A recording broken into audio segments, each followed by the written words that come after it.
Hello, wonderful people. How is everybody doing today? Is that not the... Okay, there it is. There it is. We got Blue, we got Mr. Crow, we got Barb, we got plenty of other people lurking out there, I'm sure. How the heck is everybody this fine Wednesday? I will start off with a brief apology for not being able to get on yesterday. I had some real trouble sleeping Monday night. Monday night? I think it was. Today's Wednesday. Yeah, Monday night. I'm trying very hard to kind of readjust. Is a dark mage doing this? I am doing pretty good. I've got to work on my schedule. So what's been happening lately, just quick aside before we get into the rim. I'll stream, and then after stream, I'll eat dinner and I'll be completely exhausted. Like all the blood rushes out of my head.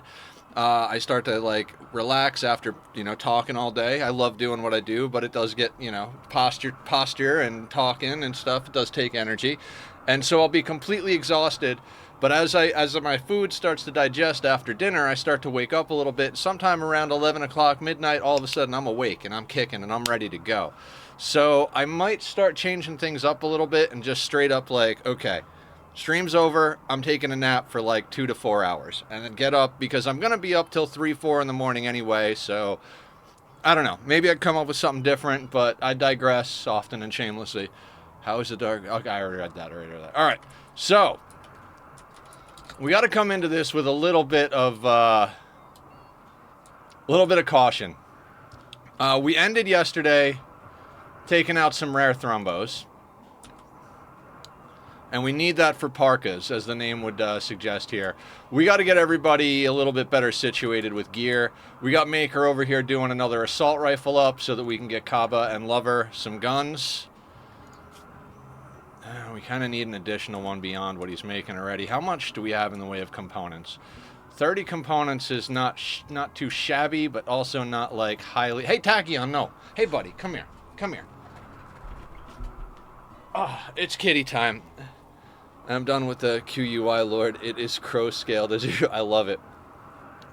I wanna... Hiya, Aya. I want to show you later when I get on after stream what I've been working on Dyson Sphere program. I know you don't play Dyson, but the Dyson Sphere building itself is on such a massive scale. I couldn't help but think Crow would love this. If anybody else sees me on later tonight, I'm going to try and get on. Angels is here as well. We got to do a quick shout out for Angels. Angels has been playing Minecraft Bedrock on the Console Craft server. Wonderful people over there. So definitely go check out Angels.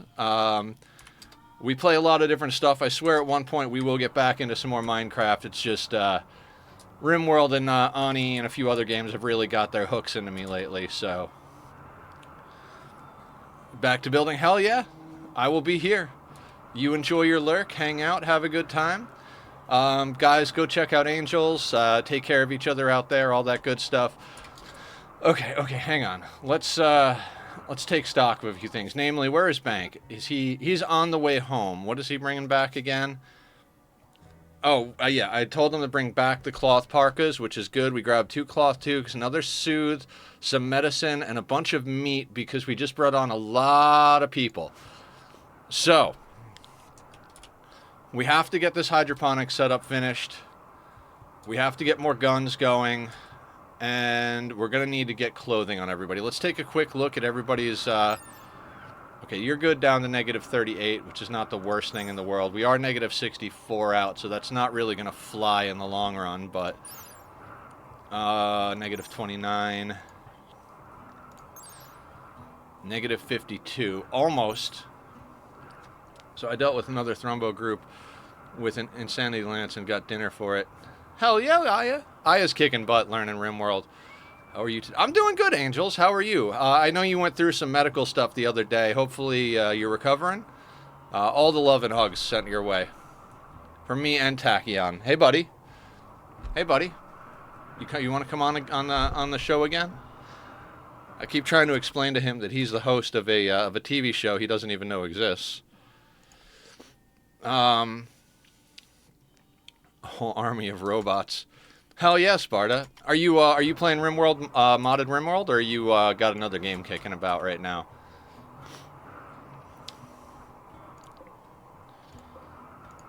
Cloth formal vest. Right. Okay, so we'll have him finish up the gun and then get onto the formal vest. Ah, God, you know, you gotta do one more, Nether. Actually, no, that's right. That's what I was gonna do. I was gonna swap out. No, we need another one. Unfortunately, that's what our stuff has to go to. Hydrocade over here is our new miner. They are a dirt mole, so they're a little on the slow side, but we hooked them up with the jetpack that Grump was wearing. Rimworld with vanilla factions expanded. Android. I got 4 robots now and 2 slaves. Interesting. I want to say one day I'll do modded, but I know myself pretty well, and I doubt that that's going to happen, and if it does, not anytime reasonably soon. But there are some cool things in modded. What I like about modded is that it gives the developers a lot of ideas and takes them in a direction that suits the community. The Void Storyteller was a thing before Anomaly came out, and there were a lot of creatures in there that didn't get direct conversions, but definitely inspired the developers for Anomaly, you can tell. Take care of your meat suit. Yes, I'm recovered from being just keeping relaxed best I can. Hell yeah. Prisoner Paulo. Did we actually get...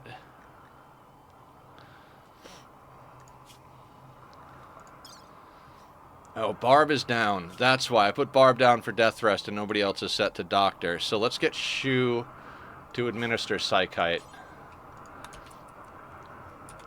We've got a Waster prisoner. I'm actually very excited about that for when we get into genetics. And I'll tell you guys why. Right over here. Wake Up Impervious. I want this on our people. I want to be able to put Wake Up Impervious on all of our people so that we can carry Wake Up and stay awake. Our biggest thing with the way we're playing is that it's an endurance challenge in most fights. So if we can keep everybody woke up with Wake Up without risking addiction that could kill them, I'd like to put that in the mix. It is going to require us to put up a drug lab reasonably soon, but as per usual, we're chasing food problems. I can just picture prisoners going, I need my tea. It's tea time. It is definitely tea time. All right, let's check out that quest that popped up. We can't do hospitality for royals. We just can't. It's just not... We don't have the accommodations for them. The excavation, we'll check that out soon-ish. Same thing with the crypto drone hack. Once we get our people in a position where they can stand out in the cold a little bit longer, we might start knocking out some of these quests now that we've got a decent group of people. Distress signal, don't care about. Secret installation, I don't care about, but we'll leave it on there in case we need loot. We're not going to do the Arco Nexus. Prisoner Paulo.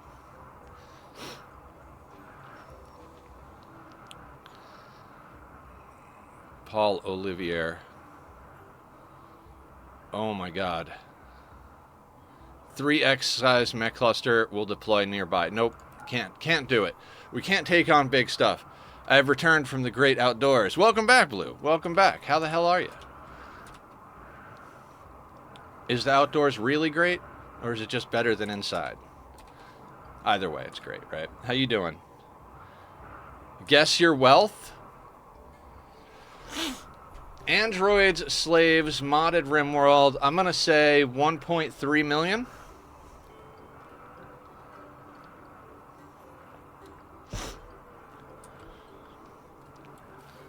$63,000. Oh, wow. Okay, so shocking in the other direction. I got you. Okay. Barb is down for death rest.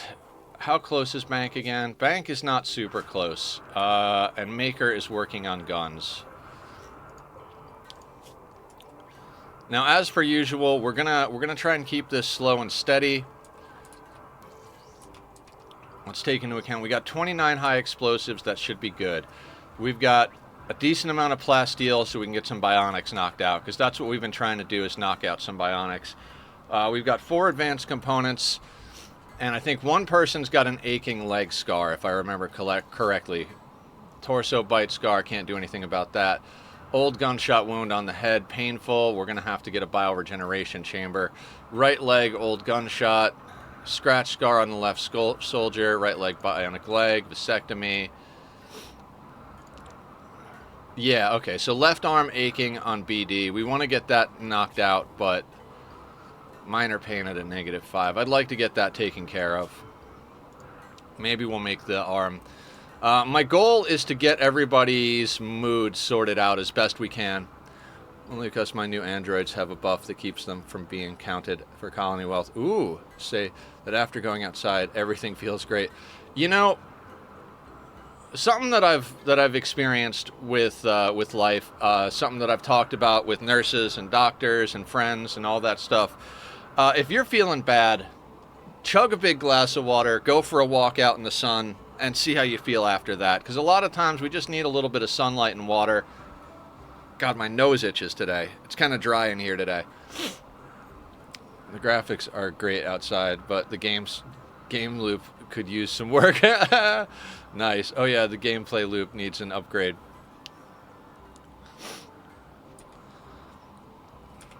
Okay, so Hydrocate's doing their thing up here at that thing. We've got a bunch of pollution spawned up here.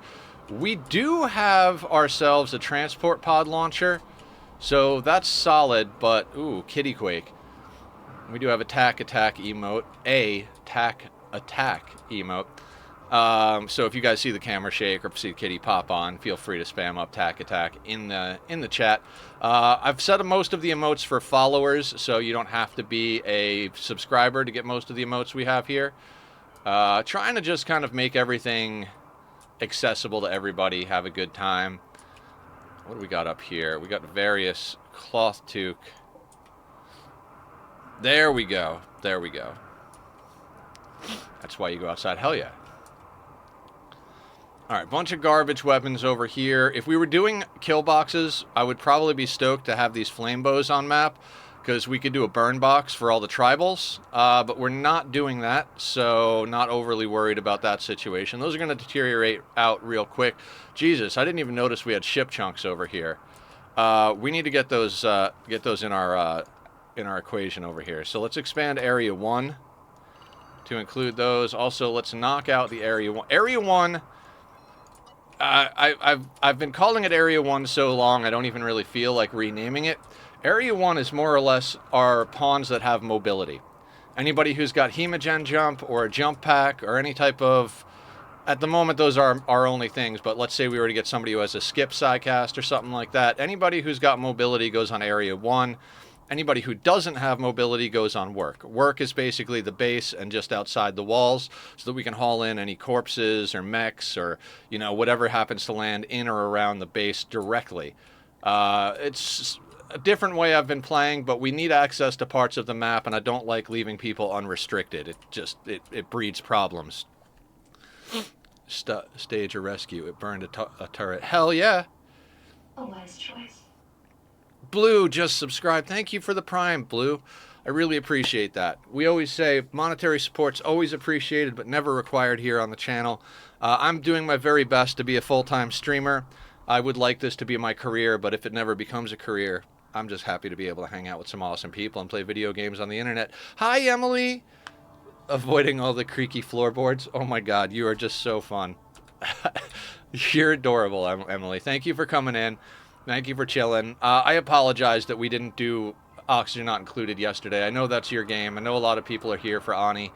I just couldn't sleep Monday night, and it really, really hosed my ability to function. How are we doing on chem fuel? We will do Ani tomorrow. I promise I won't flake out on Ani tomorrow. Even if I gotta, like, sleep for, like, 4 hours, wake up, be awake till 4 in the morning, then sleep for 4 hours, I'll find a way to... not fuck up my sleep for tomorrow.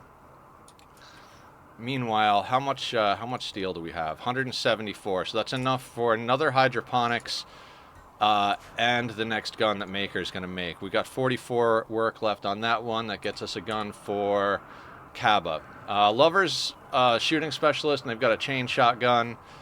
I'd prefer not to use chain shotguns. They're not long range, but chain shotgun's better than any of the other You do you. Thank you. You guys are always so supportive.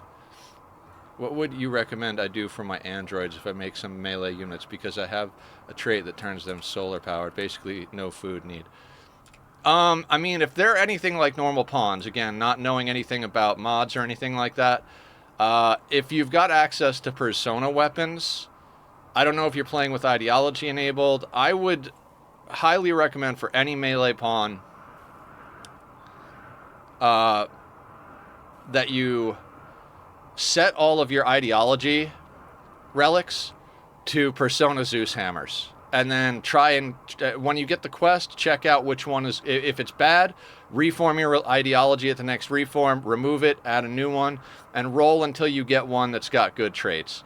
We have a quest for Nagarzum? Kill happy and jealous. So, kill happy. This weapon's persona loves to kill. If this weapon kills someone, its joy will transmit psychically to the wielder, making them happier for a few days. Basically giving people bloodlust without the downside. Jealous. This weapon's persona becomes angry when the bonded individual uses another weapon, thus reducing their mood.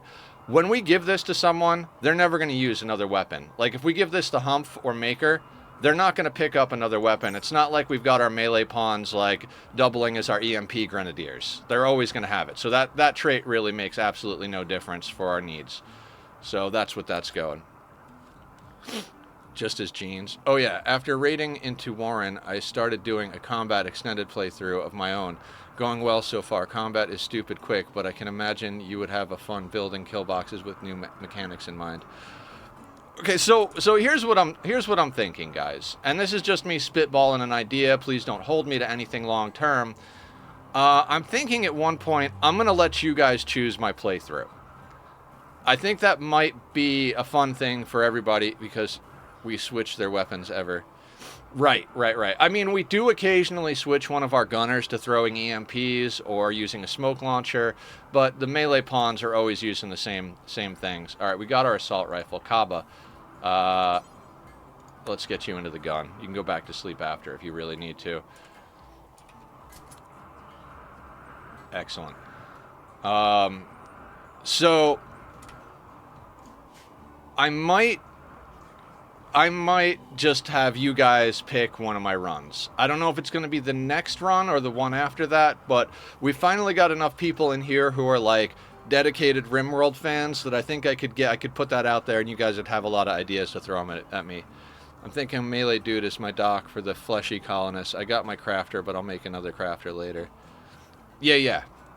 Speaking of crafters, I'm so glad we were able to make Maker our a crafting specialist.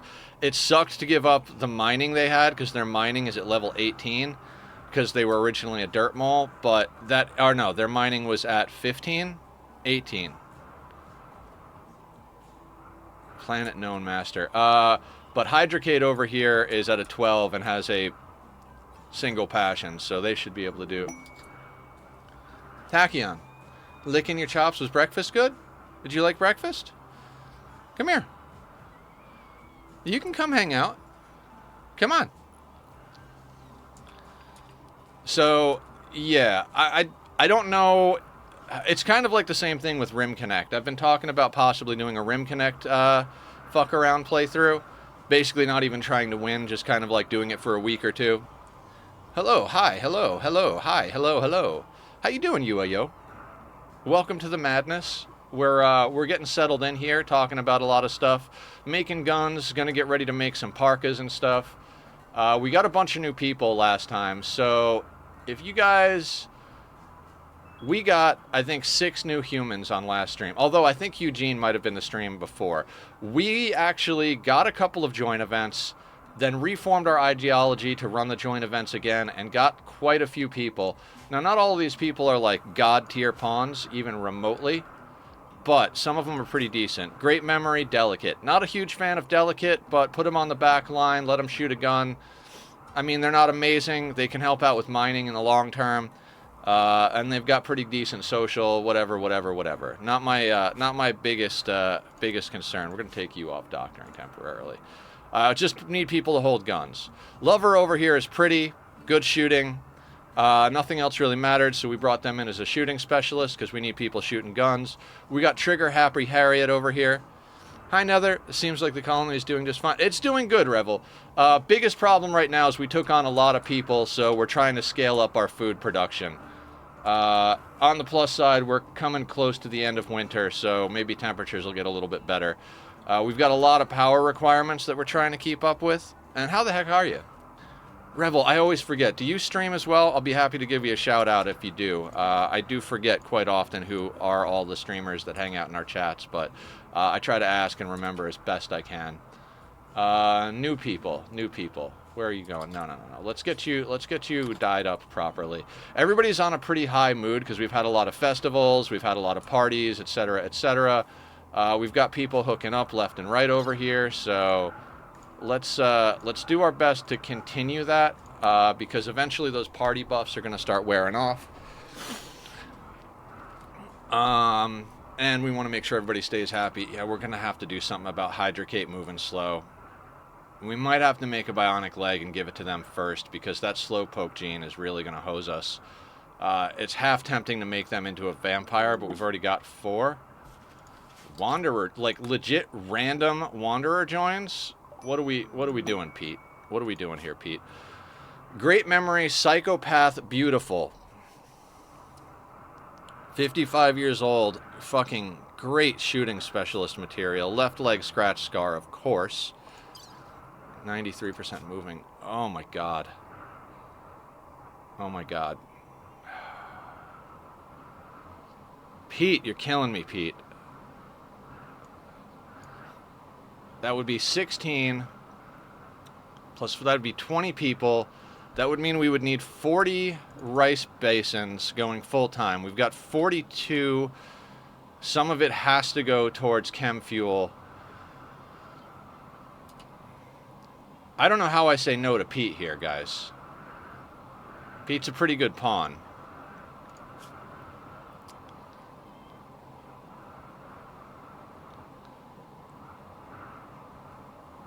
You know what's also fun about my custom droids? I can make them basically invincible. I stream every once in a while, once in a millennia. No, not really. Just turn on the stream on us in Battle Days and Game German Committee because it is a requirement. Loves to lurk and learn new tricks for the ASMR instead while I on work. Hell yeah!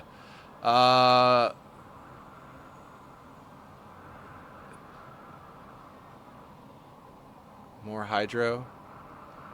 Yeah, we are going to have to go ham on hydro. Okay, a little coffee here.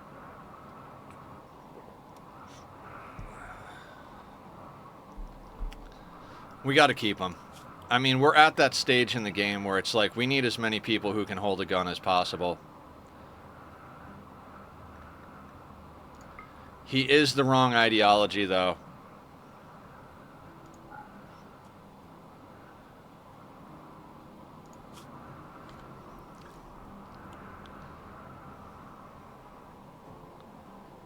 What a douchebag. Male supremacist, loyalist, collectivist, encouraged child labor. Cannibalism horrible.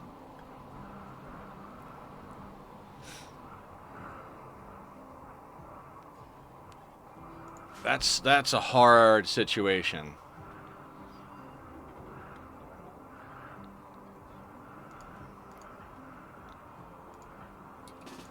All right, we might have the mood to deal with it.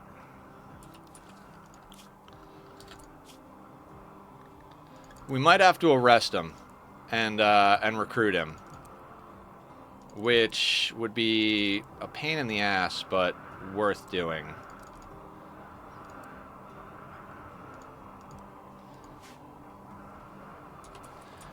Yeah, I mean, we've got really high mood. I want to see how much of a chunk we can take out with Humph over here. That all being said, though, I don't think we have a bed available for him. Why are you in that bed? You're supposed to be in this bed.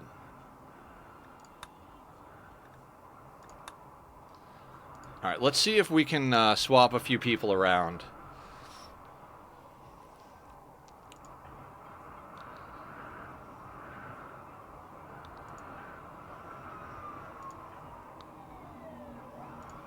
Ooh, there are some sirens outside. I hope everybody's okay. Everybody is hooking up with Julie. Grump and BD are already together. Man, BD lost 2 wives. Or Grump lost 2 wives. I feel bad.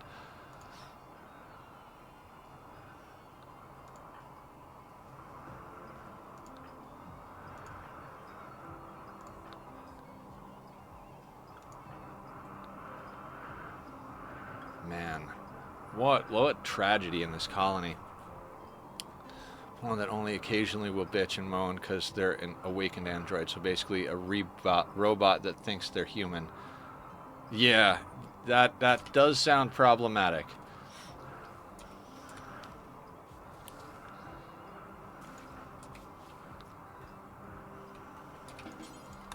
Alright, I'm going to have you equip an auto pistol because it's the only gun we have at the moment.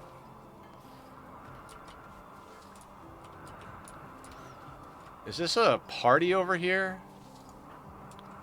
No, just social relaxation.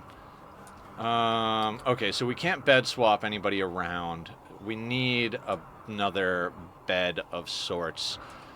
How much does a sleeping bag cost? I think we might be a little hosed on this. 40 exactly? We've got 40 human leather, so...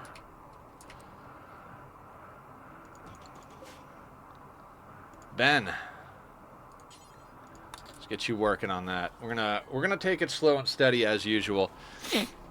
Immune to drugs, so beer and yayo for days. Ooh.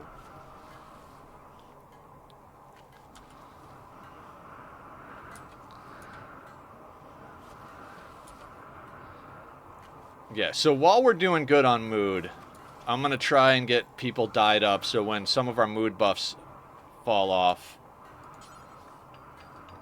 Kincaid's gonna do it. Fantastic. Okay, so now Pete has a place to live. How are you as far as -31? Yeah, we need fucking warmth. I'm trying to get everybody guns, but I almost feel like it doesn't matter.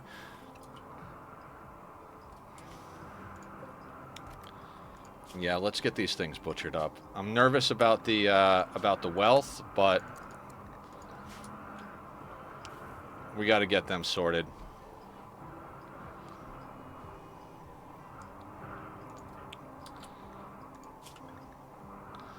I'm gonna have him put his sash back on. We are just hurting for clothing at the moment. I want to be running cotton a lot, but we really don't have. What's our situation looking like? Drugs are okay. We've got a little bit of drugs going. Cotton-wise, these are at 89%. I'm gonna have to switch these back over. 48% on these psychoids. Everything's gonna have to be rice and or berries. So.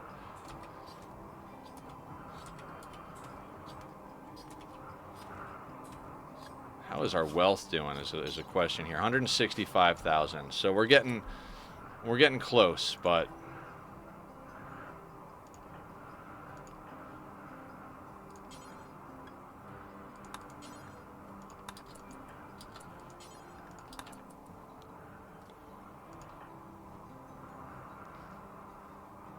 Yeah, that's the cool thing about everybody being idle. A lot of the hauling just gets done, which is a problem I have often in a lot of my normal colonies, is I've got everybody doing so much other work that hauling is an issue. One of the things that I often don't take into account is when you're planting rice, it's actually a lot more work for your planters because of the frequency with which they have to replenish the fields. So corn, getting to potatoes and corn is usually a good thing because they're more calorie efficient for the amount of work. But rice grows fast enough that you can stay on top of it, and if like a blight happens, you can get it back up pretty quick. We don't have a ton of fields. Julie Pixel's coming in and lurking. We're going to have to do a shout out for Julie over here. Julie is a wonderful person and always winds up becoming one of our most god tier pawns in every playthrough we do. So, how you doing, Julie? You'll be happy to know that your vampire sniper pawn is just continuing to kick ass. Level 18 of 20 in shooting, and just, oh my god, your kill count, Julie? 130 confirmed kills, 28 humans, 57 animals, 39 mechs, 6 entities, and you've downed 16 entities, just like, you know, hit them but didn't kill them. So you have been putting in all the work. I think the next closest one is Barb, who has something like 50. 60 kills on Barb is the next closest kills. So you more than double the number of kills of anybody else. Oh yeah, the prisoners I saved has an artery blockage. Got to rip out their heart. Oof. That is problematic. All right, I gotta do this. Let's convert Pete over here. 70 to 59. All right, let's try to convert them within the colony. If our mood starts to fall off, we're gonna need to give them some other options here.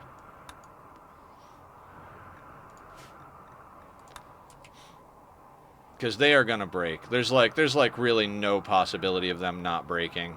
So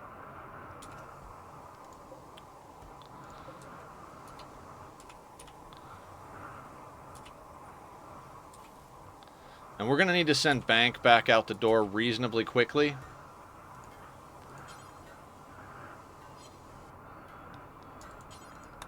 Because I want to get those Thrombo horns off map. But yeah, guys, definitely go check out Julie. Julie streams a lot of Oxygen Not Included, occasionally some Stardew and other farm simulators. Wonderful person, loves kitty cats. Deal maker. Oh my god. A beautiful, psychically dull, joyous pawn with 14 shooting. Randy's like, so you want pawns, huh?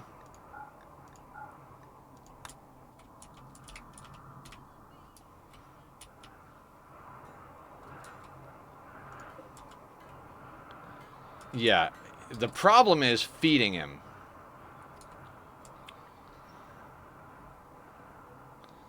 And we don't have a bedroll for him either. Oh my god.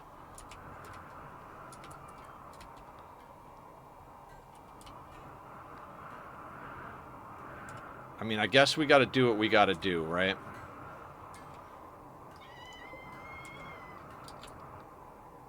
Joyous is really good. It's going to keep everybody happy. We can't turn down a mood beacon like that. I don't know if it's +5 or +3, but it is good. So, I mean, there's always the possibility they'll have organ decay or something, so we'll have to see how that shakes out. We are desperately in need of a few people. We need our miner to go and mine more. Tachyon. Tachyon cloud. The most dangerous of the galactic clouds. Come here, sir. Come here. Kitty hugs? Who's my baby? You are my baby. Yes, you are. You want shoulder? You want shoulder? He's such a needy boy, and I love him. He's so affectionate, guys. Or a free metal horror. I mean, we've dealt with a metal horror in here. We've got the firepower. Isn't he beautiful, Revel? Hopefully I'm saying your name right. Rival? Revel? Let me know how you like to say it. Yeah, he is such a fluffy boy. How you doing today, Bubba? You want kisses? He always wants love and affection. Ravel is cool? Okay. So, he likes attention and affection, but he's 100% a two-handed cat. And he wants shoulder, not lap. Like, I would put him in my lap and just, you know, keep one hand on the kitty most of the time. But he wants to be on the shoulder. He wants both hands. He wants to be held and scratched constantly. Don't you, bub? God, I love him. I don't know how to put him down when he comes over here like this. I just love him so much. Hey, oh, Appa. How about the laser? Would you like the laser? Laser toy? Jim recommended an automated laser toy, and he loves it, but he knows where it comes from, and he'll come up and knock it off the desk sometime rather than following the light.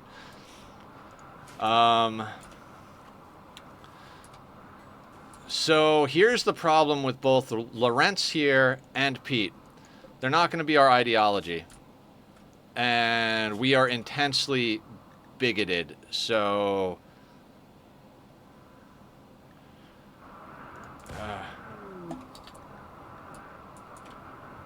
Not bad. Okay, so we got sandstone to work with. We're going to have to make a stone cutter here sooner rather than later. We've got a few chunks of slate left over from a while back. We've got some sandstone there, sandstone there. So we'll have to chop that stuff up.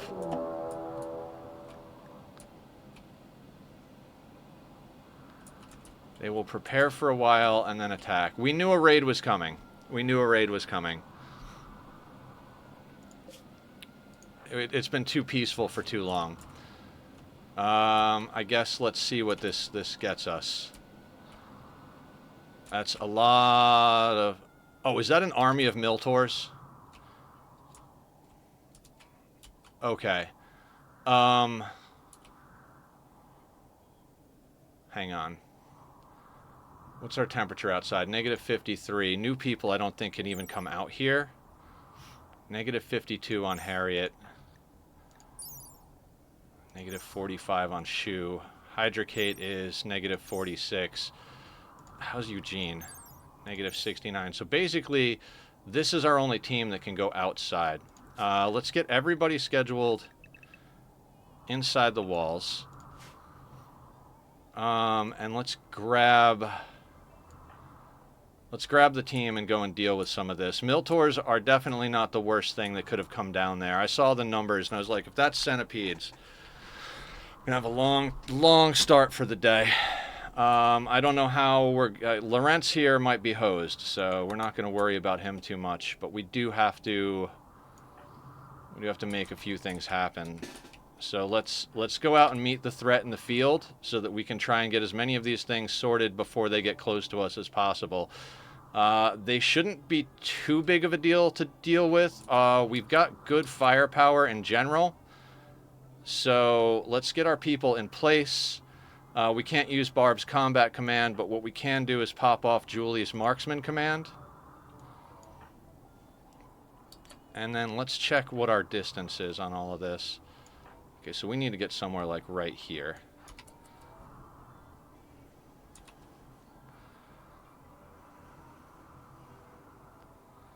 Now, Miltors, if they get in close in big numbers, can do some damage, but they're pretty squishy, so if we can take enough of them out at a distance, this could be alright.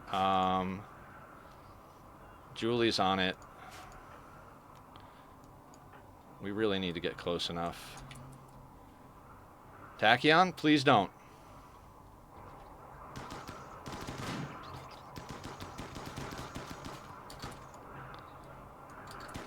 Back up, back up, back up.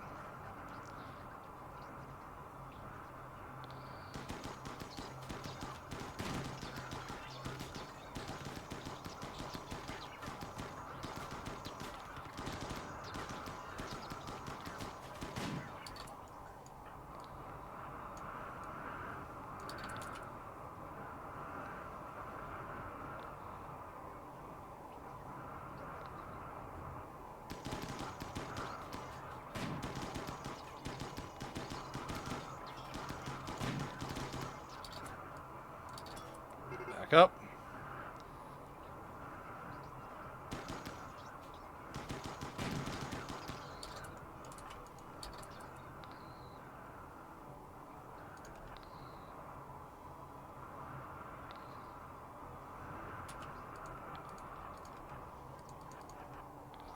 Looks like we got some speed on them, so we're just going to kite them a little bit. The problem is that we got the upper echelon of them.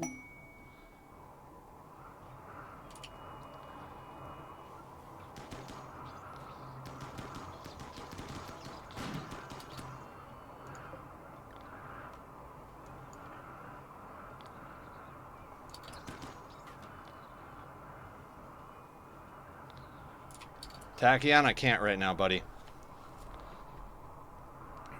Ah, bud.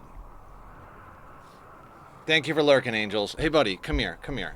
Okay, okay, you're right.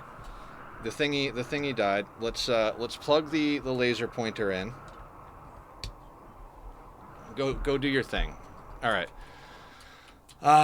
Not gonna lie, a little bit nervous here. These guys are a lot faster than I'd like them to be.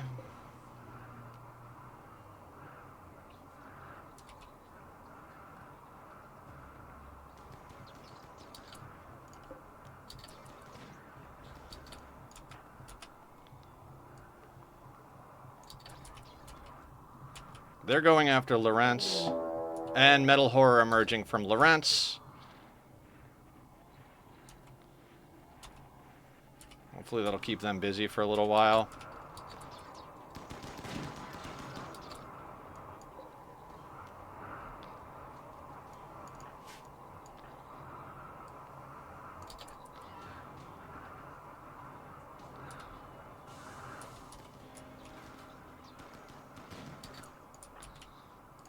And we're going to have to put a little distance because the upper group is coming down. This is going to be a long kite.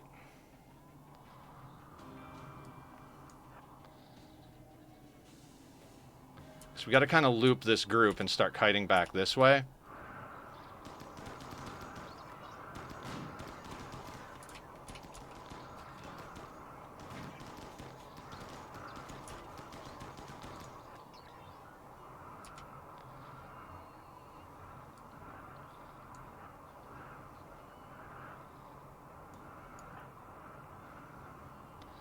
If we have to, we've got a low shield, and we could stand our ground and probably gun these guys down, but...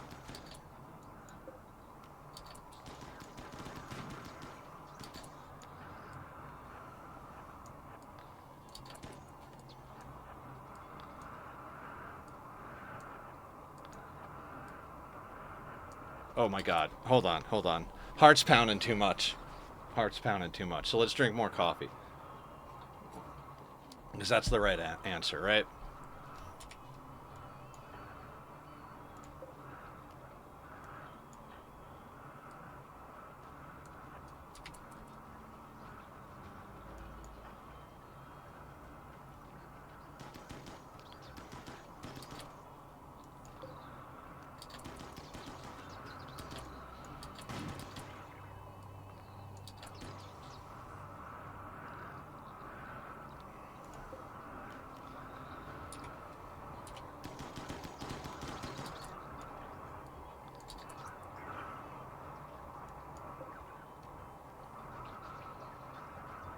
Come on, guys.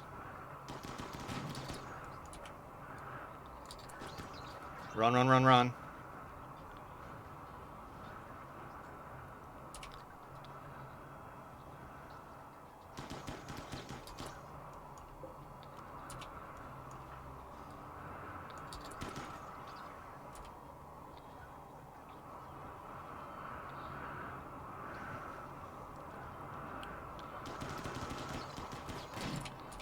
This type of thing is going to be so much easier when we have the rest of the crew online, but we just do not have the ability. Don't hit Julie.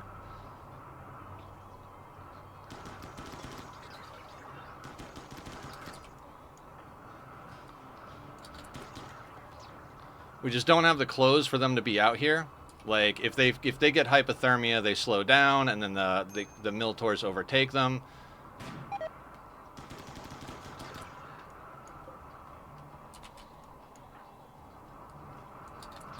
Go, go, go, go.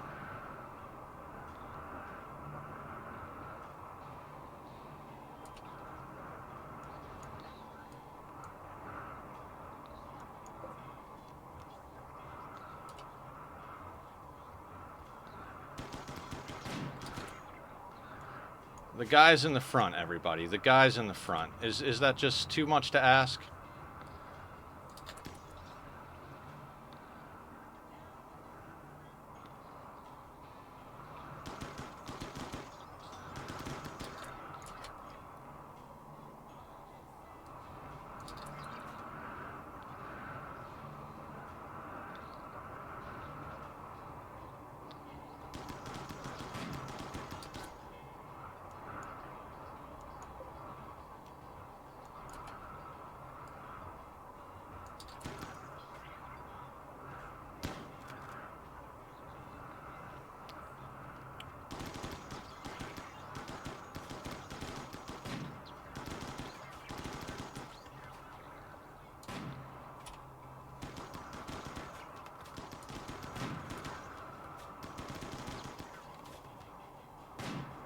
Now the rest of them are moving slow enough from taking damage that we can probably just chill here and take them out. Not gonna lie, always a little nervous, but...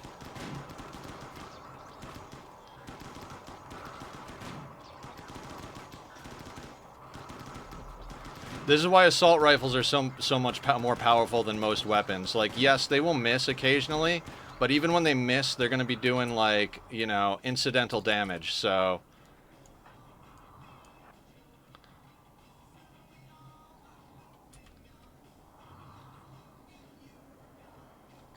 And that looks like the end of the mill tours.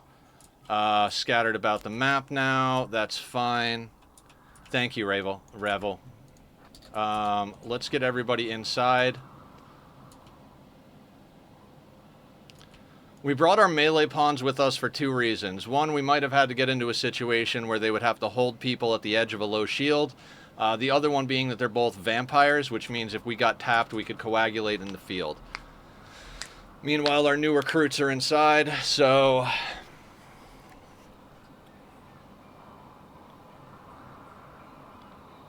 Now, everybody is starving. How many people we got? We got 9 people selected, so we're going to have to do a little, 4, 5, 6. You guys get food first, because there's 6 chairs.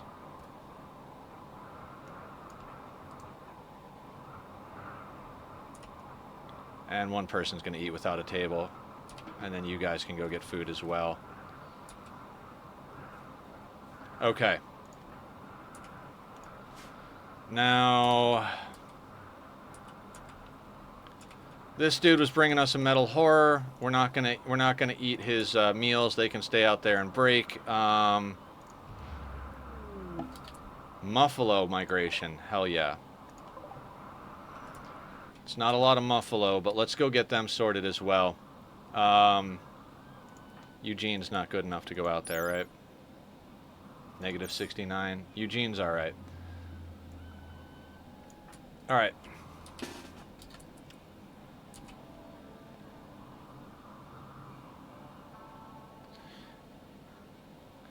Darkness is actually helping Revel. We have combat in darkness from the darkness meme.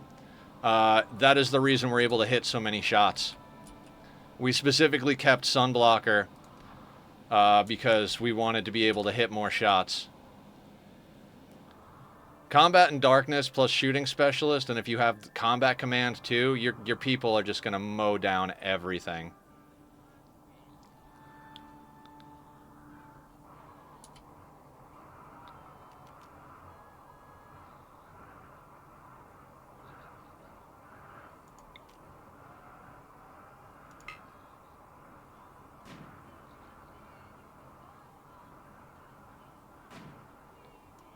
Should have just had Julie do the whole thing.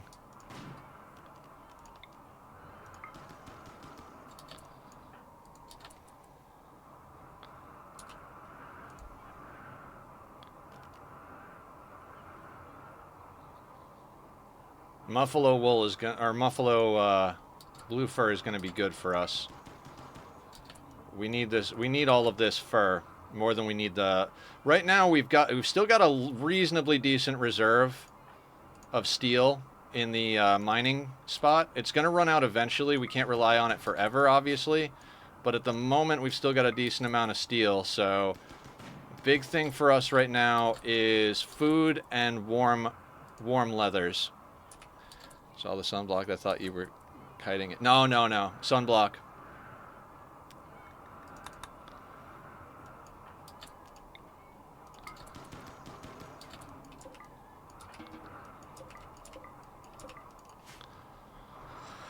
Okay, let's do a little micromanaging of schedule. Julie, let's have you grab that Muffalo. Let's do Grump. Where is Grump? And like, I gotta grab the people that can actually haul stuff. Haul the Muffalo.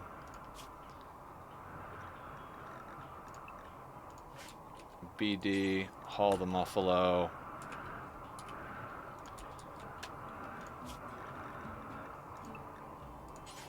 Haul the Muffalo. Kincaid.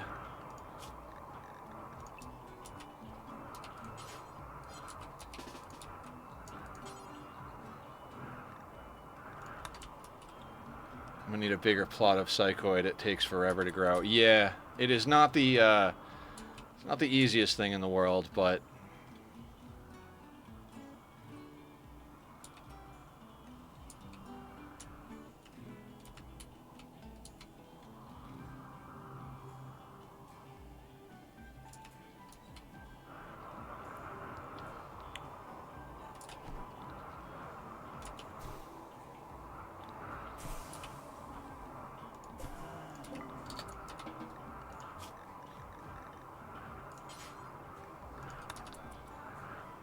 150 psychoid plants.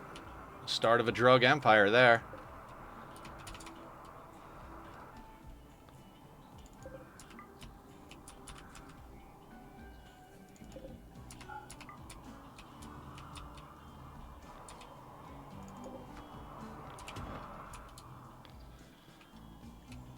Dude, just the slag from that is so much metal. You come to get an appreciation for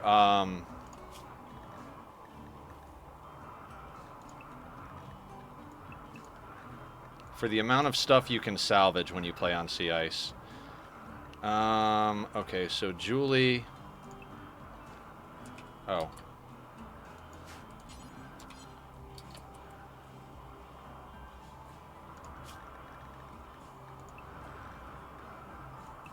Julie, Barb, Hydrocate. Maker used to be, but Maker doesn't haul. Okay, Julie is... All right, after you do that, I want you to strip that guy.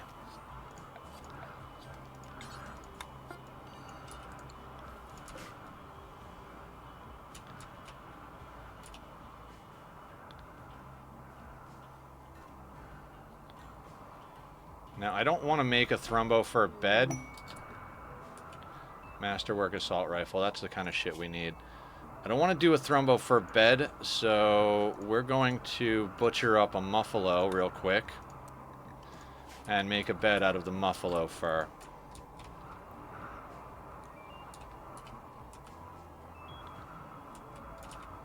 Oh wait, did I make one? No, because Pete got a bed. Oh, no, we don't need to make a bed. It's fine, though. We need to butcher stuff up anyway.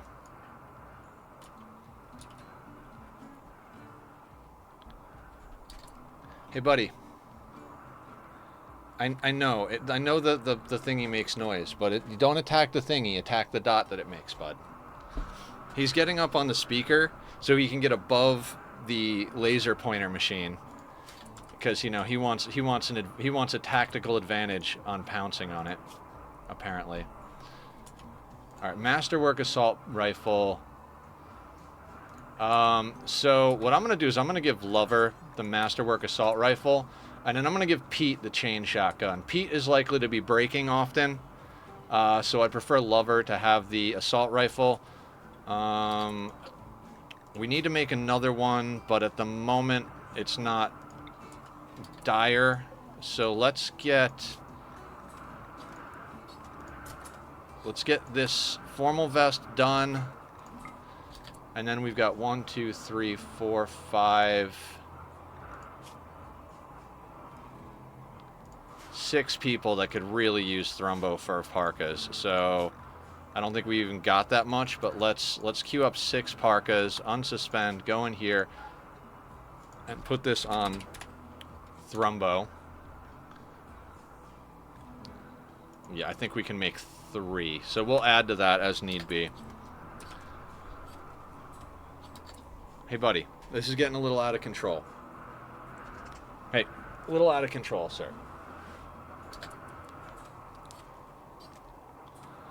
Half of it, my drug immune awakened is going to snort. Ah, gotcha.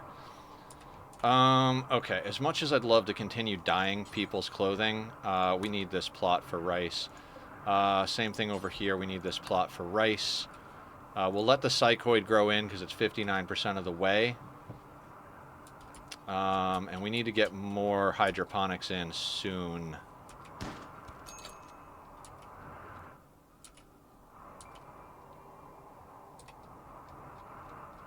I missed a Miltor. Fuck.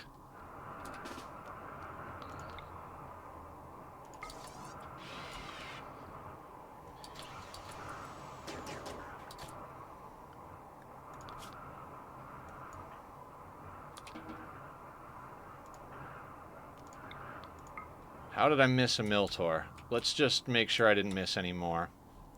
He must have been damaged and moving super slow. So we'll have Humph come up and coagulate Hydrocate over here. That feels bad, but you know, Monday mistakes on a Wednesday. What I want for a snack. So the joyous wanderer was indeed hiding. He was indeed hiding a metal horror.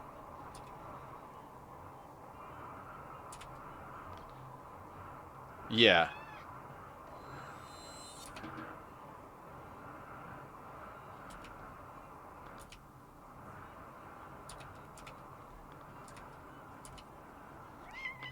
Hey, bud. He is in a mood today, I tell you.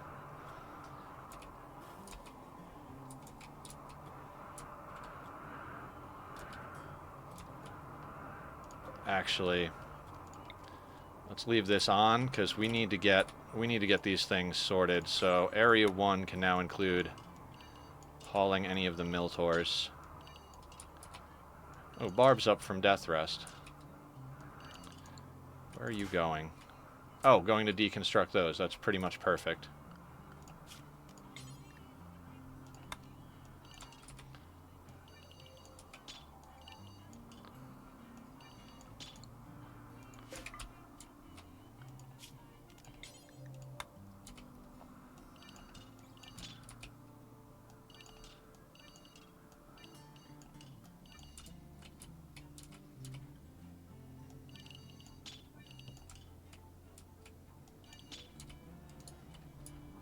Okay, our Area 1 pawns will gradually haul that in, and we'll get those all smashed down.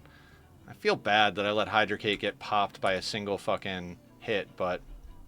Hey, buddy. No more, sir. No more. No more. No, no, no, no. No, no, no, no. No, no, no.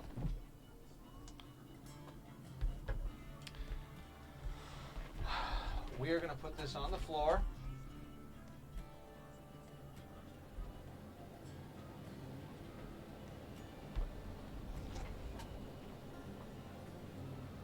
Like, if you want to fight with the laser pointer on the floor, you can fight with the laser pointer on the floor, but...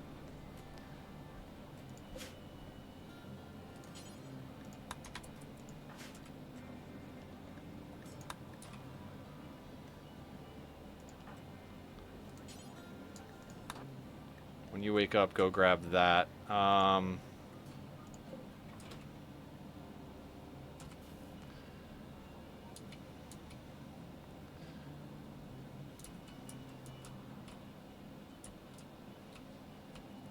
Yeah, we'll haul in the Miltor corpses first, smash them up. Then we'll change our areas out a little bit.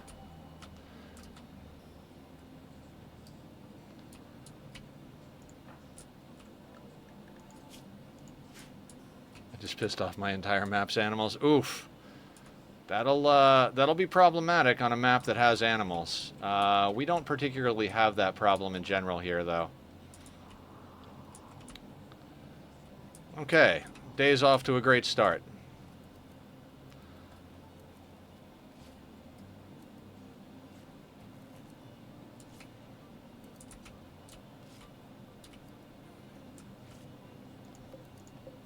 Just got to keep an eye on these chem fuel generators because we're not like fully automated on that shit yet. Combat supplier, interesting.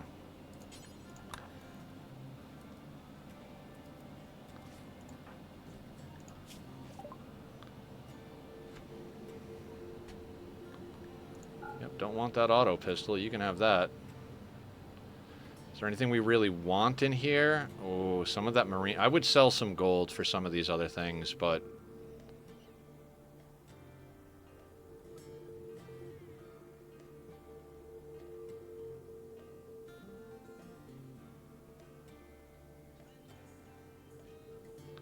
What do we have here that we can snag? Anything great? No, not really. They do have components, though. I think I'm going to sell some gold to get those components. We need them.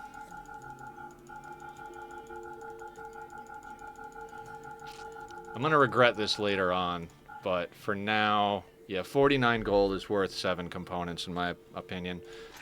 So we'll do that.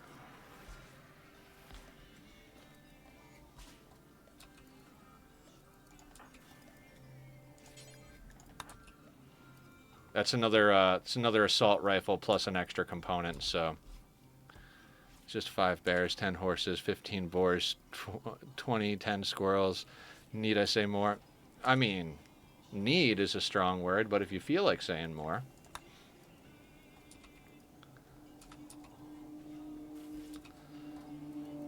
Okay, so, ooh, a little vroom vroom in the background over there. Feel free to hit up the vroom vroom emote if you guys want to. Let's go in here. I believe this one is set to rice, right?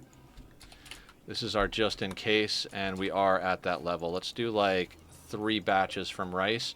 We've got a ton of meat in the refrigerator now from the thrumbos and the muffalo. In fact, we've got some meat that's just kicking around outside, so doing a few batches of rice also means that meat's going to be able to be brought in, so that's good. We might have to arrest Pete in order to convert them, but we won't worry about it. I can't wait for the game to try to jump my new caravan crew, which includes my melee Itakeen and her pet Thrumbo. Ooh! Aya's been making good use of the combat animals in her playthrough. Had a raid from 4 angels, so I thought, fuck it, psychic animal pulsar? Oh no. Oh, 4 angles, not angels, sorry.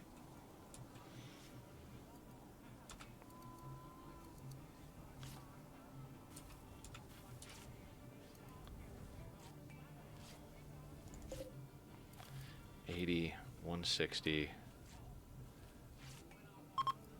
$240. We'll get three parkas out of the Thrumbo fur.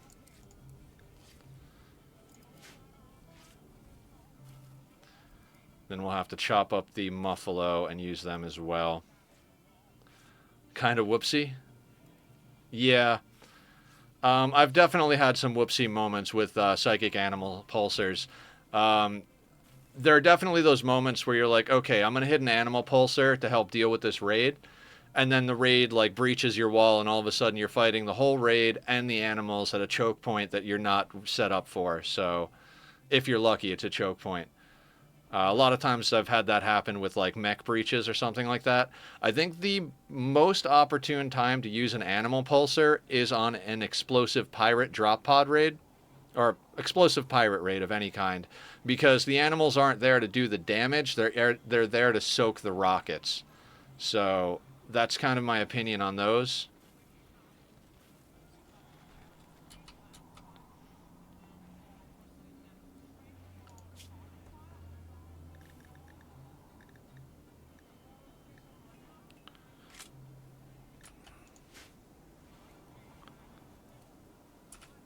Okay, we've got everybody with semi-reasonable weapons. Masterwork cloth, formal vest. I'm not sure who needs that, but... Okay, let's take a look at some of our other people. I think... You know what, Lover, let's get you into that.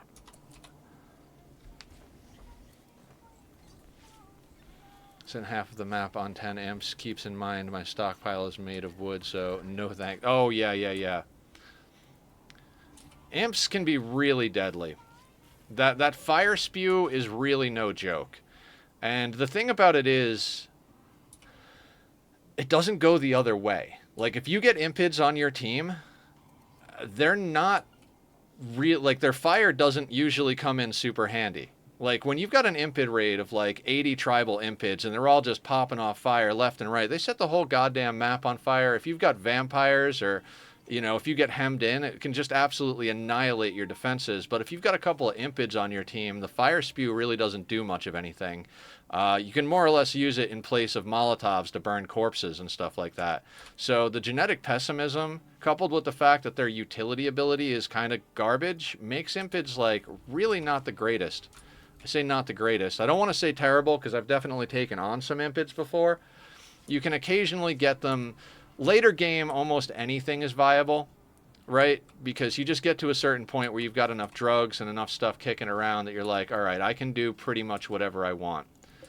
If you've got a unbelievably impressive barracks, you've got beer, psychite, all that other stuff. If you've got access to things like joy wires and whatnot, you can find ways around. I don't like putting joy wires in my people because of the negative to the consciousness that's eventually going to hit them. And, you know, ooh, psychic soothe male. I'll take that.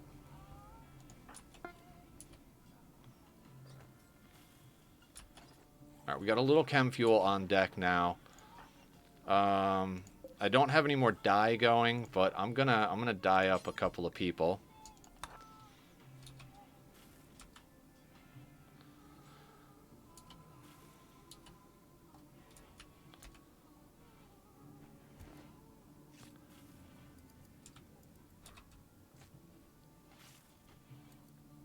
Sent half of it. They're so out of the entire word of suck, so they're halfway there. SU out of the... Oh, yeah, okay. I think I get what you're saying. Sorry, I'm a little dense sometimes, especially when I'm playing this game. I'm a lot happier about our food situation after butchering the Thrumbos and getting the Muffalo on map. It's still going to be dodgy eventually. We just brought on a lot of people. I mean, by just, I mean like gameplay time-wise.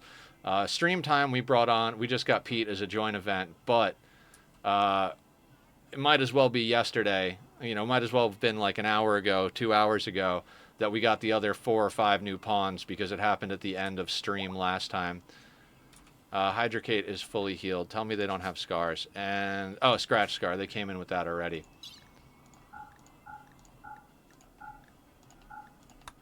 A lot of people like brown. I might switch over to doing ideology color. I mentioned this before, but just to touch on it again, the thing about dyeing clothing ideology color is that your people occasionally swap clothing around, right? They're like, oh, this is a better pair of pants, and they put on the better pair of pants, and somebody comes along and they're like, oh, that pair of pants that so-and-so took off is a better pair of pants for me. And then all of a sudden everybody's got these mishmashed colors, where if you dye everything the ideology color, they go to put on the other pants and they're already dyed the same color. So it's a little bit more work to keep favorite color dyed up, but at the same time... Okay. Exceptional Thrumbo fur. I want to get you into that parka.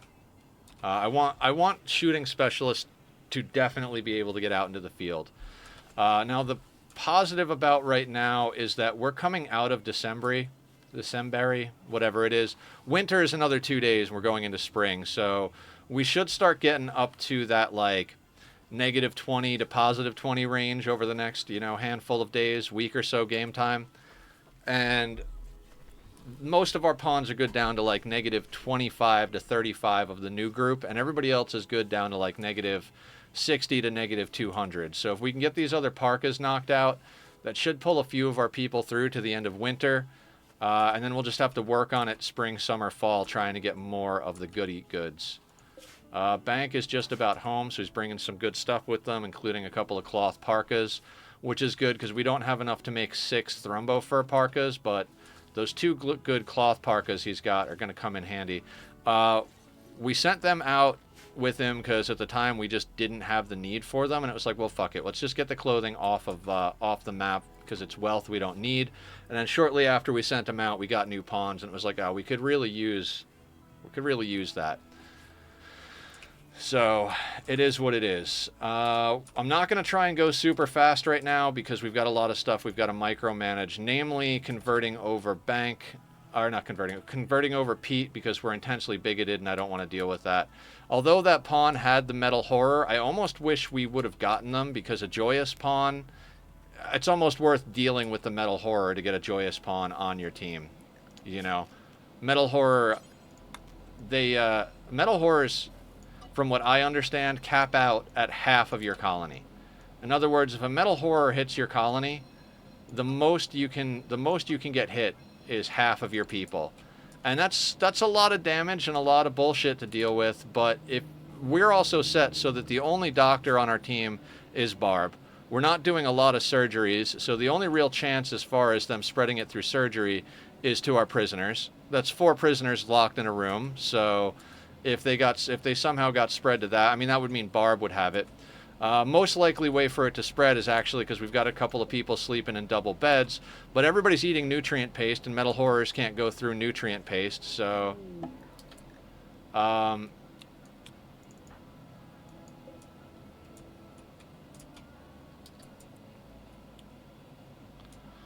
so yeah, more or less, I feel like we could have dealt with that metal horror as it came in, and the joyous pawn would have been good to have. But you know, we're already dealing with issues keeping everybody fed, so whatever. One less mouth to feed is one less mouth to feed. 206. Now this has got me wondering, do we... I think we... Since we're doing so well on food with the meat, I think we actually pop off another assault rifle. We got some components from a few other things. Or we will have some components from a few other things. What's Julie doing? Alright, after you do that, Julie, let's get over here and get those components inside.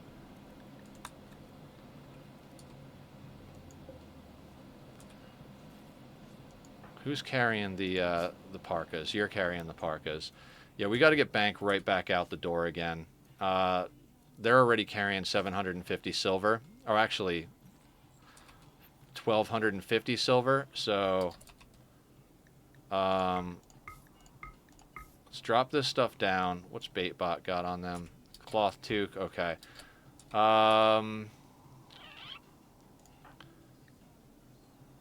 Masterwork human leather. Thrumbo fur. Poor cloth. Let's get you into good cloth.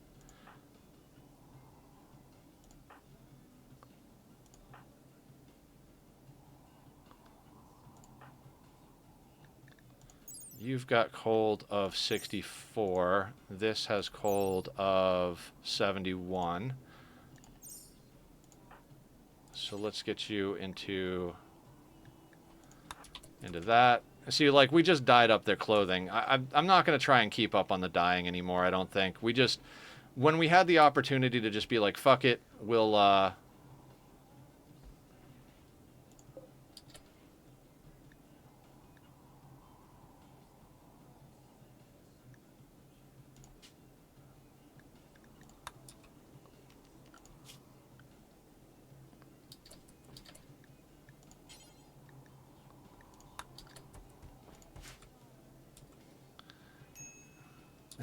yeah. This guy has the right idea. He wore the brown pants.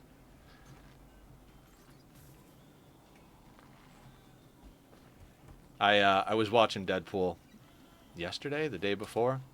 Every once in a while, like, you know, the new Deadpool Wolverine movie came out, and I was like, man, I want to go see that, but I don't have the time, patience, social battery, money to go to the movie theater at the moment. So I was like, fuck it, I'm going to watch the original Deadpool movie.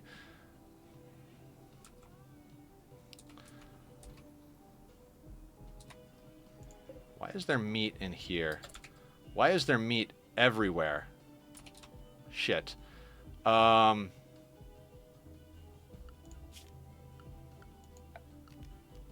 on a second.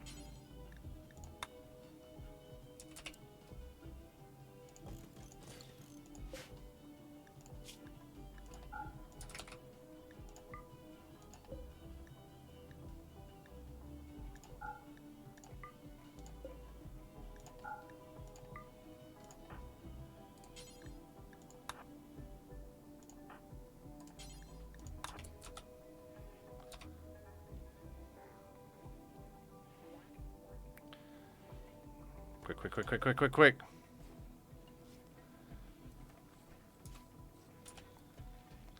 Because that's going to freeze our rice out and spoil our meat. So we need to get this stuff built and get that meat on the shelves. Right through each other. Fine. Ben can build both the shelves.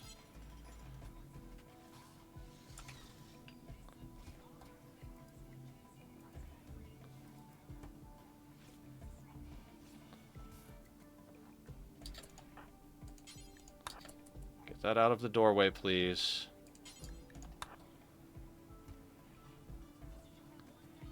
Might need to build another shelf. Oh, because Bank brought back meat. That's why. Yeah, we are freaking hooked up on meat now. Um, Almost at an ironic level at this point.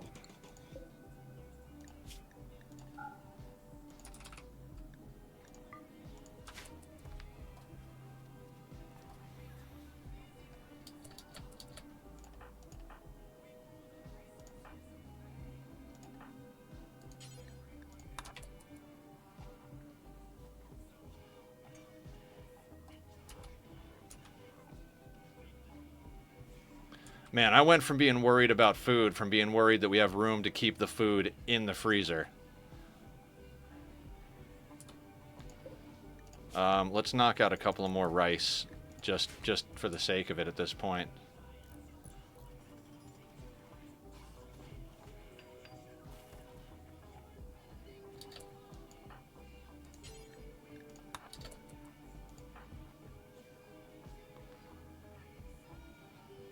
In a span of seconds, yeah.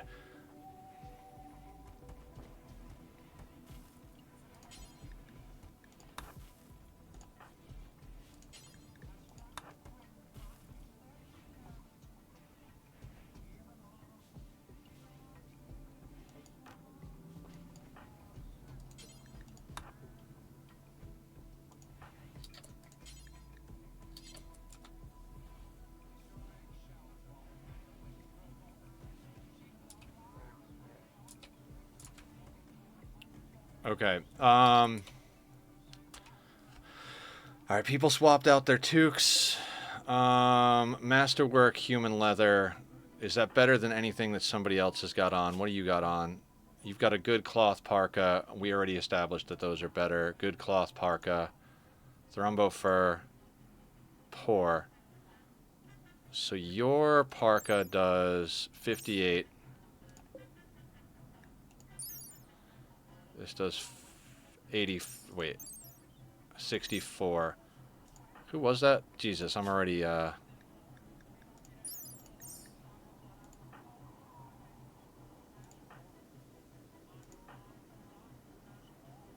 it Harriet? Yeah. Harriet 58 versus 64. So Harriet, let's get you into this.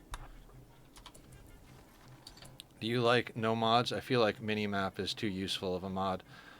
Sauce. I generally play no mods. There's several reasons, but why not have the conversation, right? One of them, and it's kind of creeped up to the top of the list, is that as far as content creation goes, it makes the content more accessible to a larger viewer base. If someone goes out and gets the game today, because there are new people coming to the game all the time, especially when new DLCs come out and stuff like that, and they join stream, they want to see the game that they have. You know, because when you first get it, you don't immediately start modding unless you got it because you have a friend who's modding, and you're like, oh shit, I like the way you mod. I'm gonna get the game and mod just like you. So it makes the channel more accessible to new players. So that's kind of crept up to the top.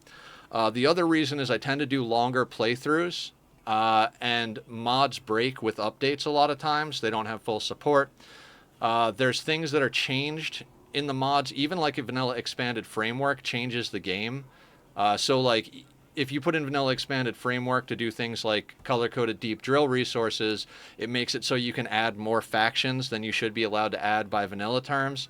So in general, just because all of the instability, all of the unpredictability, the things that they add and change about the vanilla game that you don't even realize it's doing in the background, um, I'm not a huge mod player. I used to play with stuff like color coded mood bars, which is more or less now baked into the base game.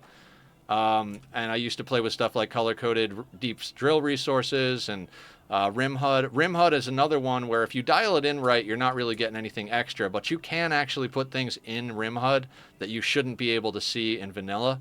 Like what the enemy is attacking is not listed anywhere on these info bits. So rim HUD by default tells you what the enemy is attacking when you click on them. It also tells you a few other things. So you'd have to go in and customize it and take off those other things. So it's I feel like mods are a lot of work, and that playing vanilla has brought me a lot of attention. again, like, it's more accessible to new players, but I also feel like there's a degree of impressiveness with my playthroughs because it's vanilla.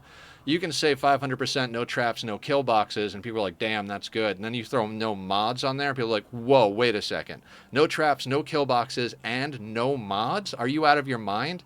And I'm like, yeah, a little bit, a little bit. So it seems to work well for the channel, for the content. We were just talking earlier, though, that we're starting to get enough Rimworld people in the channel who like know the game and have their way of playing that I'm considering doing a run where you guys choose everything, including if you guys want me to play modded.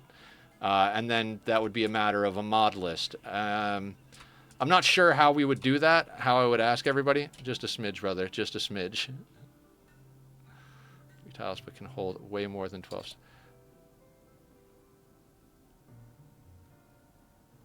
Oh, we have a pod launcher. I just haven't been. I made one pod and used it to drop pod bank a bunch of stuff on their last trade, but it's hard for us to justify the use of the steel and components right this second, just because we have, like, we keep trying to up our hydroponics game. We've got 141 steel, and we're down to 39 components. So spamming these things is not necessarily. I agree. I guess the point is, I wish Tynan would put a mini map in the core game. Yeah, I think there's a lot of stuff in modded, and they've been adding stuff in the last few DLCs. 1.5 brought us wall lights, which was a hugely popular mod. It also brought us the color codes for the mood, so you can see when people are getting upset, which was like everybody used color coded mood bars. So something I like about Tynan and Ludion Studios in general is that they tend to be listening to the community. Not everybody's going to get everything they want. You can't make everybody happy all of the time, but with a little bit of work, you can make some of the people happy some of the time, type of thing. What do you got as your gun?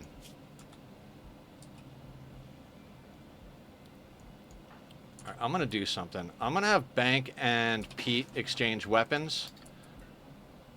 Because it's more likely Pete's going to be using his gun. So let's have them exchange weapons. Then I'm going to get Bank back out on the road.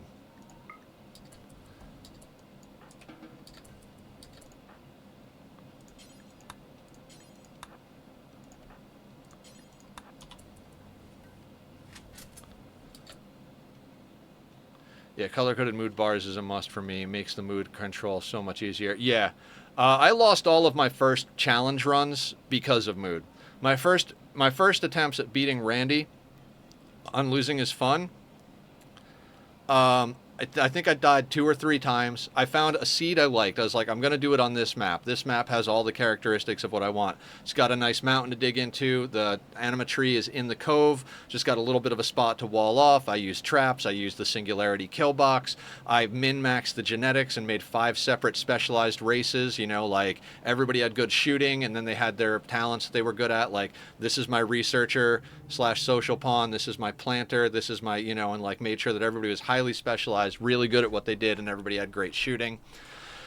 It took me a lot, and I always talk about how at one point I lost one of the attempts because one of my people mood broke and decided to do a food binge to grab the insect jelly from the opposite side of the map while we had something like 15 maddened guinea pigs at the gate. I forget how many it was, but it was enough to overwhelm my 5 tribal colonists very quickly. So mood has always been a big concern for me. Okay. I think we got to get Bank kicking out the door because we got a lot of wealth on the map that doesn't need to be on the map. We're going to be converting our thrumbo fur and cloth into clothing. Maker's working on another gun because I'd like Hydrocate to have an assault rifle instead of a charge rifle. This is our original charge rifle we dropped in with our original pawn, Tom. Rest in peace. Tom didn't even get frozen because we didn't even have a freezer situation available at the time. But yeah, we gotta get this wealth off map. There's like literally over $1,000 in wealth just sitting there in liquid assets. So we're gonna send out Baitbot and we're gonna send out Bank. First things first, let's go down to the bottom. You're taking all the silver. Awful parka, poor. Tribal wear, poor. Thrumbo horns need to go. Damn, I think he keeps missing what I'm trying to tell him about. Oh, yeah. Sorry. Transport pods as storage. I know about that trick, Blue. Sorry. I saw it. I read it. It registered. And then my brain just, like, started skipping around to all the other stuff. I'm so sorry. I'm so sorry.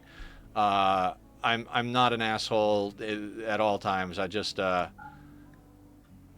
you know, just sometimes my brain skips past things. Bear skin. Do we keep 25? I think we can make something for 25, so I'm going to keep the bear skin. But I will get rid of the 4 human leather. Thrumbo fur. I'm going to keep even scraps of Thrumbo fur, because if we get more Thrumbos, we need clothing made out of Thrumbo fur. It's an important situation for us. We're not going to sell any of our drugs because we're not growing anymore. I want to keep the bioferret. There's always this piece of me that's like, fuck it, sell the bioferret. We're not using it. But when we need it, we're going to need it. So that 5 uranium's not doing much, but that is 1 wall segment if we're in desperate need of a wall repair. God, the blocks, I'm just like, why do we even have blocks? But it's fine. It's fine. We'll smelt down everything else. I think that's all. Travel supplies. You know what?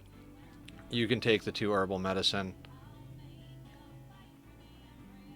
Alright, let's send it.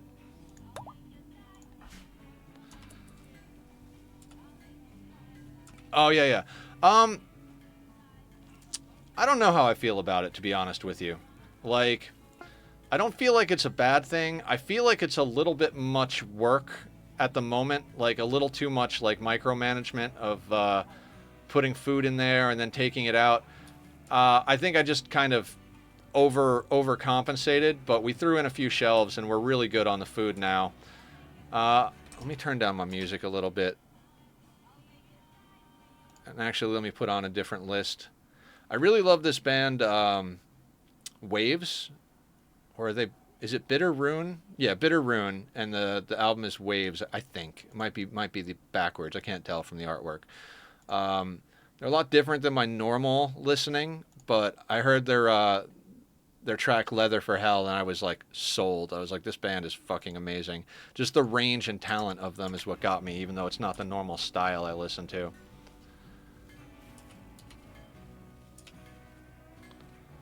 But a lot of the stuff that comes on as related artists is not quite my jam, so...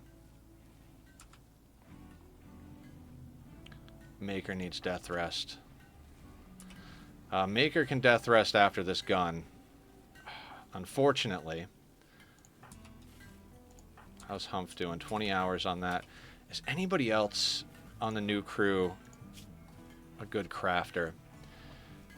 You can craft, but not amazing.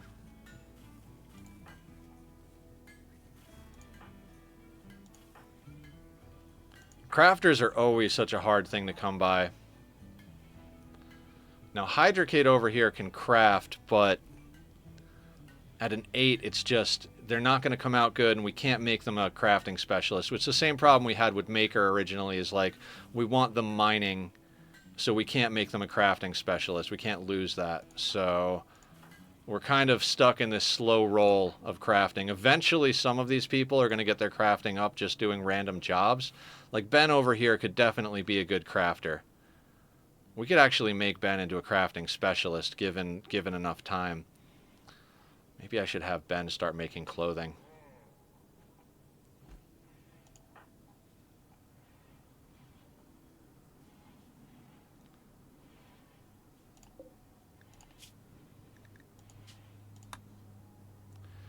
I might have Ben start making some clothing.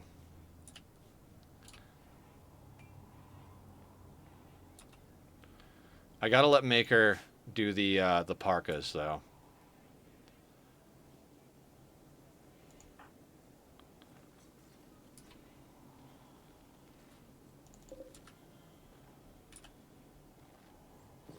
Does it cost to build a pod launcher and a pod?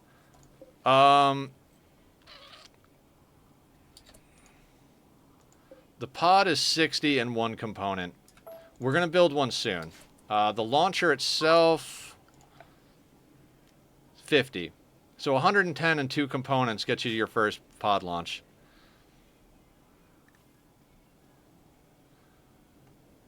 We're negative 38 outside, so not the worst situation.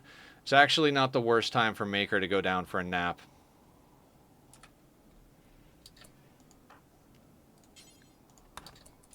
Now let's get you making that gun. I might just work Maker until he does, until he finishes this gun. Detected a worksite? Did I? Hunting worksite? Don't care.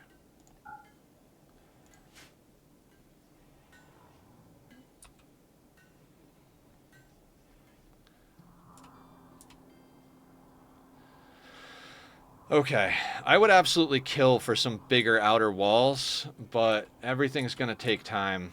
We also want to get scanning again, but with the amount of hydroponics we're running, we're already just spamming down so much fucking power just to run the hydroponics to keep everybody fed.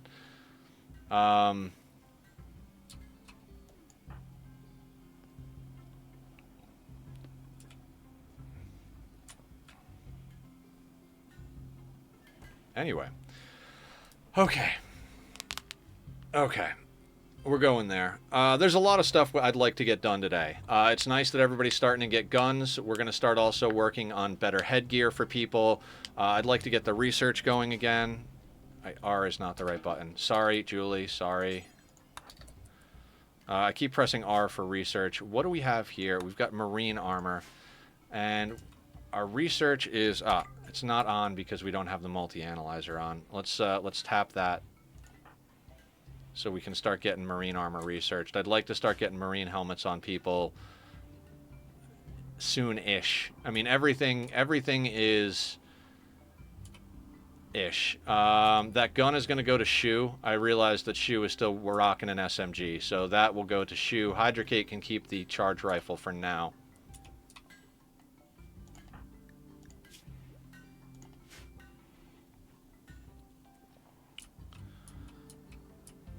And like I said, we're playing slow because I'm trying to make sure I don't lose track of things. Like the steel out here, right? Like this got to get hauled in.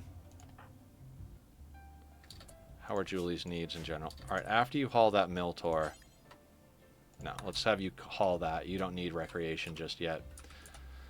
Our mood is through the roof because we had a lot of good festivals. But that's not going to last forever. Unforgettable party, 0.8 hours... Fun party, 3 hours.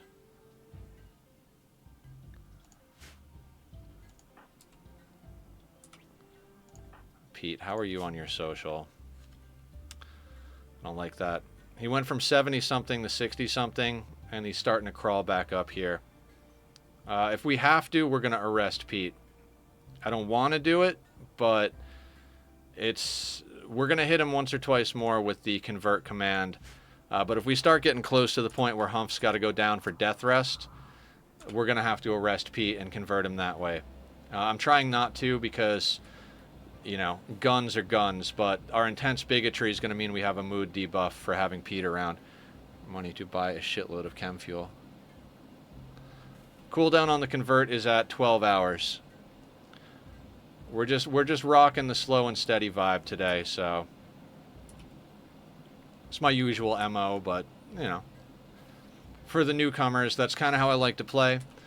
I know a lot of people are like, how could you even stand playing on a 1? And I'm like, well, I got a lot going on and a lot of plans, and controlling the game is a very important thing to me.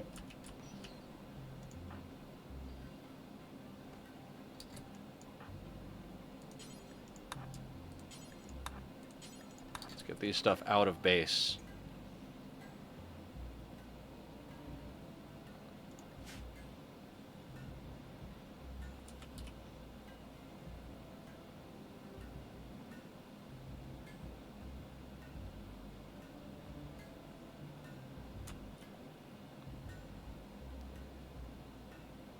Live like kings. It's funny how good you have to treat the slaves in order to, like, keep them happy. Like, that's why I'm always, like, on the fence about slaves, right? Like, they're basically like pawns. It's just that every once in a while they're guaranteed to do a prison break, right?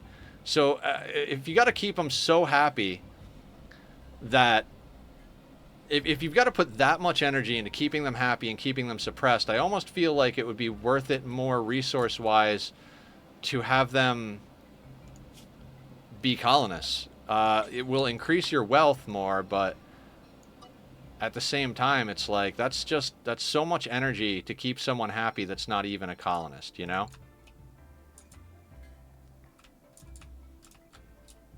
All right, Julie brought in all that steel down there. So that can go.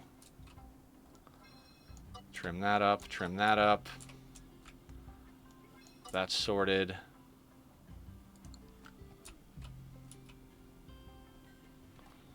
I'm sorry I changed you to that bench maker. I know you're going to be unhappy, but you've only got a little bit of work done. 35. We'll do a little bit faster. Shift plus tab to bring up the Steam overlay. Third button across lets you write notes to save. Oh, I have the Steam overlay disabled, Lou. Can't stand that fucking thing. I don't like overlays in general. If I want something on my screen, I'll put it there manually. I find that overlays just start to get invasive and problematic.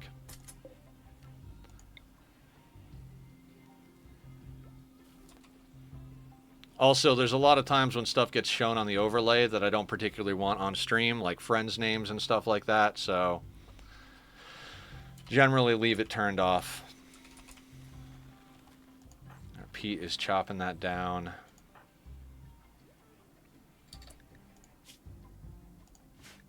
We need to get Maker death rest. I'm sorry, okay. So Maker's going to have to go down for death rest. I'd really prefer for them to be working on Parkas, but we need our vampires in good working order. Barb just came up earlier today.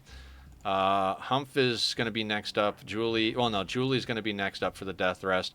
I hate having Julie go down for death rest because she is just such an invaluable pawn when it comes to combat. Like there's like nobody that does what Julie does. She can snipe out entire raids by herself. Literally, we could send Julie out and probably kite an entire raid.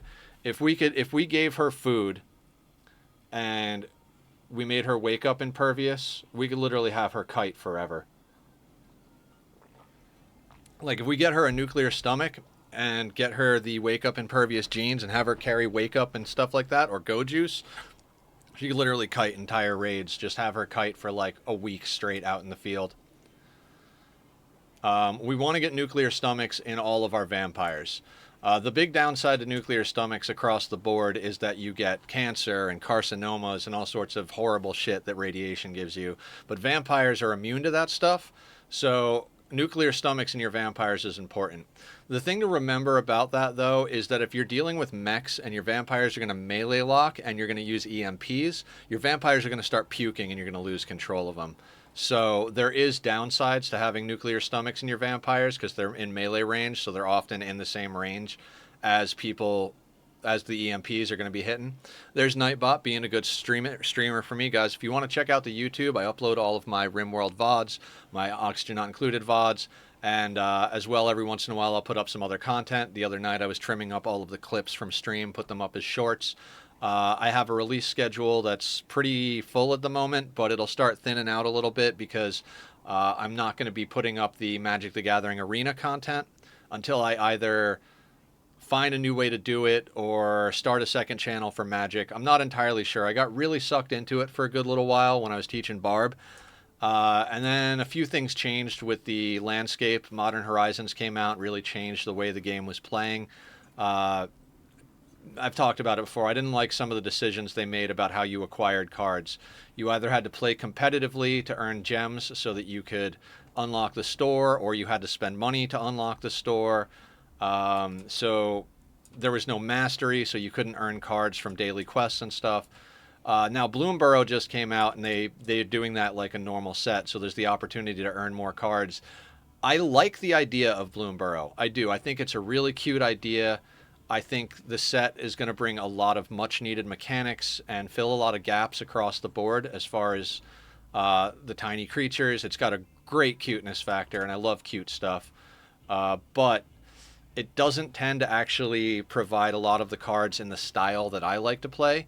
I tend to play a bit of a darker blue-black mage style. I've been leaning a lot more towards black magic cards in my most recent endeavors. My mono black deck is probably my best deck. I would have said my black and white deck that was I forget, a deathless clue is what I called it. It was like grave play and clue making with spirits to overrun. I'm gonna laugh. What am I gonna laugh at? But anyway, the long and the short of it is, I'm not thrilled with the way the content is doing on the channel for Magic the Gathering. So I'm not gonna delete everything that's Magic the Gathering related.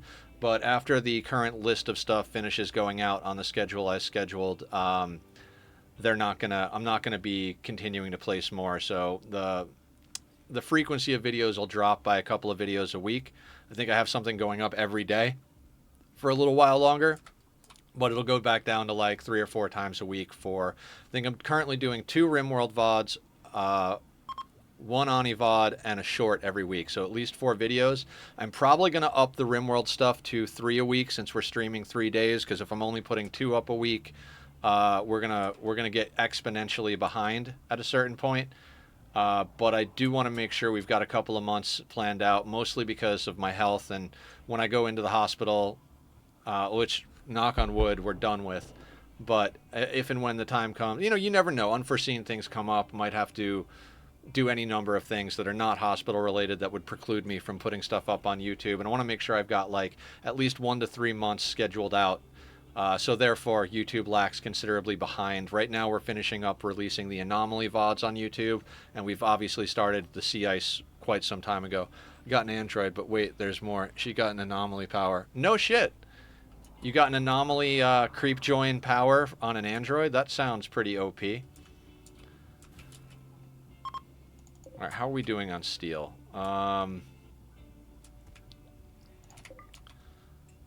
Let's bring that online.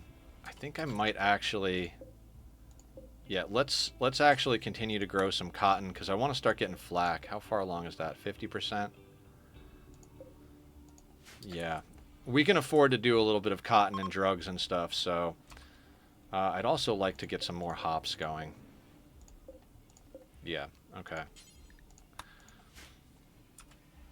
My Joyous Pawn had the organ decay. Ah, yeah, that is...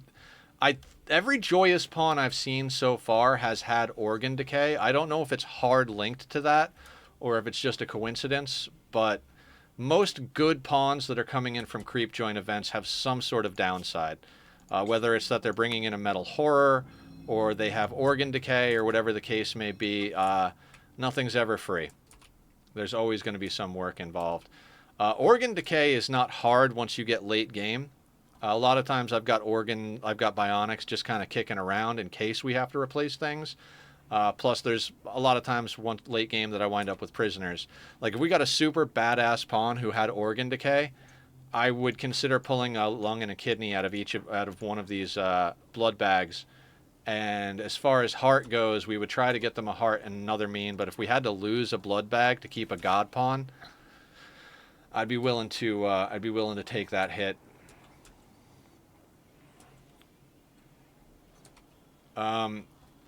There are a lot of things I want to do with this playthrough, and most of them require power.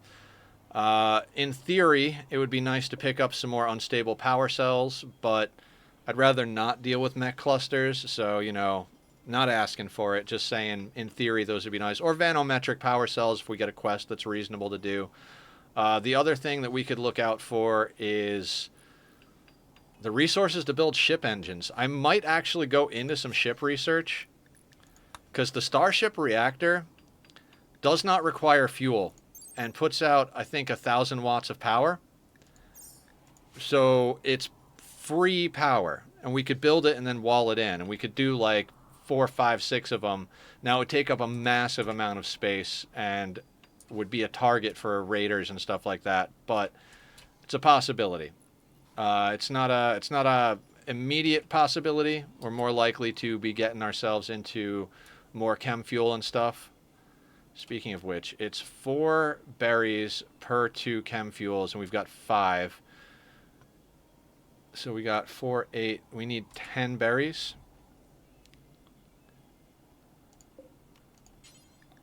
We're working off of Blue's math here. It's basically four hydroponics of berries will feed 2 chem fuel generators. So just so we don't have to micromanage too much, we've got this set on doing berries. I didn't set it on do forever because I don't want to make too much of the materials, and we could always use the berries for other stuff. All right, Tree, get your ass in the hospital bed. You're getting a new heart. Don't judge. She has organ decay. I'm very curious about that one. I mean, I'm not going to fault anyone from playing anything. I'm not going to judge you for doing anything in dev mode, Sparta. I've designed entire bases in dev mode. When I was doing my peaceful playthrough, I decided I didn't want the monolith after I started, so I went into dev mode and removed the monolith.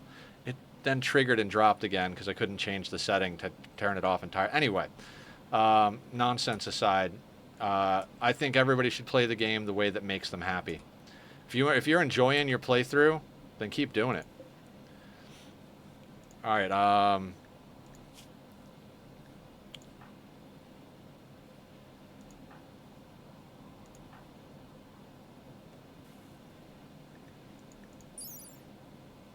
64 on that one on Harriet.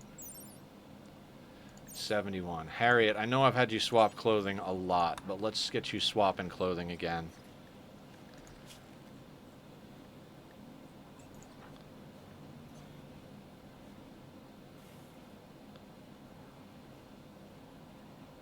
The duplication monolith? Hell yeah. So obviously, if you study it, I think it's every 30 days you can clone your best colonist. There's always a chance that they come out with organ decay, crumbling mind, or are spawn hostile. I'd say given the situations, a hostile spawn is almost better than any of the other options, unless you've got bionics. But I think you're pretty well set on it on infrastructure in your playthrough, right, Aya? So I would say if you've got the duplication shrine, make sure to keep like a heart, a lung, a kidney on deck at all times, just so if you get an organ decay duplicate, you can, handle them. And I would always send whoever you're duplicating, I'd make sure they have a shock lance on them. So in case they do spawn hostile, you can just shock lance them. There's a chance they'll get brain damage. Yeah. The problem with shock lances is the possibility of brain damage, right? Okay, I got to remember to stay on top of this convert.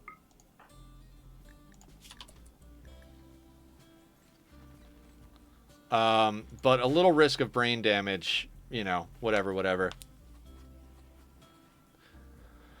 Now, if you really, really want to exploit the duplication obelisk, there is an option for that. I watched Francis John do it because Francis is amazing at finding those exploits and emergent game mechanics that really break the game.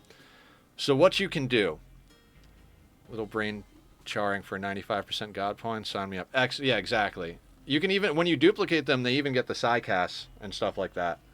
So one thing you can do with the cloning thing that I saw Francis do, he anesthetized his best pawn, put them under and in the hospital, then brought everybody else off map, put them in a drop pod and dropped in the tile next to the map, and left a ghoul or a couple of ghouls on map and sent the ghouls to destroy the monolith. When they destroy it, you get the spawn event where tons of hostile versions of your pawns spawn. Well, with only one pawn on the map, it can only copy that pawn, and it copies their anesthesia. So he had something like 30 copies of his best pawn spawn in with anesthesia, immediately had his people come back on map and capture them, and he had 30 recruits. He wound up turning like a third of them into mood beacons because they were his hypersensitive pawns, and basically like crammed joy wires and all this other stuff into their head and put them all around the base in little like mood beacon closets, and then the rest of them he brought on and just had god pawns for days. Oh yes, my brother looked the monolith up for me and told me that strat. Devious, right, Random? It's the duplicate monolith. I feel like, and not to parrot Francis, I feel like the duplication monolith is, I'm not going to say needs a nerf, but is definitely a possible thing to be nerfed. I think the devs might see some of the things people are doing with them and decide to nerf it. Also, Manhunter Pulse is probably the best Psycast versus Anomaly Events. I sometimes get him to research things since he can tell me the non-spoilery things. Gotcha. That's a good tactic. Hey, bro, I don't want this spoiled, but I kind of want some information. Can you look it up and tell me the things that don't spoil it?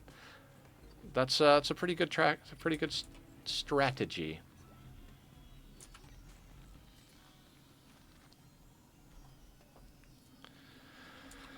Okay, I feel like I should be making some sort of something more happen, but this has been a very passive playthrough. Our crafter is down for work, so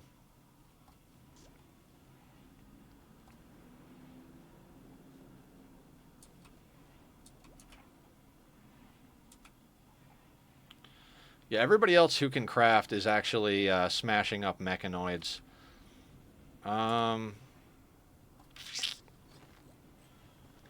think I want to have Ben start making some clothing, the not as important clothing. So we're going to pause for a second. We're going to give some of these responsibilities to Ben. Like pants. We are in need of pants. So we're going to allow all except Thrumbo Fur because I want that made into the parkas by Maker. But other than that, I think anything over here that is available can be made. And we're going to put this on Mr. Ben so that they can start working up their crafting. What do we have materials-wise? Pants cost 40, and we've got muffalo or blue fur. Okay, so we should be able to make 2 pairs of pants, cloth and muffalo. Give them cocaine. Yep. Drugs are throughout the history of politics, we're not going to go down the whole politics conversation. We did too much of that last week. I'm over it. But throughout history, drugs have been used to control populations. Drugs and religion are 2 of the most powerful ways to control people. But that's where we'll end that conversation.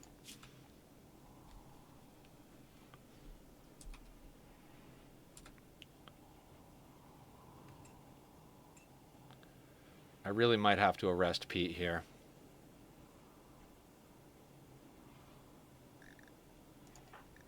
Let me check everybody's things. Always scares me. -3 for diverse thoughts. It's funny that I can make the will breaking that much easier with just a dose. Yep. Okay. I've got to remember... Okay, so... real quick. So, we've got... Julie and Maker. BDW and Grump. And... that's it as far as couples. Okay, because I need to arrest Pete. Unfortunately, I can't be having this nonsense, and we're gonna do that by turning this place into a prison, and then just kind of letting him chill.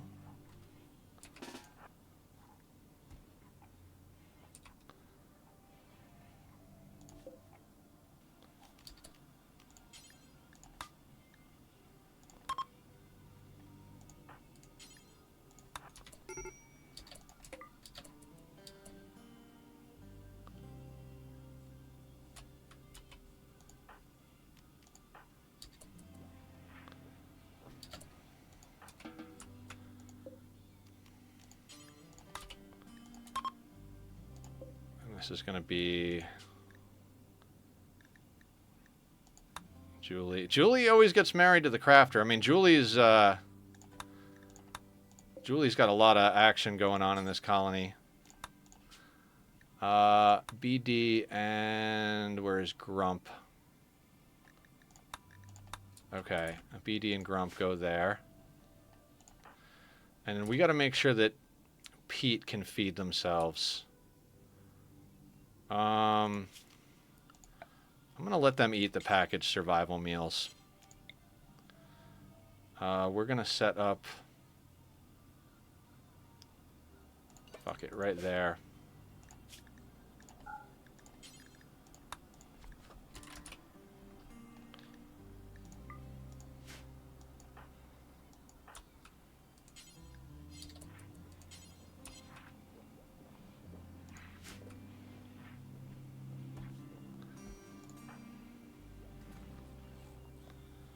And while Pete is in prison...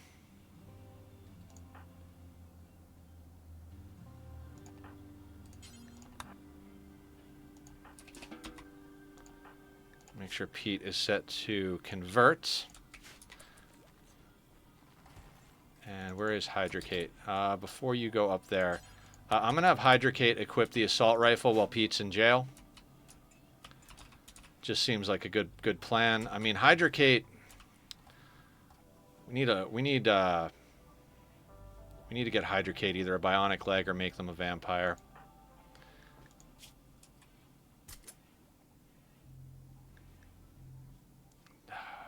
Do you guys think we bring on a 5th vampire? Who are good with their hands and fingers if you catch us. Ah, right. So, Hydrocate's a dirt mole. We made... Maker was originally a dirt mole, right? Yeah. And they're hungrier because we made them a vampire. We would. I mean, we are kind of stocked on blood. We've got 47 blood packets, but I think 4 could support 5 reasonably easily, but...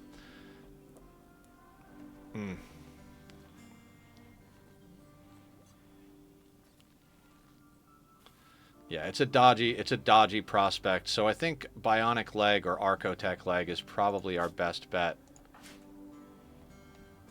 Yeah, I think that's why I had the Bionic Leg set up first.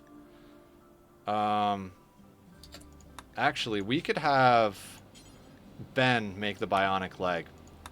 There's no quality when it comes to bionics, so that might actually be a better idea than having them make clothing.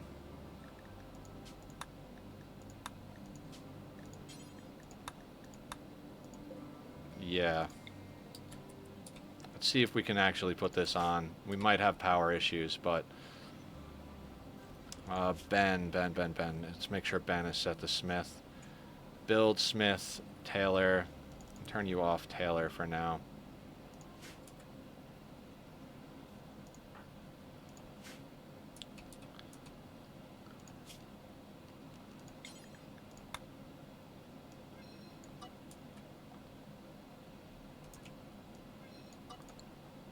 We'll let them pull that revolver in.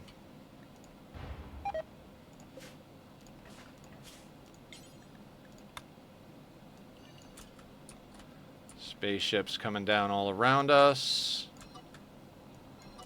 Gradually pulling in all the Miltors and smashing them up. That stuff is good down there. We also have the slag, but I don't feel like turning on the smelter just yet. We already have power. Like, it's hard enough to keep on our fabricator, our machining table, and we got to keep flicking on our ground-penetrating scanner. I named my hauler bot Nether since he's always carrying the colony. Aw, that's very sweet. Thank you, Aya.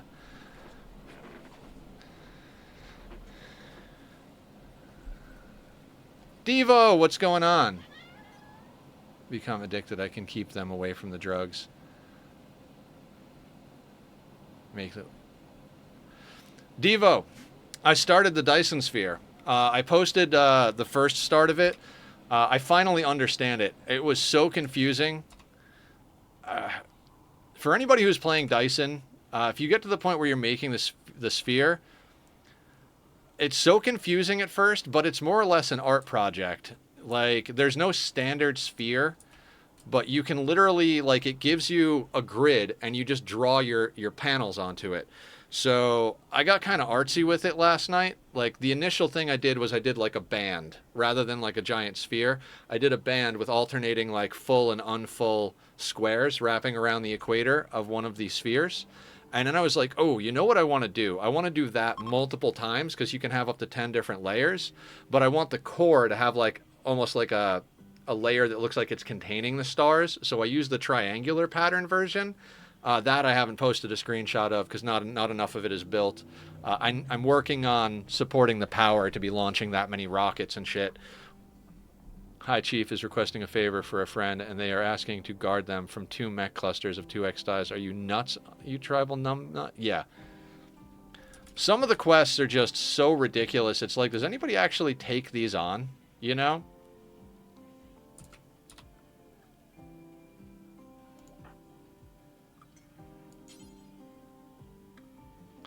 Oh, you need to be level 8 to do that. Okay, so yeah, let's get Ben back on pants. Yeah.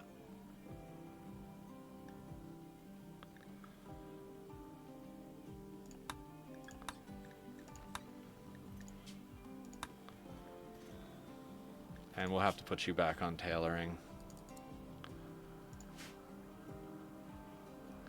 I'm like 40 hours on that save, but I low-key want a new world with what I've learned so far. Yeah, Devo, I pushed through. I've talked about this before because I wanted to make sure that I pushed through to the end. I like your Twitch handle, but can't figure out what it means, if anything, Nethercloud. Oh, I'll explain that in a second. I'm going to take it, but I'm going to need a couple mortars. Good thing I got the materials. Hell yeah. I mean, if you've got mortars and you've got androids... Oh,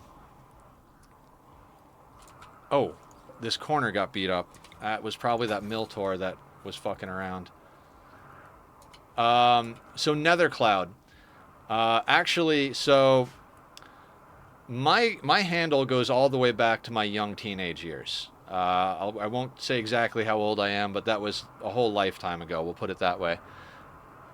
Imagine that in reality, the universe has progressed so far that humanity not only regularly makes Dyson spheres, but is so advanced that they can afford to make less efficient Dyson spheres at the cost of making it look pretty. Yep, that's what I'm doing. So, my handle, as it were, I was trying to figure out a good name all through, as one does when you're first starting getting into gaming and the internet and all that stuff. It was still pretty new when I was a kid. Not everybody had a gamer tag. You know, it was one of those things that games were still pretty much for, the nerds when I was young. But I kept trying to come up with something. And at one point, I came up with Evil Cloud. I just thought the words sounded good together. And I was Evil Cloud for, I don't know, I want to say maybe a year or two. Just as squishy as normal fonts. Oh, okay. And it got to the point where I was like, I don't think Evil Cloud is a proper representation of me. I liked the idea of a dark cloud of power engulfing its enemies and consuming them, almost like a acid or piranha fog of dark magic. I always liked that imagery. In fact, a lot of that imagery finds its way into my artwork. The idea of like dark essence seeping through as a liquid or a cloud and like consuming the things that it wants to stop, right? And so after a while, I was like, I don't think evil fits me. And so I was thinking about doing other stuff. And when at the time I was playing a lot of Diablo, I think it was Diablo 2. Let's get you into some pants. Eugene already has pants, but we'll let Ben make another pair of pants. And in Diablo, when Diablo 2 came out, that's right, it was before Diablo 2, but I was playing a lot of Diablo 2. And I wound up making alternate characters. And my whole process for naming them was Cloud was the suffix I used to distinguish it as me. So there was Evil Cloud was my main, Nether Cloud was my alt, Terror Cloud was another alt, Visceral Cloud was a barbarian alt, and basically like whatever first word seemed to fit with the character's style or that sounded cool I would use. And over time I started to just really fall in love with my alt. So over time, I went from referring to myself as Nethercloud and making my primary character, Evil, sneezing. Whew. Well, that sneeze is stuck now. So over time, I started preferring Nether Cloud to Evil Cloud because I didn't think of myself as evil so much as dark. My name is from an old Xbox 360 clan tag. My name was Devo Doomsday for like 10 years. Devo, the clan, broke up and I changed my name. Then when I'd join a party, I'd have to explain to people who I was and they would say, oh yeah, it's Devo. So I just changed it to that. Oh, fuck yeah. I got a lot of shit, but I don't have ungodly amounts of components. Yeah, ungodly amounts of components takes a long time to get to in any playthrough. We're starting to chew through ours. I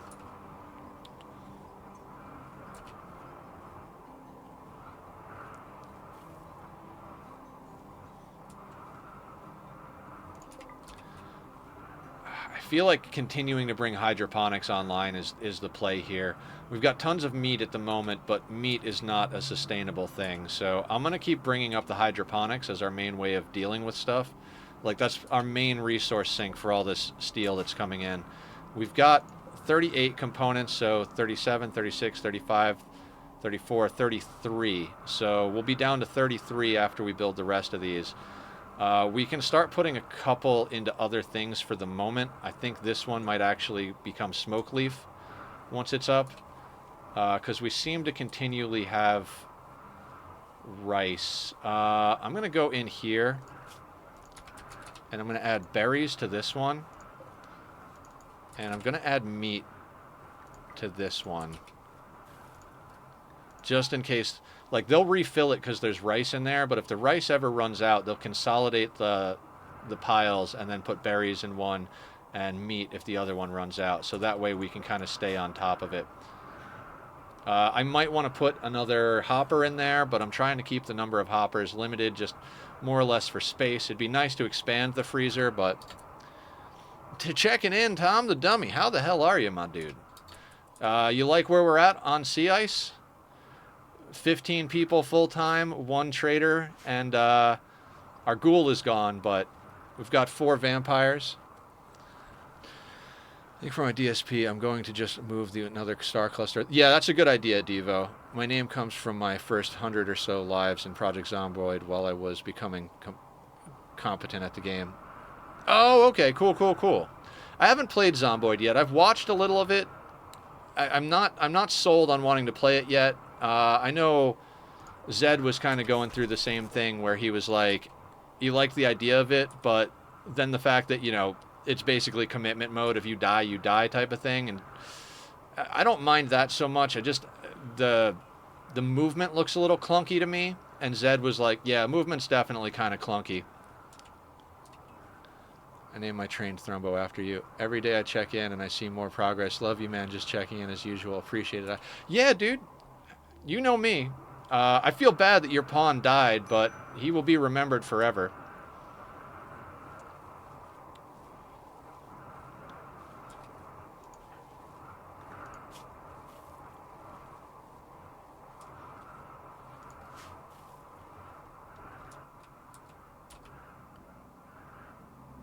Do a squat. All right, I can do a squat. It's a good thing. I've been eating too much food. So, okay.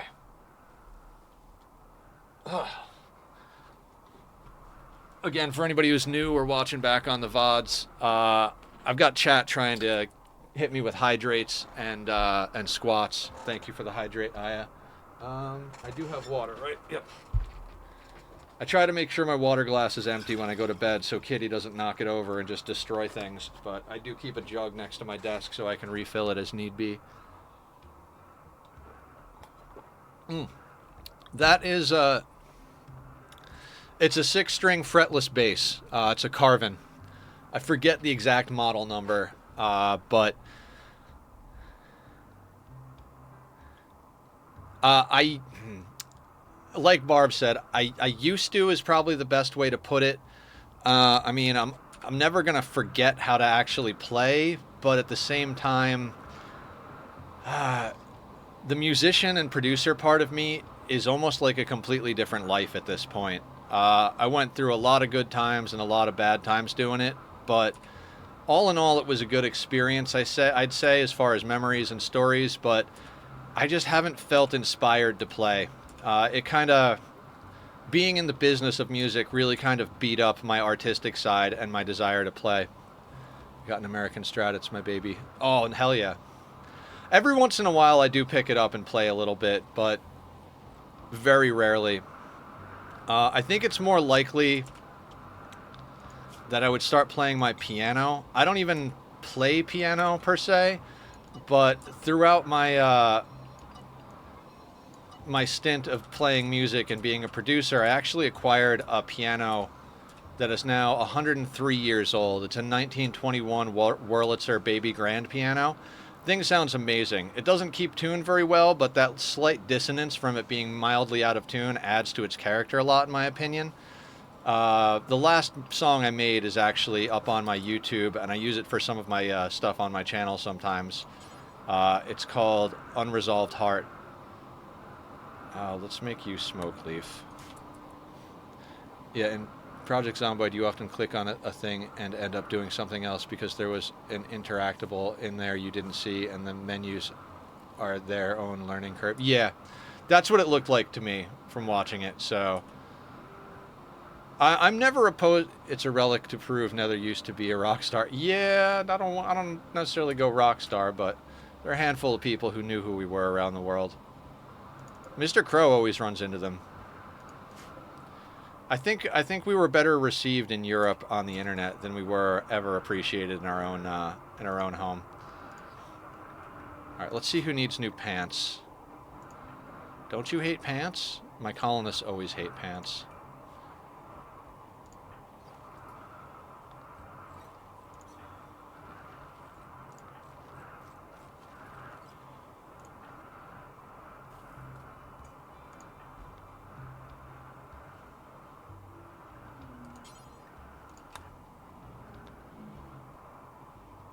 Just jam with friends. There's a boat club bar thing. Time. It's mostly for giggles. Yeah, it's important to do stuff for fun. For me, Barb always asks me if I want to jam and stuff. I'm not a jammer. I'm a writer. If I'm doing music, I'm gonna sit down and I'm gonna write. I'm not. I've never really spent time developing the ability to jam and learn standards. I learn something, and I'm very much that guy who sits there with a book or like sits there with a friend, and as I'm exploring new things like new chord progressions, new scales, etc., I will be using it to write as I learn. And I got better about actually notating stuff. I can't read and write notes like really well. Basically, I do a lot of what there are a lot of people do it out there. We use the musical notes for the timing, because the timing I can see no problem. Quarter notes, eighth notes, all that stuff. Rhythmically I can understand music notes.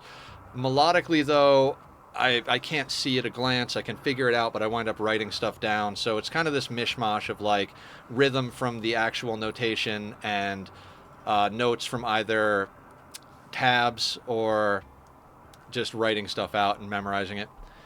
I can't read any music. All the songs I know how to play is by ear. Yeah, my ear was never as good as it should have been. But like I said, I did mostly writing. So I didn't necessarily have to understand or have to be able to hear things by ear, because I would understand what I was doing writing-wise.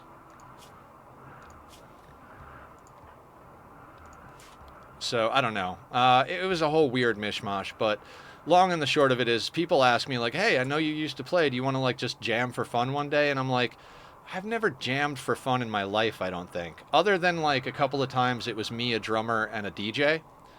We used to play in our living rooms because it was all rhythm-based stuff. Me and the drummer would just lock in. I wouldn't have to think about what progression I was playing in. And the DJ was just scratching and throwing samples and stuff over top of it. So there was very little need for us to, like, communicate about like, oh, this is A minor, this is, you know, this, that, and the other thing. So, nobody can actually use this. Backing tracks will help with jams a lot. I see, that's the point of jam. It's no plan, it's just a good time. Yeah, that's not a good time for me. Jamming is never a good time for me. I've tried jamming with so many people. What's a good time for me is writing something badass. It's like sitting down to like do an art project and just doing something really good. I'm never going to go and do an art project where I'm like, yeah, let's just get together and like have some drinks and throw paint at a canvas and just do something together. I don't like to jam. I like to write. Little Jay with friends just bouncing music off each other, such a good time. So here's where me and jamming cross paths. Me and jamming cross path as a engineer and producer. When I would get together with friends, they would jam and I would record it. And I could pretty much mix on the fly. So like they would jam and I would be like, okay, cool, I can throw this kind of reverb on that. I can add this, cut that there, move that there. They're about to go into the next song marker so that we can cut the song there for the CD. And so I was better off being the engineer producer for jam sessions than I was actually the bass player. I'm not going to say that there weren't times that I locked in with jams, and me and my guitar player, we knew how to jam together in the context of our writing, but I also never really got into standards, never really enjoyed the blues or like straightforward rock and roll. I was always about like the weird off the beaten path music, the very like jazz influenced progressive metal type stuff. And for me, that stuff is not something you can really jam on. I personally hate the blues. I can't stand playing the blues. If I never heard another blues song in my life, I would be totally freaking happy about that. They just do not speak to me in any regard. And that's, again, not disparaging anybody else out there. Whatever you like, you should do. But me personally, can't stand the blues. So I don't play it. And a lot of people jam around those more traditional concepts, those old standards and blues and stuff like that. Pete's in a daze. Okay, that's fine. I hate the basic chords. I just want to do solo improvise most of the time. Yeah, and much like we talk about with video games, I think people should do what makes them happy, regardless of what that might be. If you enjoy jamming, you should jam. If you enjoy improvising, you should improvise. I gotta flick this on real quick so that we can see where the rest of the steel is. We're gonna have to move our steel setup here. Let me make sure. Yeah, we don't want any roof to accidentally get made over here. The Imperials are already leaving.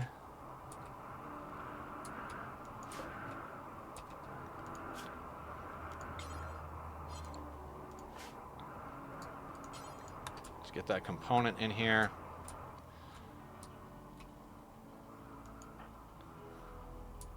Yeah, Hydrocate's hauling now because they don't have anywhere to drill. So we'll move that nonsense. Is that flicked on? Good, good. Okay, so we're going to have to move this drill.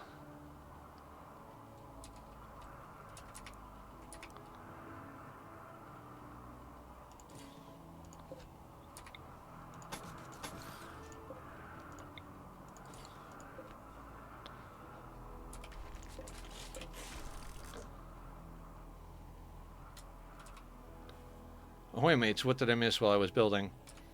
Just us talking about everything, talking about life, where our screen names come from. I think Mr. Crow's got a good story on his screen name, right? We've been making guns, making parkas, having our vampires go down for death rest. All in all, just kind of, living it up on Rimworld.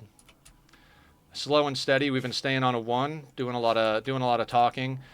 For me, for my channel, everybody, like, I would rather play the game slowly and engage and talk with people, have a good conversation, than, hit that fast forward button and just, bang my head into a wall. Oh yeah, that is good story if you want to know. Oh yeah. Share it with the class. Sorry, I'll never say that again. But yeah, we were all sharing our stories. And yeah, Devo, going back to the conversation we were briefly having about Dyson, I'm kind of planning on moving to a different solar system as well. I don't think I'll ever really shut down my primary system. It's probably going to stay basically as the building factory. It's going to make assemblers, smelters, Basically, any of the buildings that I have to place are going to stay being made on my primary planet. I have a star cluster around a blue star. I don't have any blue giants, which is my one regret about my current seed. I didn't know to look for that when I made this seed, and that's the one thing that makes me kind of want to start over. But it also kind of feels like, okay, it's a little bit of a challenge. I don't have the biggest, brightest, bestest star to go around. But I do have a decent sized regular blue star in a system called the Nash system. And the Nash system, I think it's 3 planets, one of which is a gas giant that has 2 moons. And so I'm going to go and tap the gas giant for all of the hydrogen and fire ice. And on the 2 moons, one of the moons I'm going to make a solar sail launch platform, and the other one is going to be a rocket launch platform for the framework. And I'm going to be making like a fully decked out Dyson sphere over there, and turn that entire solar system into an antimatter factory. Like the whole goal of that solar system is going to be like, yes, I'll bring in stuff from the other places and I might send out some resources, but more or less I'm going to build what I need to sustain making obscene amounts of antimatter so that I can use that for research and antimatter fuel rods. Because I would love to get off of deuterium fuel rods. They're doing great on my mech, but I'd like to get to antimatter on my mech at least.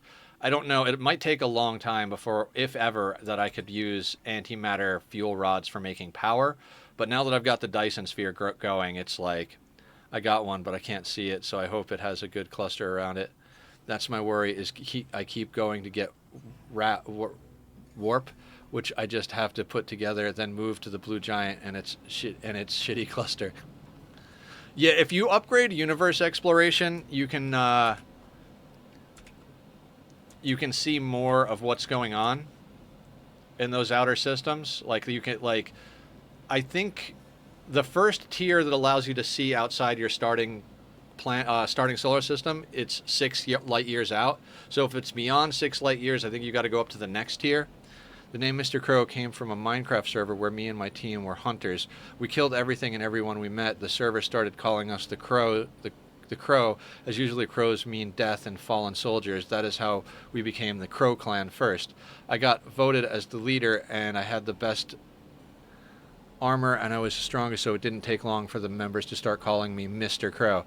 See the last one for, I can see 5 light years, then the last is whole cluster. Mine's basic, and I've told it before. There's a UK thing called blue tack. I think it's sticky tack in other countries.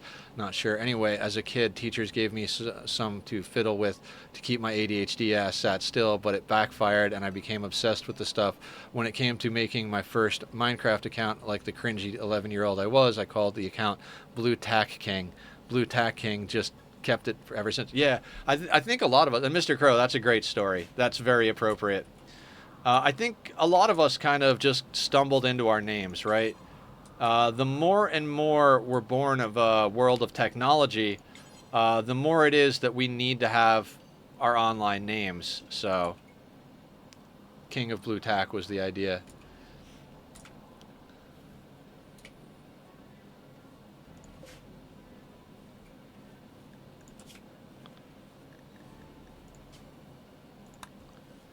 Where's Ben's crafting at right now? I need Ben to get just a little bit more crafting.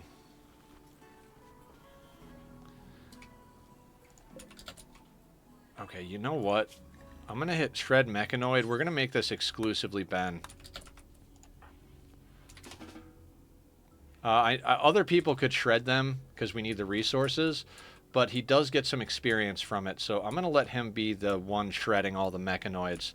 That way, we might be able to get him to level 8 and start having him make bionics.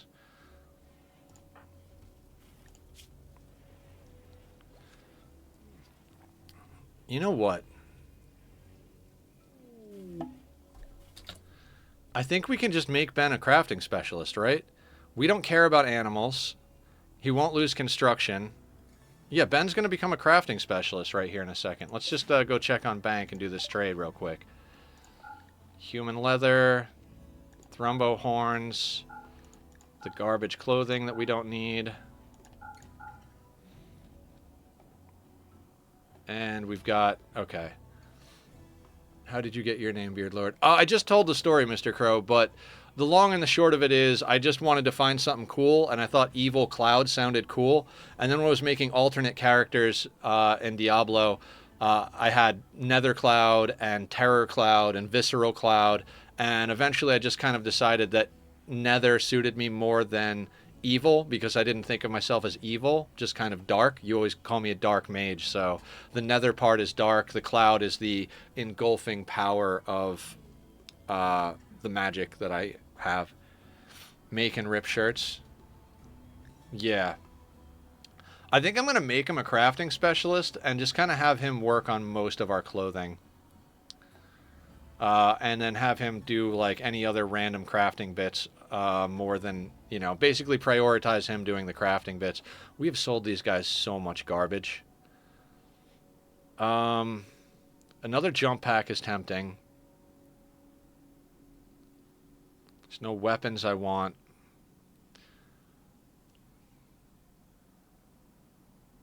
Can't afford the tech print. We've got plenty of steel. We've got a decent amount of plasteel.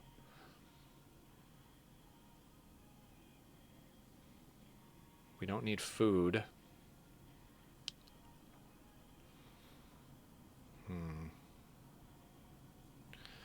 This is one of the more difficult... I'm going to go back to building. I need to finish some bits of the QUI. Sounds good. I look forward to seeing it when it's done. I'll be popping on after stream. I've got leftovers from the dinner I made last night. I'd love to get that Archotech leg, but that's double our budget at the moment. There's nothing we could drop pod over to him either. Otherwise, I would. We have bought them out of the vast majority of things. So let's start getting ourselves some good accessories. I think grabbing a couple of jump packs might be good with the number of population that we have. And I think plasteel, as much as we can carry or afford.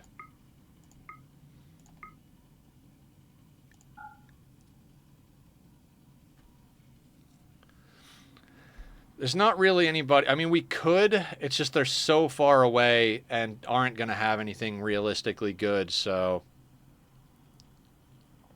These guys are going to reset soon. But... a little bit of anything. You know what? Maybe medicine? No. I'm going to bring back the plasteel because we need to make a lot of stuff.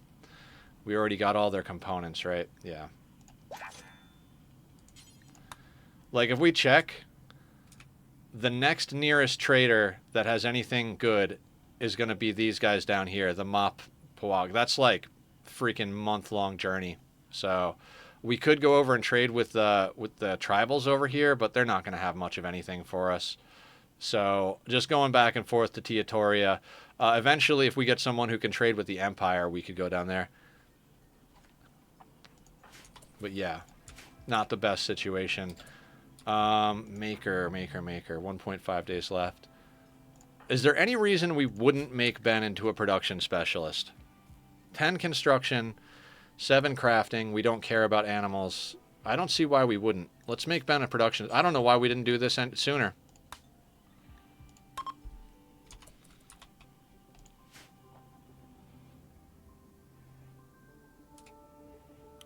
Makes sense. I tended to make names variations on a theme. All my Dark Souls characters were variations on mechanic. The mechanic being the thing I was trying to learn. My last one was role mechanic. Ooh, yeah. So similar vibe with the cloud thing. I even refer to my kitty cat. His name is Tachyon. I refer to him as Tachyon Cloud. You know, Cloud almost being the surname. It is one long name, and I've stumbled back and forth with that. Like, is it Nether Cloud or Nether Cloud? And I'm kind of okay with both. I do like the idea of calling my kitty cat Tachyon Cloud. You know, he's part of the Cloud clan. Which my buddy Linus, who I've known for most of my life now, he was like, that sounds like something they would encounter in Star Wars that would be dangerous. And I was like, that works. The reason he is Tachyon, by the way, if anybody wants a cute naming story, since we're doing cute naming stories, Tachyons are the particles that don't obey the laws of time as we understand them. I think they can travel backwards in time, theoretically. You know, all that stuff is like way out there, theoretical stuff. But since tachyon particles don't obey the laws of time as we understand them, and neither does a kitty cat's love, I thought it was an appropriate name for a cat. You know, he doesn't follow the rules. Star Trek, yeah. Where is Julie? Julie, could you do me a favor and haul the toxic waste?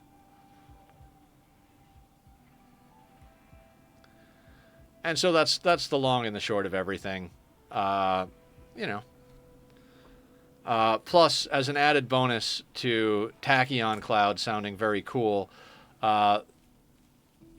Tachyon I abbreviate as TAC, and Tachyon is Tachyon. So I don't do it TACH because that's like Tash or something like that. It's TAC. Some people say TAK because they haven't seen it spelt out before, but it's TAC. And so TAC is cat backwards. So I get a little palindrome humor along with not palindrome. You know what I'm talking about. I get a little reverse humor. His name is Tack, which is cat backwards, and he is Tachyon, not obeying the rules of time as we understand them. So that's the gist of what we're doing.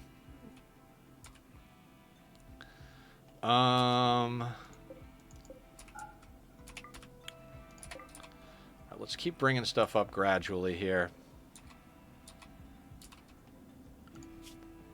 170. We're getting to that point where we're going to be at raid caps soon. So sometime in the next couple of streams, we're going to stop caring about wealth entirely.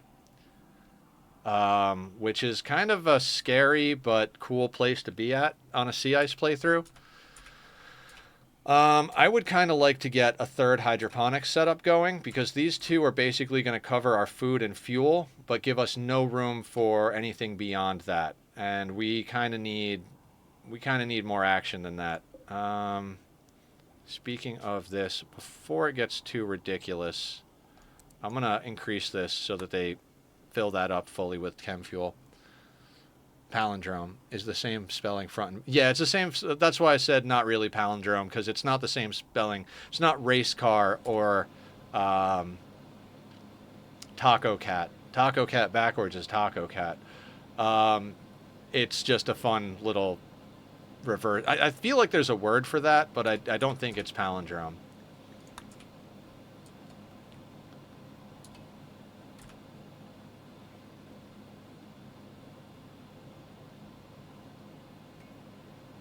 Yeah, that is a shame. I do agree, Aya.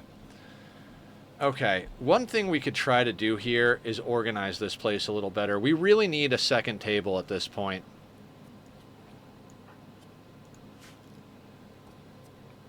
So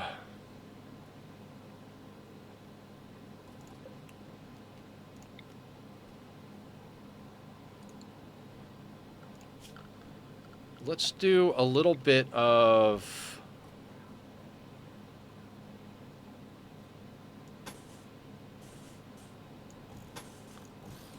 building of conduit just in a couple of places so I can move a few things around.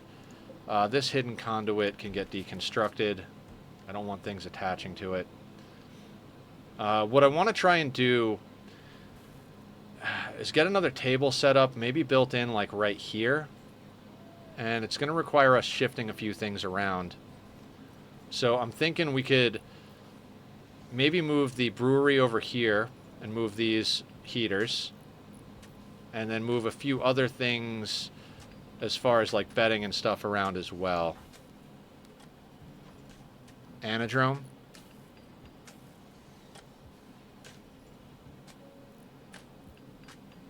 What is an anadrome? I have no idea what's going on. So, speaking of the kitty, hey bud.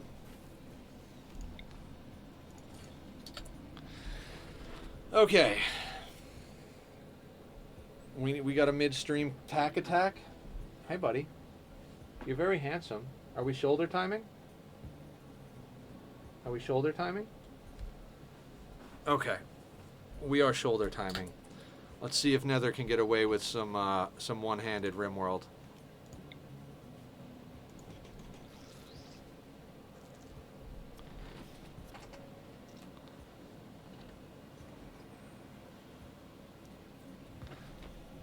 I got him.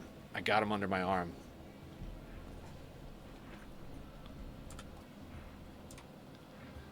Marriage spot. You know what? I'm just going to stuff that right there so it's a little bit out of the way.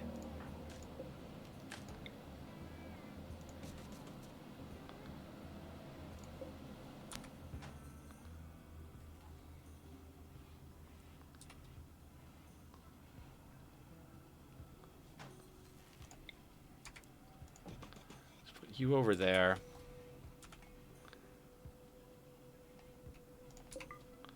One more of those.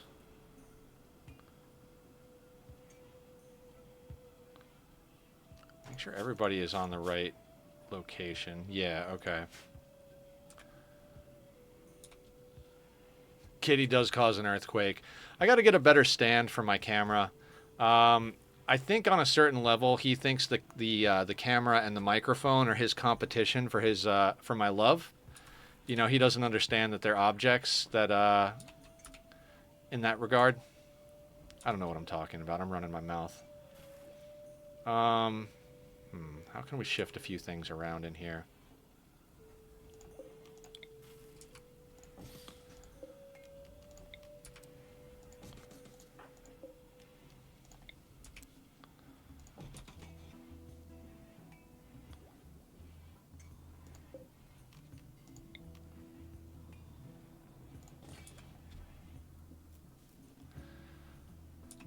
Not working with all of the options as far as space is concerned, so we're going to do our best to just kind of move things around a little bit.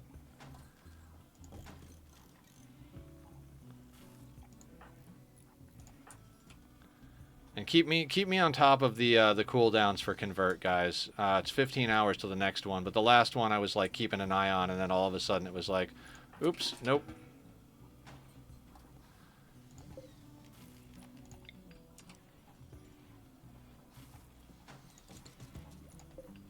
Yeah, we're going to put some steel into making another table.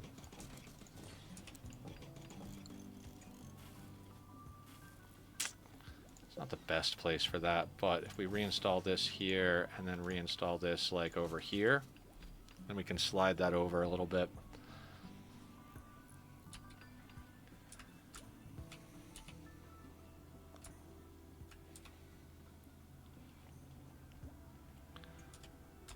Cat cognition, yeah. He's a very smart boy. Alright, we've got bear skin. We do want Maker making the parkas because he's considerably better. What are we missing out on? I think we're missing out on midsection pieces like corsets and formal vests. Okay. We've got 25... That's 45. That's 45, so we don't have that. Pants are 40.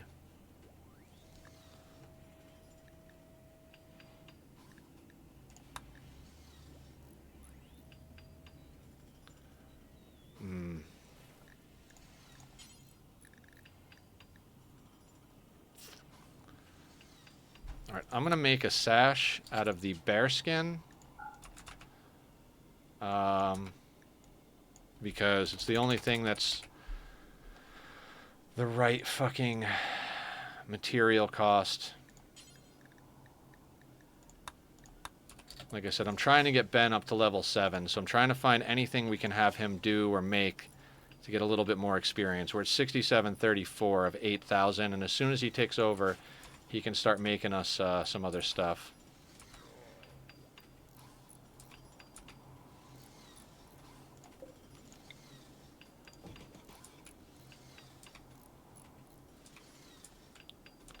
Takes them a long time to build chairs.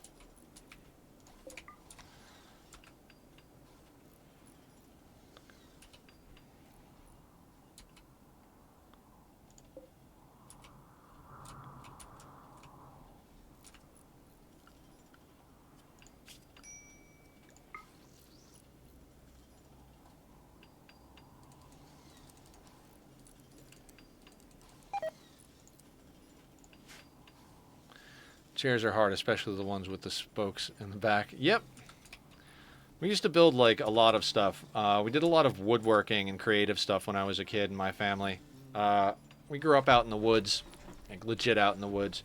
I've told a story before about how I basically lived sea ice. I mean, not sea ice. We're in the woods, but we lived so far out that there was a massive snowstorm one year, and it knocked out the electricity, and the plows couldn't get to us for a week. That's how far out we were and how bad the snow was. I think we were out of electricity for like 5 or 6 days, and we couldn't get onto the roads for an entire week, like a full 7 days. We spent a lot of time huddled around a wood stove just trying to keep warm with blankets wrapped over top of us. If we wanted drinking water, we had to melt snow. Anything on fire? I had to take care of adulting. No, nothing on fire at the moment. We're building another table setup because we're in need of another table setup. Maker is down for death rest. Pete is arrested, so we can convert him. Bank is on his way back with a couple of jump packs and a few other goodies. We have bought out our our closest neighbor is like fully bought out of goodness. We made Ben into a crafting specialist, and we're trying to have him do literally anything that's crafting, whether it's making a pair of pants or smashing up mechanoids. Because with one more level, they can start making bionics. So I can have Maker focused on doing all of the guns and clothing, and have Ben focused on making bionics and stuff like that that don't require higher levels. Other than that, we've got a freezer full of food, and we're slowly but surely cleaning up the mechs and random materials around the map. How did your adulting go?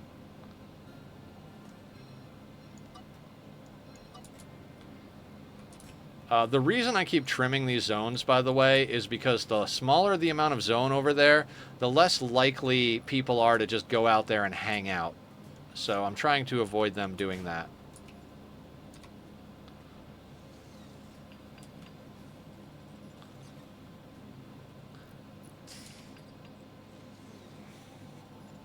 Nothing is on fire. Almost was, metaphorically.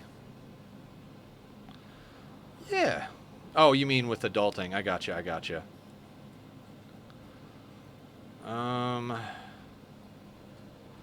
Alright, Ben is making a sash because we had the materials for him to make a sash.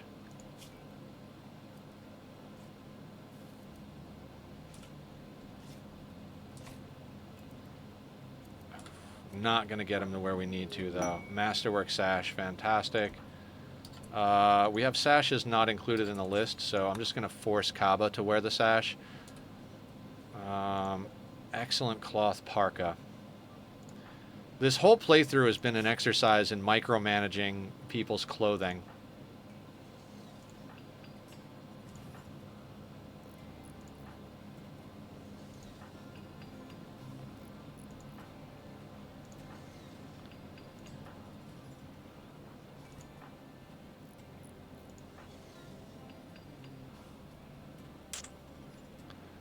Mila could use a new parka, but Muffalo wool is 100.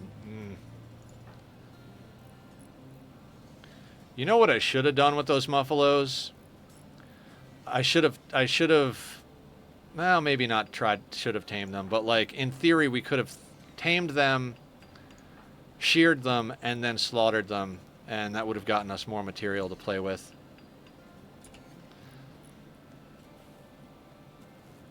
You could use a new pair of pants.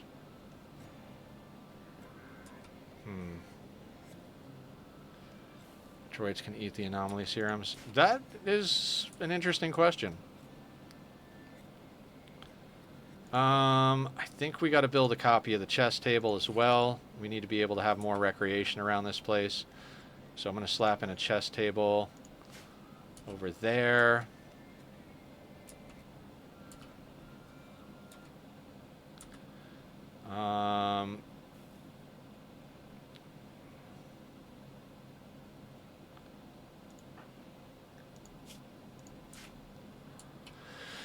Yeah, we're slowly but surely knocking it out.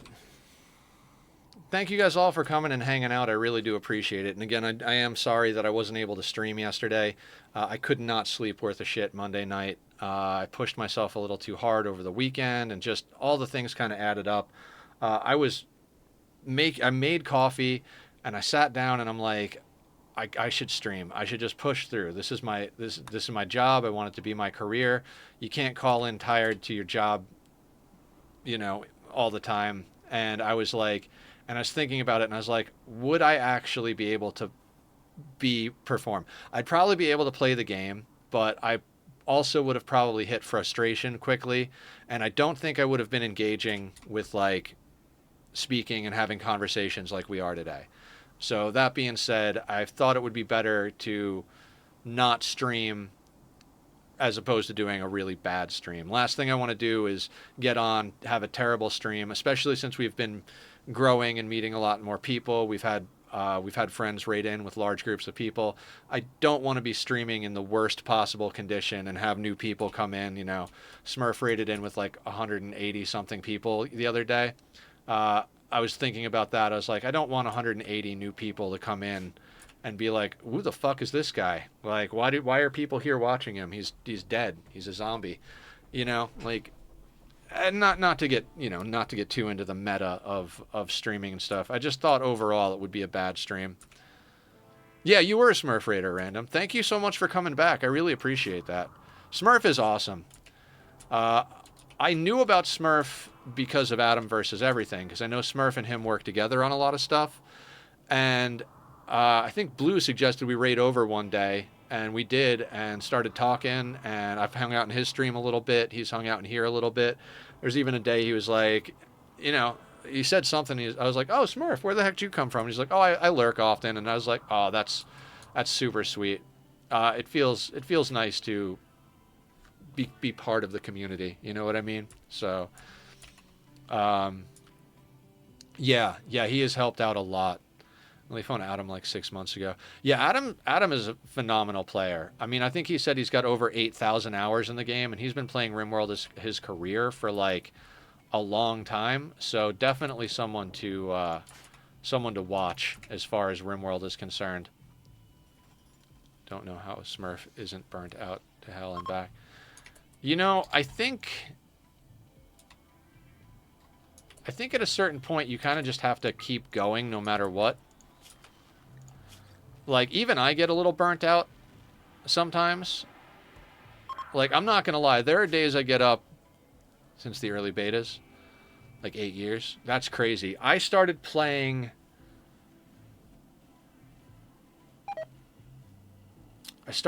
probably 6 months before Biotech came out, I think. I played a playthrough as core, and I was like, okay, I got my fill. I did everything. I had, you know, blah blah blah. I did a few bullshit starts and stuff like that, and then eventually I did like a full playthrough to ship launch. No commitment mode, no crazy hard difficulty or anything, but I was like, okay, cool. You know, I've done the guns. I've designed kill boxes. I've had a good time. I think I'm gonna, you know, I was like, I think I'm just gonna wait. You know, maybe I'll get the DLCs eventually. And I told my buddy I finished up the. Oh, okay. So not paying attention to power.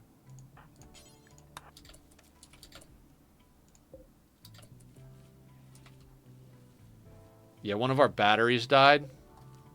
Like, it broke and they had to repair it, and the other one just got drained way too fast.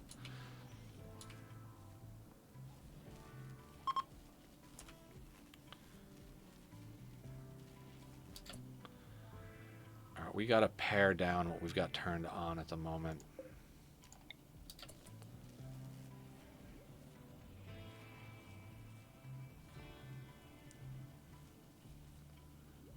Fuck, okay.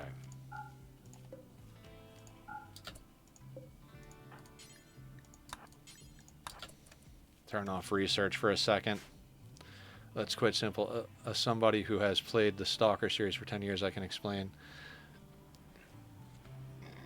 Excuse me. Sorry, I was going to get into like the whole thing of like burnout and stuff, right? Like, there have been days, especially lately since I've been obsessed with Dyson Sphere program, which we're going to play some more of on Saturday. We've got a Saturday playthrough on that going.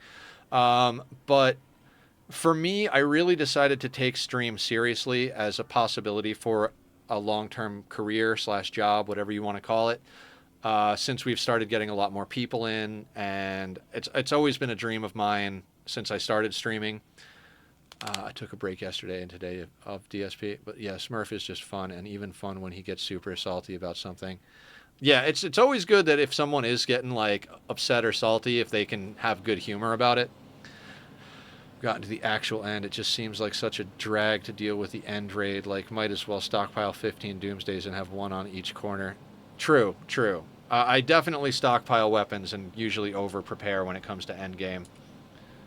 Um, I mean, the thing is we are so far off from end game. Even like we are finally at the point where I think we could handle some shit and start pushing towards raid cap and dealing with big raids.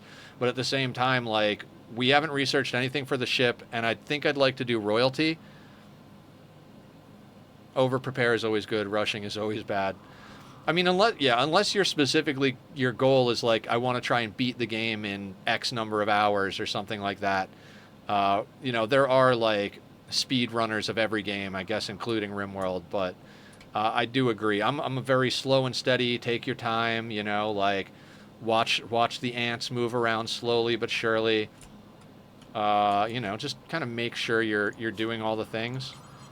Controlling the clock in any competitive situation, whether it's competing against yourself or competing against someone else, controlling the clock is a great way to make sure that you do the things you need to do.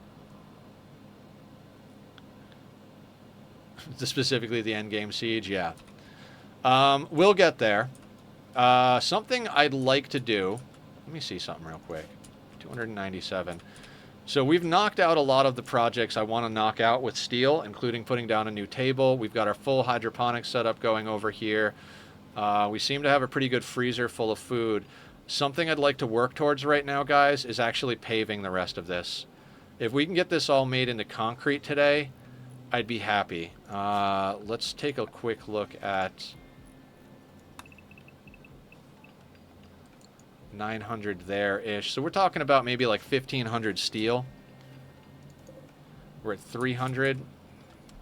Smelting some stuff down. We've got a bunch of slag as well. I'm going to let them continue pulling in the mech corpses.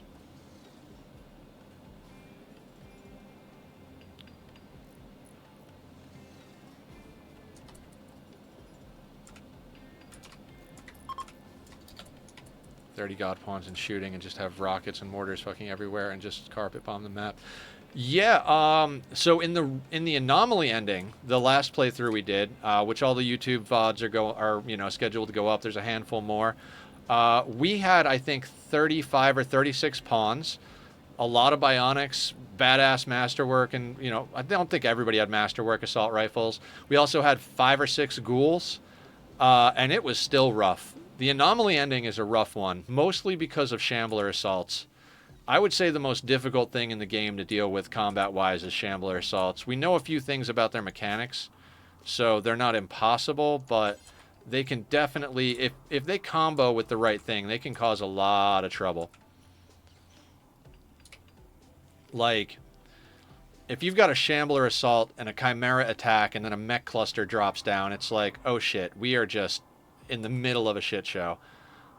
Which is why we're going to over-prepare even more this time around, because we do have ambient turned on for anomaly. It's not set up to do like full-on threats, but like it's not set up with the monolith. We turned the monolith off, which I didn't realize how much that affected what can come at you, but I have enjoyed the way we've been playing, so. Annoying of them all. All your walls full of holes, and then a ton of lung rot from the hauling of corpses. Yeah. I think, so let's say we were to over-prepare to the fullest. Everybody would have 2 antitoxic lungs. Everybody would have immunoenhancers, coagulators. Everybody would have at least 1 bionic leg, bionic arm, and bionic eye. Everybody who had scars would go through a bioregeneration cycle or be made into a vampire. Everybody would have masterwork or legendary weapons. We would have plenty of drugs and food stockpiled. If we really wanted to go crazy, we'd collect enough luciferium that during the entire endgame raid situation, we could put everybody on luciferium, because luciferium greatly increases a pawn's abilities, movement speed, manipulation, accuracy, everything goes up when they're on luciferium. So I believe royalty is a 12-day assault, whereas the ship is a 15-day assault. But let's say we erred on the side of caution. You have to take luciferium once every 6.66 days. So we tell them once every 5 days just to be sure that we don't accidentally let someone die. That means if it was 15 days, we would need 3 pieces of luciferium per colonist.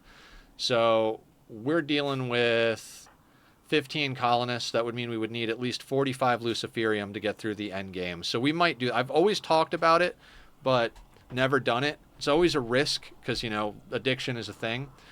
But it might be worth giving a shot this time around. Cybernetic Sangs with pyrophobia removed and plasma swords done. Sangs. Sangs? What is Sangs? Shambles of the most. Yeah, okay, yeah, I read that.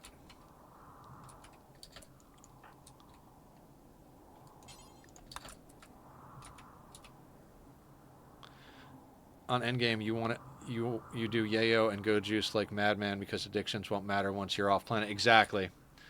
Yeah, we're gonna have a stockpile of the good drugs. We're gonna have a stockpile of pulsars, doomsdays, lances, all that before we start endgame. This is going to be a very long playthrough. Most of my playthroughs tend to be long. I tend to over prepare. I also tend to play on a slower speed because it's how I like to play. We actually had someone come in and be like, "How can you stand playing on a 1?" And I'm like, "Well, I like to win. That's how." Cybernetic sanguiphages, yeah. I would definitely like to get Psycasters before we go into endgame, and that's going to necessitate us becoming allies with the Empire. So we don't have any way of doing natural meditation, so it's a whole thing, right? Okay, let's get this reconnected so that Ben can start chopping up, smashing up mechs again. What's Ben's crafting at? So close. Under 1,000 experience to get there. Anyway, guys, it's about halfway through stream, so I'm going to take a quick restroom break. Had a lot of coffee. Thank you for the hydrates and the squats. I'll be back. Please hit me with more hydrates and squats so I can get my unhealthy ass in gear here. I'm going to put up the links to Bobby's music. If you enjoy the music from the Be Right Back screen, it's also the music on the start screen. That's the guy who does it, and he did it out of the kindness of his heart. So if you like it, go show him some love from me. I will be back in a few moments. Stand up, stretch, get yourself sorted. We'll kick some more ass.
Okay, everybody, I am back in action. You think it's going to cross the 50 stream mark, Sparta? I wouldn't be surprised. Let me look real quick. How many? I think we are up to. We're already up past. This is the 24th or 25th stream that we're doing, just to get to this point. I think it's going to speed up from here. But you gave me an idea here. How about this? Remember when I was talking about how I might have you guys pick my next run? What if I do this? What if I put up a question, like a kind of like a poll? I'll put it up in the Discord, and it'll be how many stream days will it take to finish the sea ice run? And the person who guesses closest gets to choose what run I do next. What do you think of that idea, guys?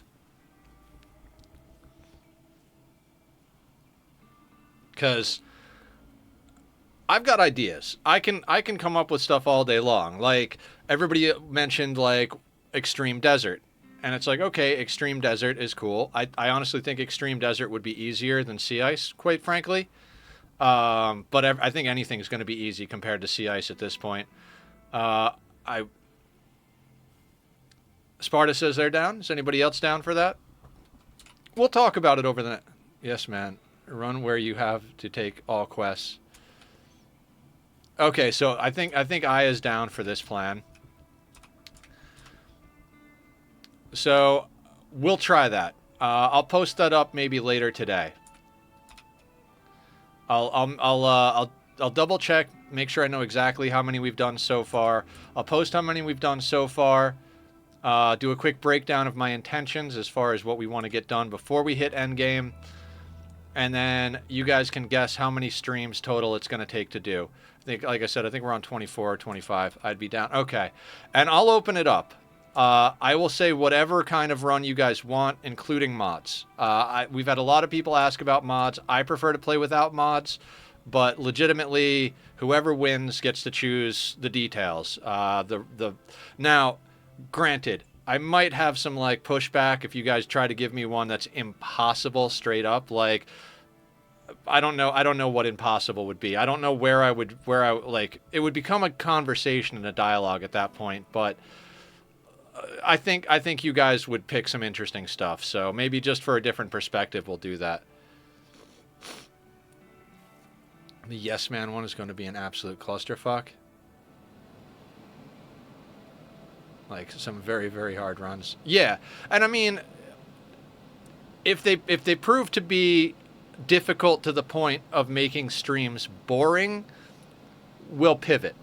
That's how I'll put it. Like, I don't want streams to get boring. Like, if we pick something so difficult that it's like, hey guys, welcome to the start of today, and we died, and we died, and we died, and that goes on for a week and a half, that's going to get a little tired. So, you know, I would ask that you guys pick something that's reasonable, but whatever the case may be, if you want to say, hey, Nether, play just core, no mods, no DLCs, just core, and get any victory you want. Cool. If you guys are like, Nether, this mod pack is the absolute best mod pack. Since you don't do mods, I want you to do this mod pack and do whatever you want with it.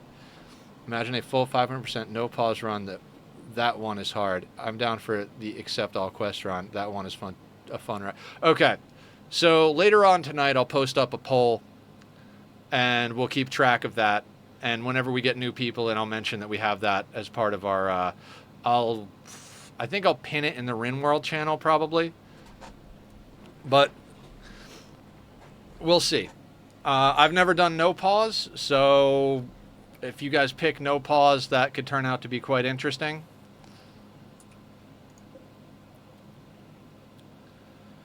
Masterwork cloth parka. So I'm guessing, yeah, I think Maker finished one of the Thrumbo parkas. Finished both of the Thrumbo parkas, and people were putting on new clothing. Okay, now since I forced a few people, let's go back through.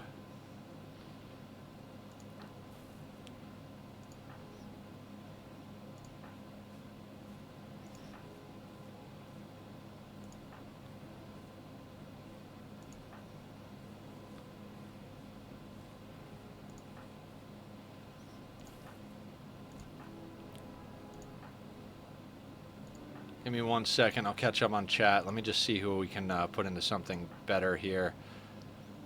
Humph really needs a better parka, but...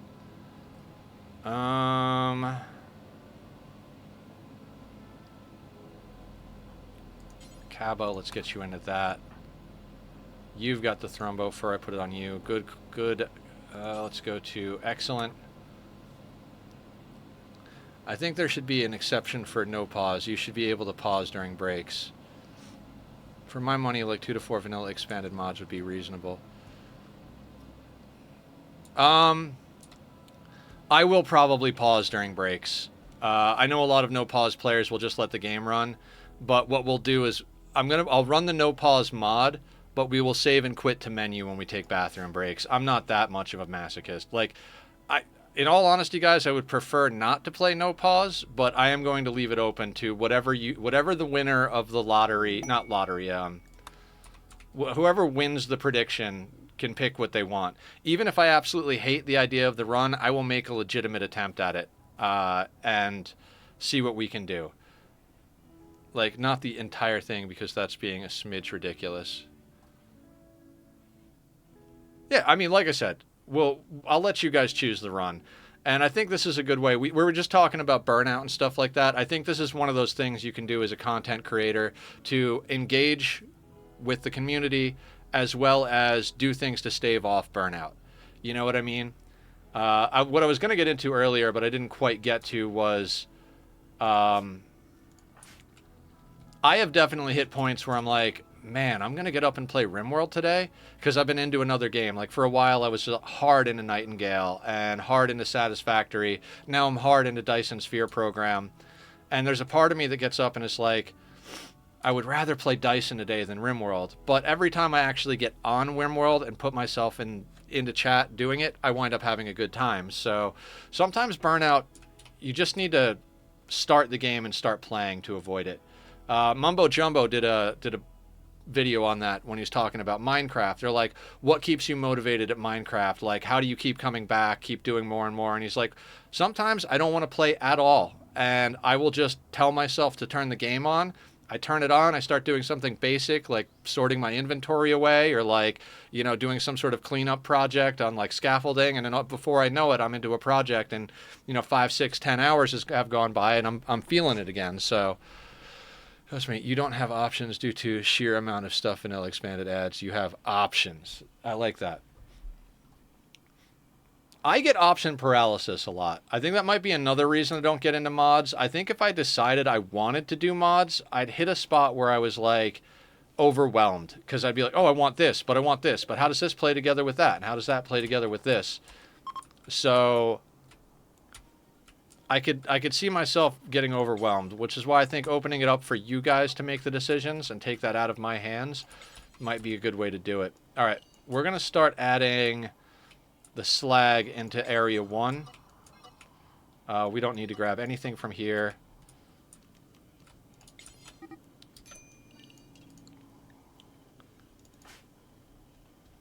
Barb, damn it. I mean, Pete's already in prison, right?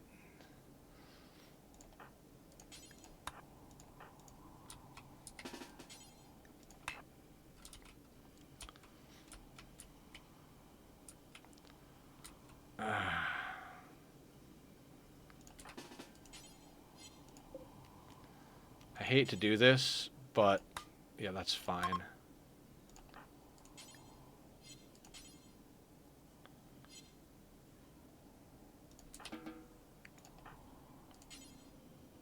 I can't tend Pete. All right, I guess they got to fight. Aggravating.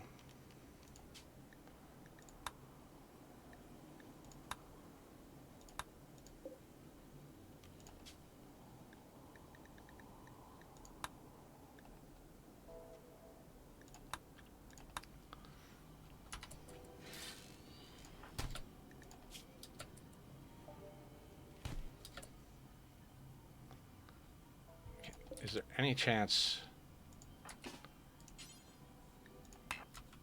All right, hang on a second. Can we?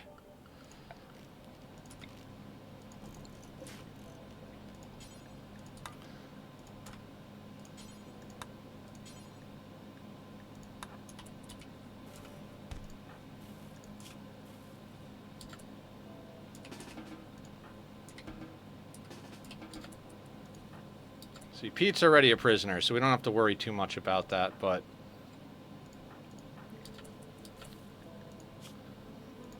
God, we gotta get him done with his religion. A playthrough where for each new stream you add one mod. Oof. So we play until my computer breaks, is what you're asking for.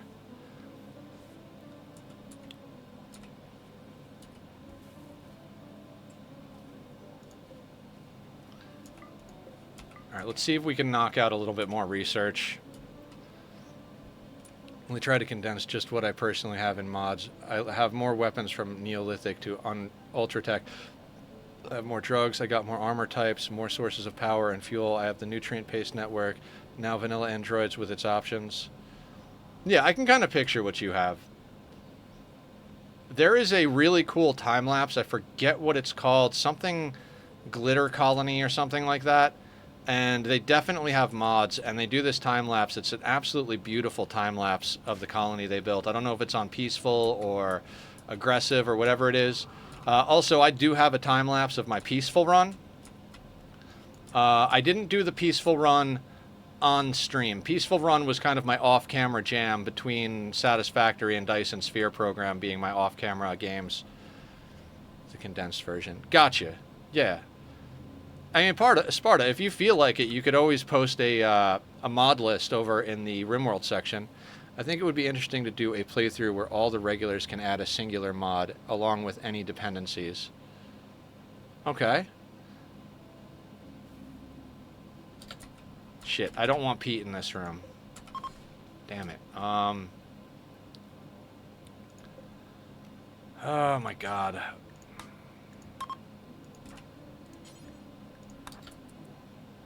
That was an accident.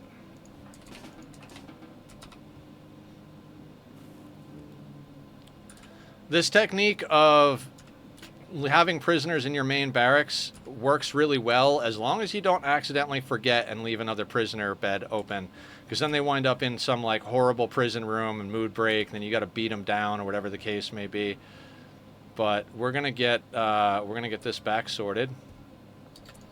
All right, so now colonists, that's fine. We just have to make sure to manually set Grump and BD and Julie and Maker back to their beds.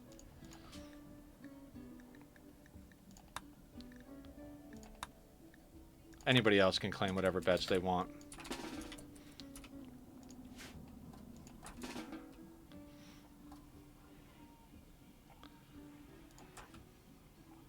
But yeah, so, I mean, like I said, I think the best way for me to actually... Because if I pick one person's suggestion over another person's, then it becomes like, why did I pick that person? Also, like, at that point, it's like, well, now do we have a queue for who gets to play? Dropping it in Rimworld. Oh, sounds good, Sparta. We'll check it out. If anybody's interested on the mods that Sparta plays with, there it'll be up there. So I think I like the idea of making it kind of like a guessing game competition, and I promise I won't extend or accelerate my playthrough to make the person that has the run suggestion I want. You don't even have to put the run suggestion up until we get there. Like Sparta said, I don't think I would be surprised either if this crosses the 50 stream mark.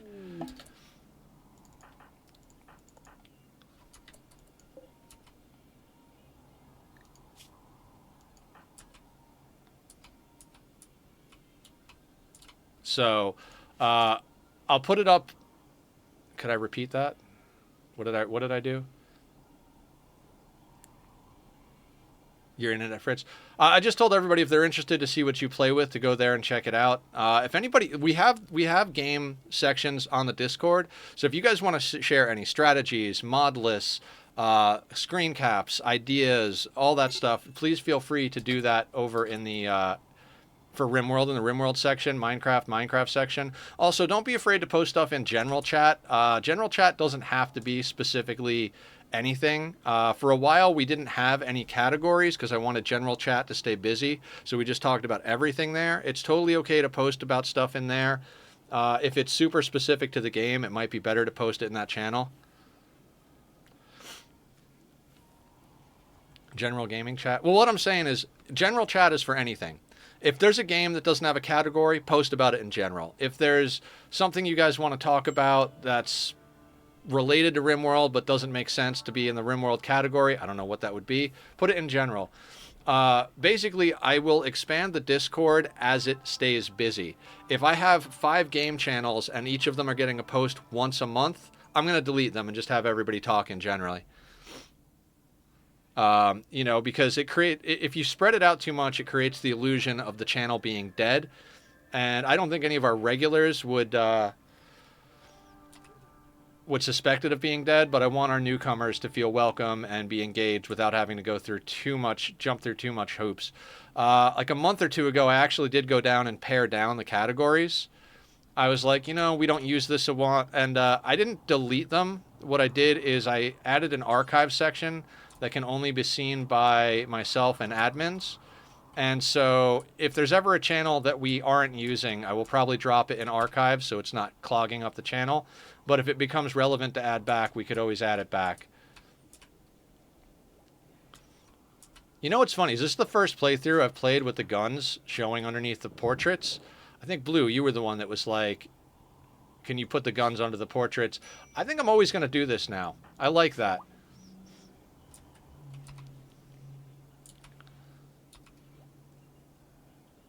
Yeah, that's awesome.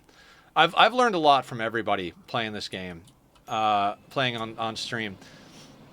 Like, and it's every game. We did our first official Dyson Sphere program stream on Saturday. We did a mess around stream on Tuesday because I wasn't sure what to do. I wasn't feeling Ani because we didn't have a good start. Was it Tuesday? Yeah, it was last Tuesday. And then Thursday we actually got a good start. I really like our start in the new Ani colony, and I'm looking forward to playing that playthrough. I'm trying not to copy Francis John's new playthrough too much because it's been interesting seeing how he approaches it, but I've definitely gotten some ideas from how he's doing his stuff. So much faster seeing my melee pawns. Yeah. I tend to put my melee pawns at the beginning, followed by like specialists, or like a lot of times it winds up being the melee pawns who are vampires, then other vampires, and then I tend to have specialists up near the front until I get a lot of shooting specialists, in which case they're kind of spread out. We've got shooting specialists kind of all over the place right now. I think we've got Lover is a shooting specialist, Grump is, Julie is. I think we had another one, but they died. So we have 3 shooting specialists. Does anybody else need to be a shooting specialist? I like having you for plants. I like having you for plants. You can't be a shooting specialist. I do want Kaba to actually help with mining. Where are those jump packs? Did Bank drop them off yet? Or did people just put them on? People did just put them on. Cool. Who was the miner?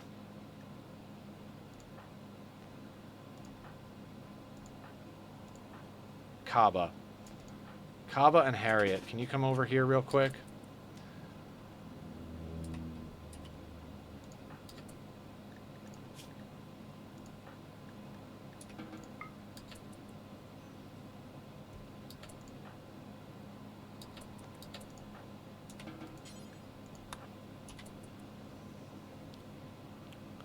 Okay, now Kaba can get put on Area 1.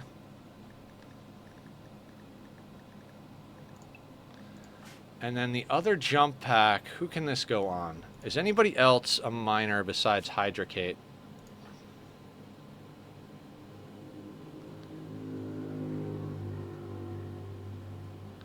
I do it in mine too, so much faster to see my melee pawns. Dropped in the videos, another, just what I remember off the top of my head. That's just what I distinctly remember. All right, sounds good, Sparta. I'll check it out. After stream, I'll pop in there and take a look. You know, Eugene could help with mining as well. They're not amazing, though. But you can carry stuff as well, huh? Yeah, let's give Eugene the jump pack.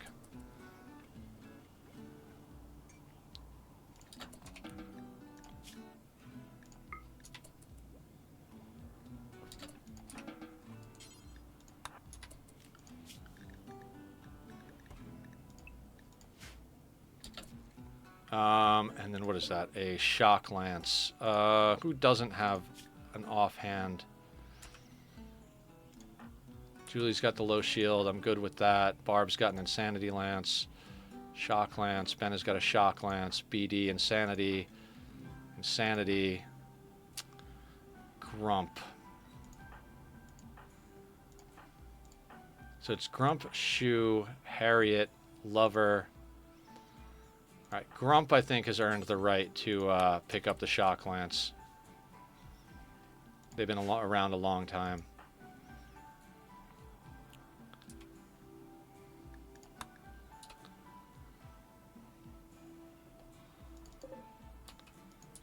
$572. Okay, now we're not going to go ham on concrete, but what I would like to do is at least concrete up the doorways. It's going to help our people get in and out quicker. Good cheeseburgers.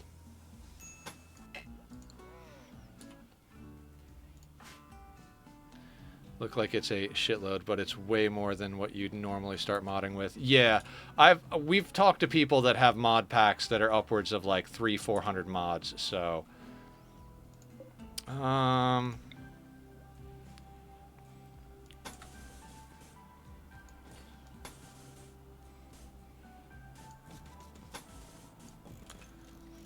want to do a little of that. Start getting a little bit of pathing stuff going. Same thing over here. Let's get at least a little bit of a path there. And then over here, I'm going to say...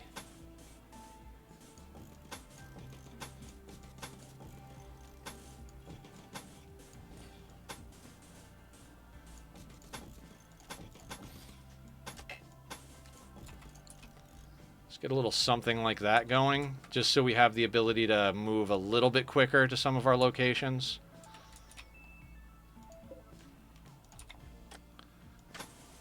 And like this, probably.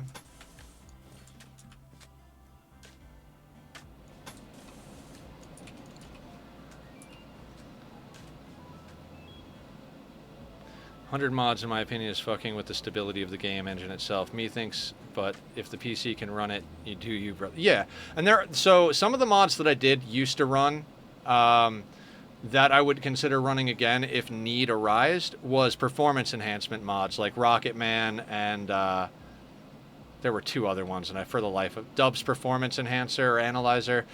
So I wouldn't be against installing performance enhancing mods, but they did a lot of upgrades to optimization with 1.5, and I don't think that's going to be absolutely necessary.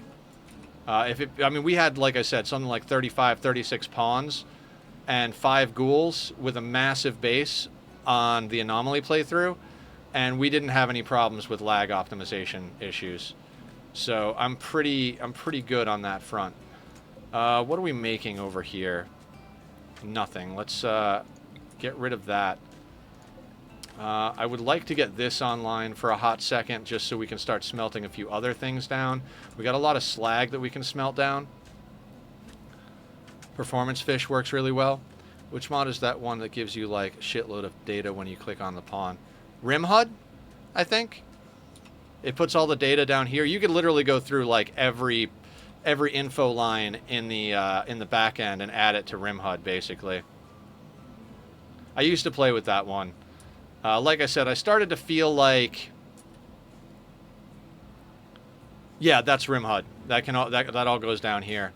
My rationalization for playing with that is I'm going to pause. Since I'm not a no pause player, if I need to find something, I'm gonna pause. I'm gonna click needs. I'm gonna click health. I'm gonna click on the info bar, go through, and I'm gonna find whatever it is that I'm looking for. So my rationale for having Rimworld installed when I used it was that I'm going to stop and look for the information anyway. I might as well have it easily accessible.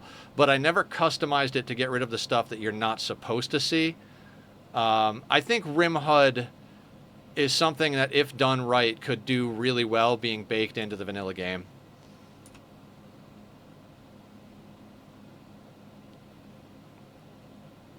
Like, if they...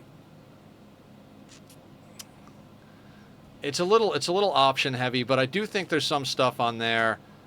Like if you could see their hunger and stuff like that down here, it'd be nice.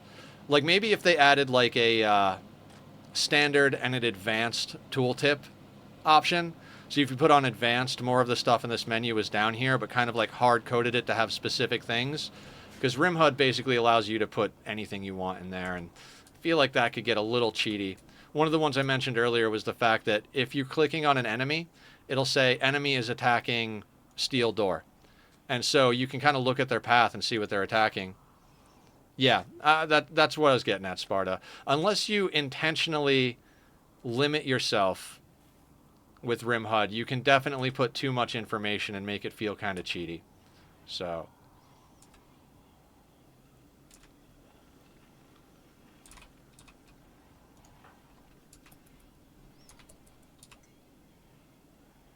okay, so Bank is back. We've got more people in jump packs.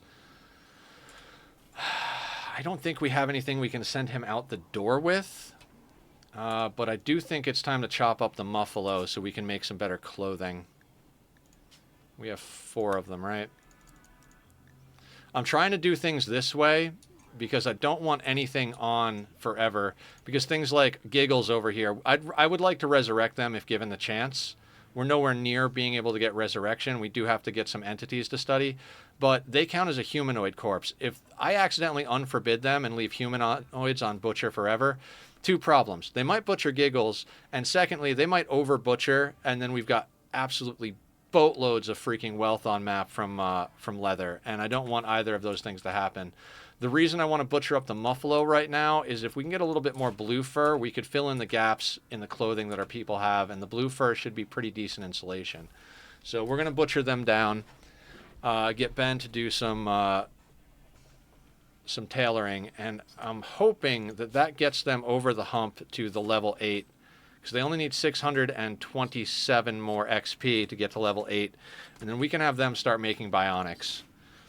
And I'm a programmer, so of course it feels cheaty to me. Dev mode is another matter. I don't want to install another entire mod to make VFE androids work properly. I get you. Totally get you.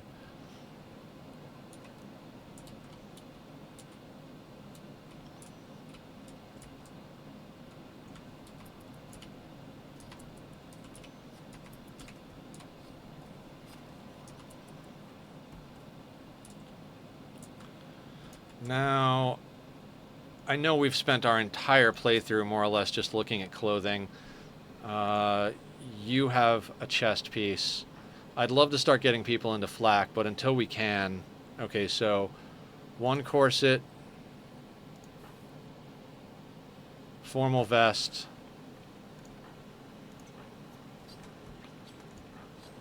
so we need at least 1 corset and 1 formal vest to sort out our needs here. Okay.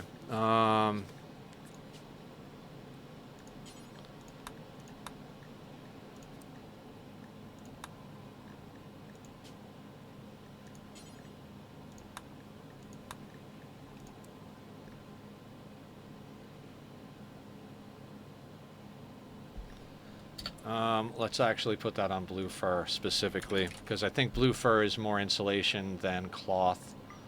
So let's make sure that those happen as blue fur.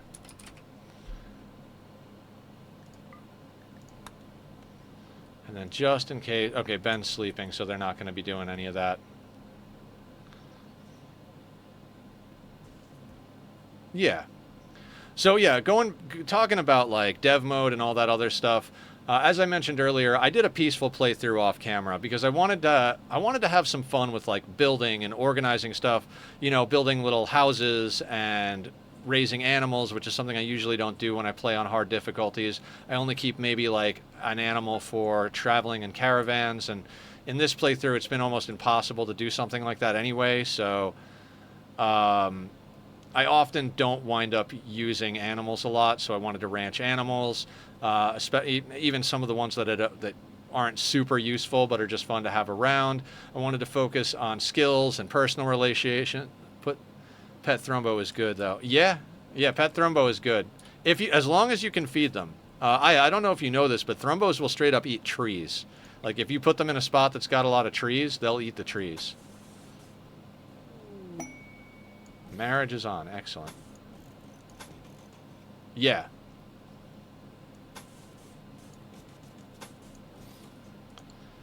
I'm going to gradually start paving a few areas here.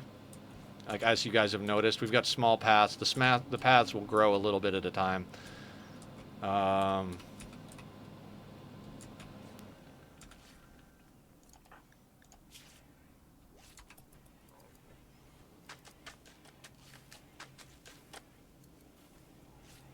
Alright, we might actually get Ben to level 8.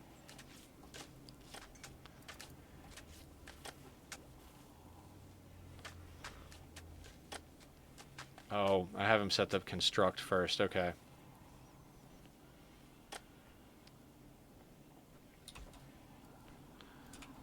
We still could attempt chickens or pigs, turn long pork into thick pork. We could. I think we'll stick with what we got at the moment, but Lover, what is your problem? Rebuffed, unsightly fire, rebuffed, sleeping alone, 8 nutrient paste. What is, are you, Julie is your lover. Can I switch this over to Lover? I think Lover is the teetotaler, right?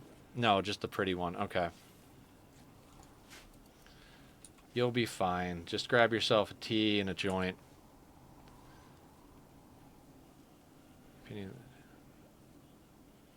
It's my standard OP. I've tried chickens once or twice before I was reasonably decent at the game, and they just always get out of control. So...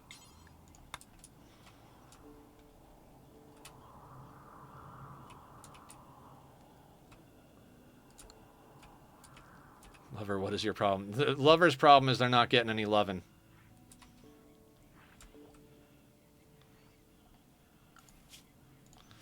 $185,000.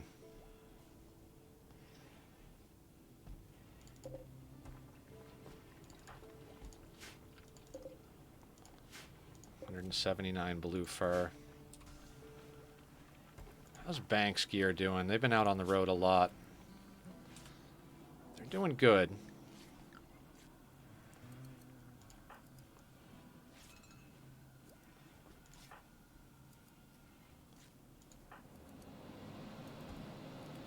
So you're getting a corset. You're doing all right. You're getting the formal vest.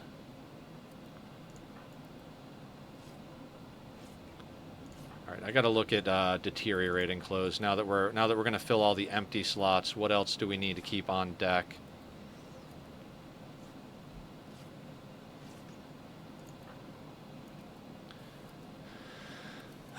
Mila's going to need a new parka reasonably soon. Not as soon as some of the other stuff that other people have. Their cloth face mask is about done. Barb's doing okay.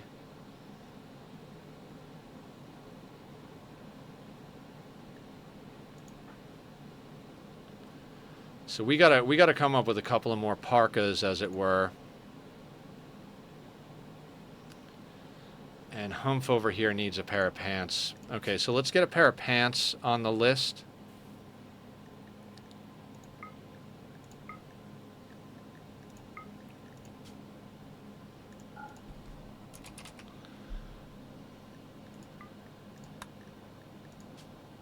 That's going to be Mr. Ben. I've got an alpaca called Barbette, child of Barb, a dromedary called Netherette, a cat named Killer that literally killed our first raider, and Tom the Thrumbo. That's awesome. I love when you guys name stuff after the community. It makes me feel all warm and fuzzy inside. Mr. Crow and Killer do that a lot. I just like it a lot. When I played a lot of Minecraft, a lot of people would name pets in there. So... and obviously we've got the redemptions for naming pawns and stuff.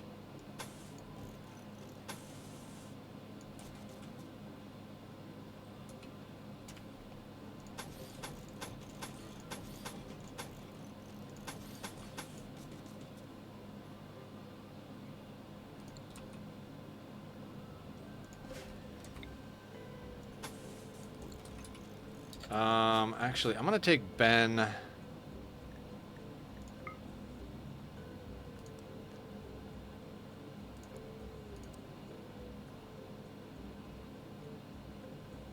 Yeah, Ben will get moved to a 3. I want them crafting. I want them to start working on getting their crafting up more than anything else. Okay. So yeah, guys, tomorrow we're going to be getting back to our Frosty colony on Oxygen Not Included. It seems like the theme of our last few playthroughs of both games has been cold. We can't help it, you know. Frosty Planet DLC came out. We had to take a crack at it. The first we did the beta and just kind of messed around. We played legit played for like 4 hours or so. Then the last 2 hours we went into debug mode and checked everything out, kind of took stock of what was different, how the train generation was affected and all that. There have been some things that have changed since then. And so when it came out, we set up and tried to get one going. I rolled volcanic activity on it, and it turns out volcanic activity is kind of glitched with the DLC. We wound up with like 7 or 8 volcanoes hemmed in on all sides. Like it really kind of, and I think it broke our teleporters, our item teleporters, transmitter and receiver, whatever, right? And so that kind of tanked me out on that one, and so we wound up starting another one, and then we started that one, and there's just something I wasn't feeling about it. It just didn't feel right. And that's why last Tuesday we did kind of the like random day. I started messing around with Satisfactory, then we switched over to Planet Crafter for like a half hour. Then we wound up playing some Dyson, jumped back and forth between a new start and my current game, and then back to a new start. I don't even remember, but it was a weird day, very off kilter. But then on Thursday of last week, we started a new Frosty Planet Pack DLC playthrough, and I think we've really got the settings right this time around. So, Ben and Julie, excellent.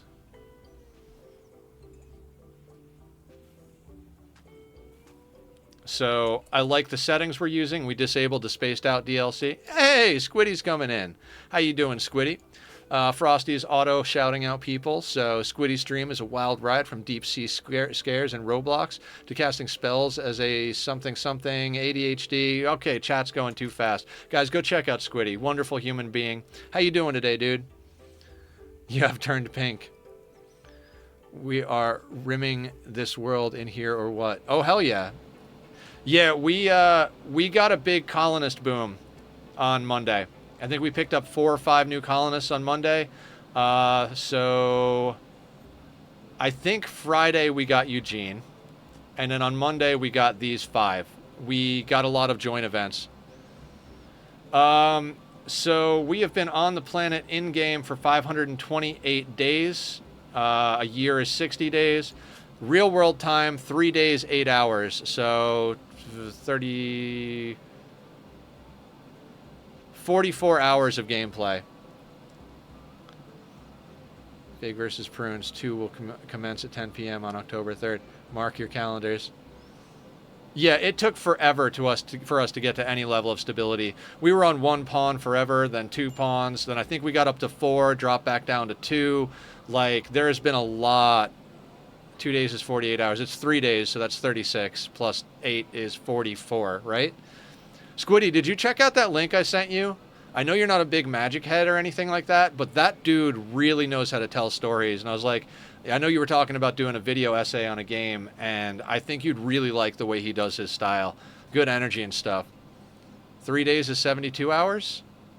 You're right, it is 72 hours. Shit. Wait, 48. Wait. 24, 48. Shit. Okay, so 72 hours. So 80 hours of gameplay, basically. Okay. I don't know why I thought 36. That 36 is a day and a half, right? 80 hours. Fuck me running. That is insane. Okay. So 80 hours of gameplay, I guess, is what it is. Let's also do this one here.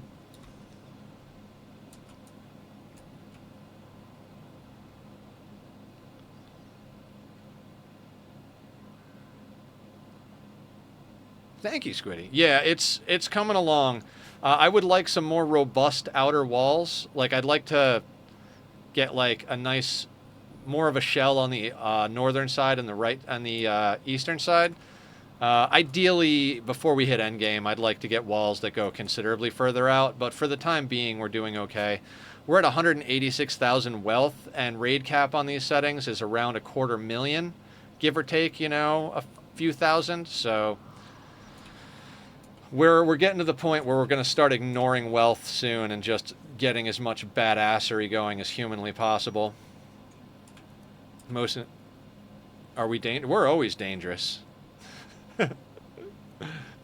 We are dangerous, 100%. 5 hours on that cooldown. You know, we were talking about that earlier. I've watched a good amount of Project Zomboid. We have a lot of friends who play it. The movement looks too clunky for me. It's the same reason I don't do Souls games and I don't do Valheim. It has this look like you're going to fight the controller. You're going to fight the mouse and keyboard rather than integrate with it seamlessly. And that is usually a deal breaker for me. If a game doesn't have fluid movement, it's hard for me to get into it. Balloons TD? Oh, yeah. You know, the funny thing is I actually would enjoy that as like a brain off tappy game at one point or another, but who has extra time in the day? I think Zomboid is a really cool idea. I think the fact that the developers have put that much work into it is very honorable and respectable. It's one of those games I want to get into. It's just that I just never actually crossed that threshold from wanting to actually wanting to, if that makes any sense.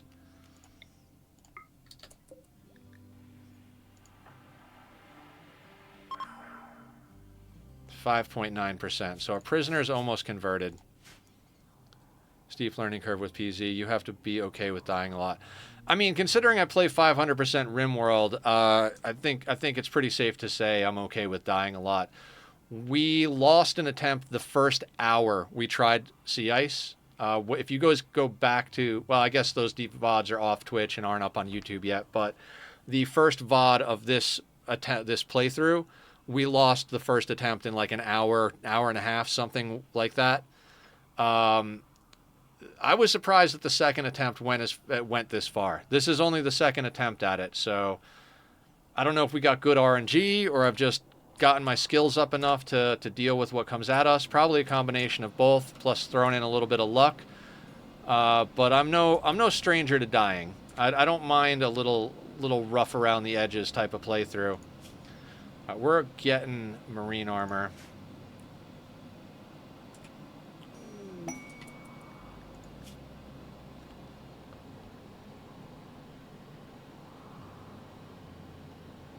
Do we want? I mean, volcanic winter doesn't really affect us. But I don't really need any of this stuff.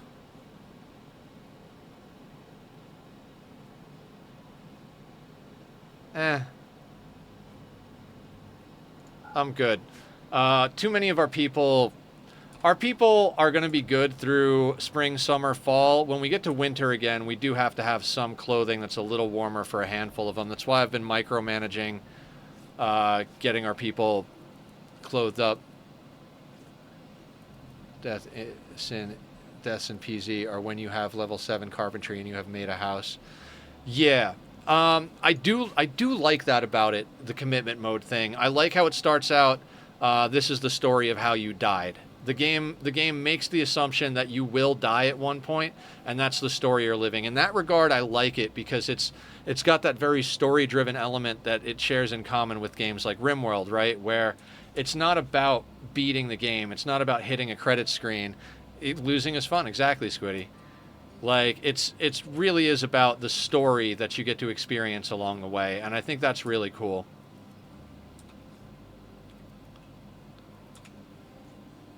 How much steel do we have? 725. All right, I'm going to get a little bit, I'm not going to say flagrant, but I'm going to get a little bit spendy with our flooring.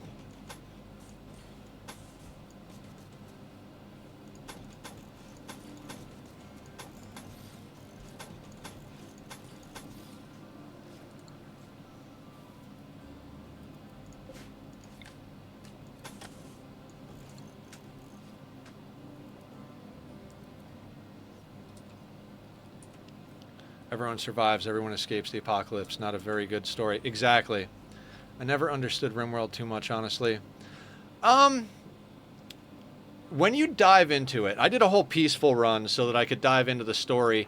They have full-on backgrounds and interactions with each other. Like, Kincaid here, wreckage explorer. Kincaid was tasked with watching his family's herds, but often shirked his duties to go exploring the crashed warships scattered around the planet.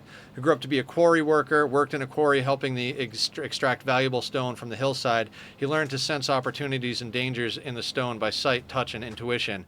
And then they're an optimist, trigger-happy psychopath who's psychically dull. So if you actually look in the social thing here, they have relationships with all the other pawns. They have rivals. They fight. They get married. You can actually look in here at what they're talking about.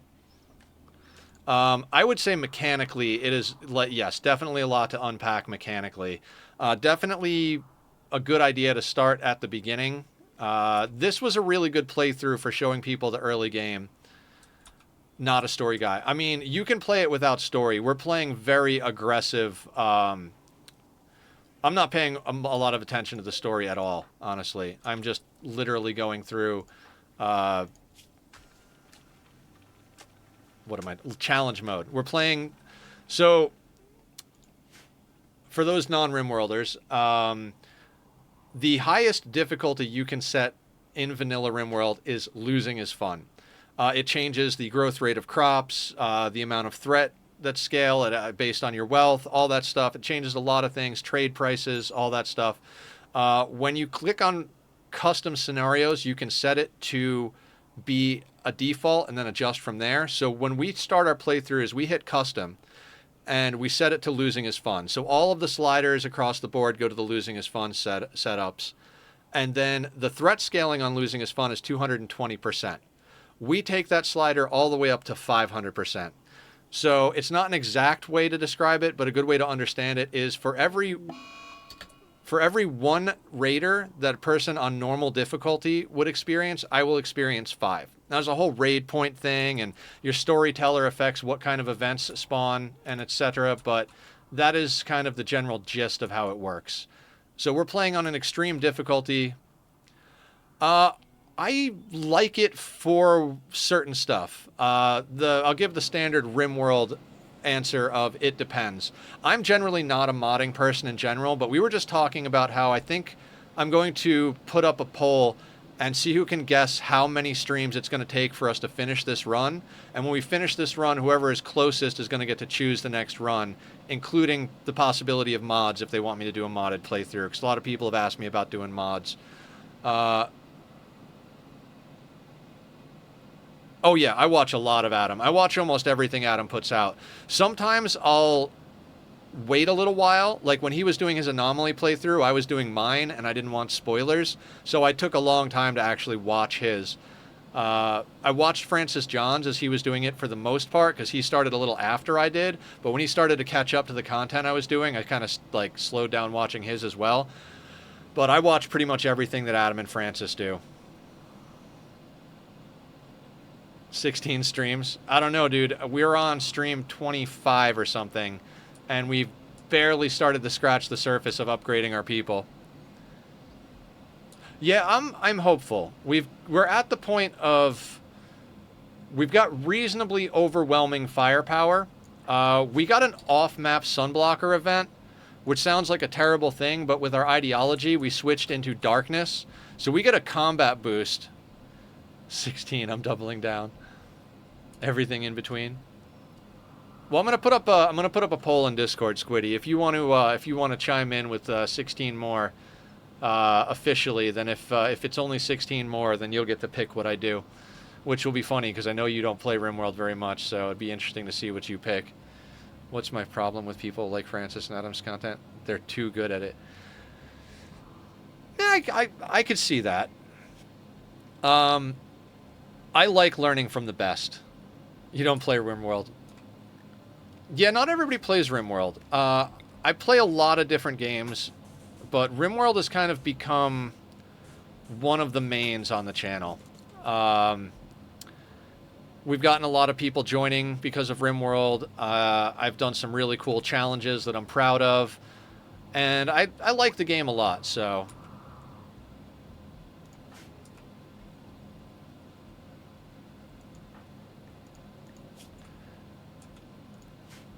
You want funny plays? Watch Mortal Smurf. Oh, I do watch a little bit of Smurf. I if I'm on my computer, I'm often making content, but if I'm not making content, I will put on other streamers in the background. I've definitely hung out in some of Smurf's stream. I was there when he was doing the challenge of every addiction, naked tribal, which, that was crazy. I was kind of like lurking in the background while I was doing my thing. I was probably playing Dyson Sphere Program. I'm highly addicted to Dyson Sphere Program. That's a game. So that's a good point to bring up when we're talking about like Project Zomboid or other potential games to play. Killadrix? I don't know Killadrix. I'll have to check them out. Every addiction from alcohol to Luciferium. I don't know. Was it everyone random? I think you were there, right? Yeah, so every addiction. So they were immediately forced to go looking for drugs. And they were playing with the fog of war. So, like, you didn't see the map. You could see, like, a little area around your dot. So it's not like you could just be like, oh, there are allies. Quickly, like, get something to sell them and go buy a little drugs. He was literally, like, moving 2 tiles, settling, doing the Ancient Danger, moving 2 tiles, settling, doing the Ancient Danger. 6th day or new game. To get some Lucy to survive a little more. Yeah. Yeah, I thought that was a very cool playthrough. The, very much not as much about min-maxing as it was fun. I'd like that meat to go inside, but I really don't want to build another shelf. You know what? We'll build another shelf. We'll build like a single shelf.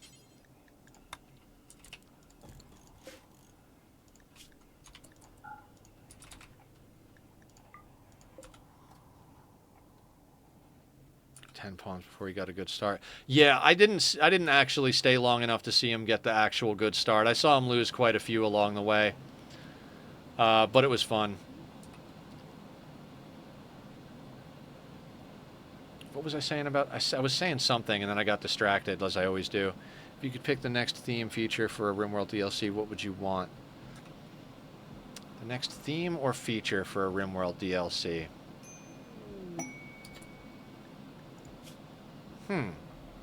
That is a good question, because I think a lot of the stuff I would have asked for got addressed in 1.5 and Anomaly.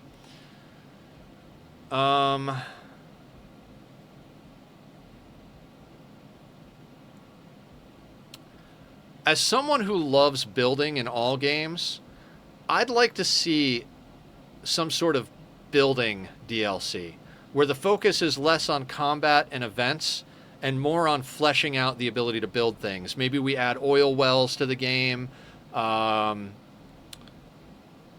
variations on furniture, maybe like add different room types that add buffs, second floor. Z level would be hard for them to program, but yeah, Z level would be an interesting one. Medieval and Neolithic expansion. I don't think they would go medieval or Neolithic because everything they do is explained within the context of the overarching world that is Rimworld, and I don't know how they would do medieval or Neolithic expansion and explain that as part of the world, unless that was like an update to tribals or something like that. Have more than one colony, like I make a base and sell it to my own faction for AI to run for me as an ally. Yeah, I think everybody in the Rimworld community is interested to see an upgrade to the world map, make it more interactive, more events, more reasons to go off of map. A lot of the quests are just like, you open them and it's just immediately, no, that's not worth it. Can you set, hang on, I think you can actually set, you can actually have multiple colonies in vanilla. You just got to turn this slider up here. Maximum number of colonies 1. You can turn this up, and then you can run multiple colonies. But I don't think you can sell them and have the AI do them, so... I think the reason most people don't do that is because of performance.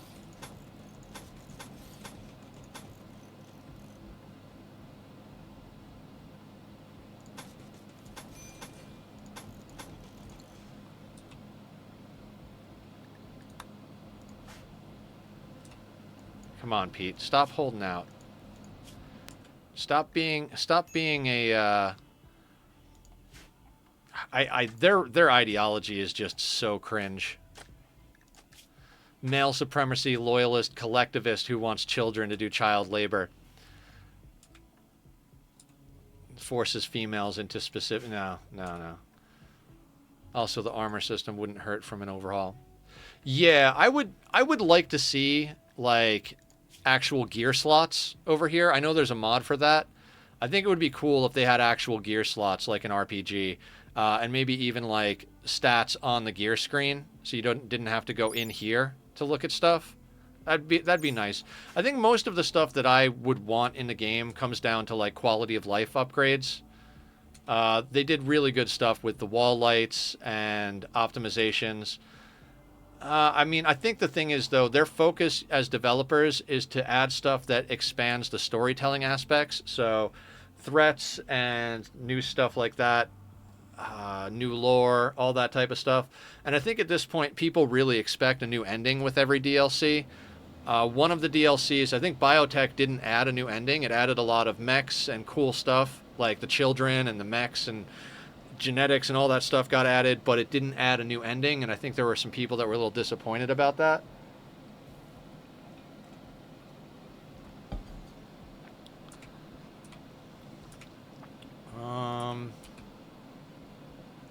How much steel do we have currently? 789. Alright, I want to flick this on. It's probably going to drain resources, but I at least want to see how much steel we have left, because I really want to freaking floor this whole place. So we don't really have a fuck ton of steel left close by. We need to keep on top of scanning. But I think it might be worth... Alright, we'll continue strategically doing it.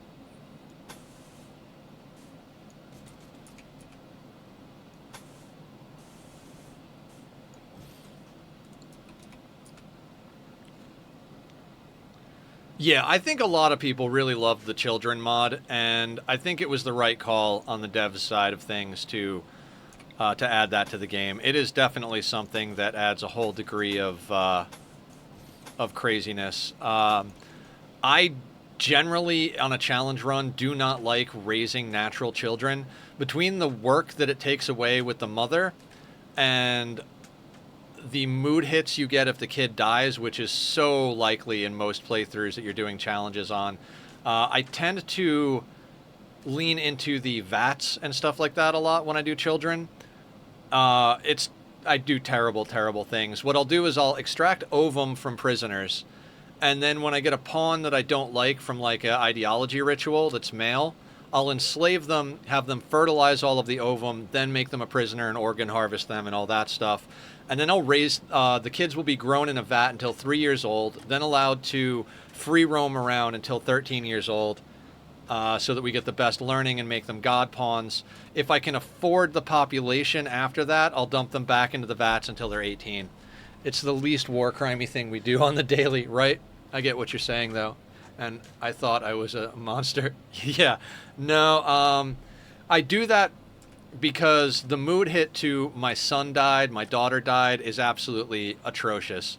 The spouse dying thing is bad enough, but if you get a kid dying, it just mood spirals your colony. And as I was talking about earlier, mood spirals has been the main thing that fucks me up in this game. So if I can do anything to mitigate the possible mood problems from kids dying, I do. But that's provided that I actually want to raise kids. We might consider raising kids here, but I don't think we need to. We're pretty much set on our team. We're only going to accept really badass pawns going forward. First rule of Rimworld is don't tell others what you do in Rimworld. Right? Absolutely. It is a very context-heavy game. Like, it could definitely get out of hand quickly. If you're talking to people that don't know the game, like, wait, you did what and what? I'm going to hit face mask, do until you have one, and set that to at at least, I'm going to say at least 75. We're going to clear all and do cloth. And we're going to make this Ben. Ben is going to be our tailor. Baby Creesh in the safest spot. Rarely lose a kid. Yeah, I tend to be a little bit more flagrant with my my zoning for my children in runs. They have pretty much, I basically zone them for the walls so they can go anywhere and do whatever they want. They could watch people work, whatever. And oftentimes I'll give them a gun just in case like something like a drop pod raid happens. I'll give them a gun so that they can defend themselves. You know, usually what happens is something gets too close to them and they just get smashed up. Finally got a pregnancy in my game. Oh, Aya's dealing with her first kids. Speaking of children on the rim.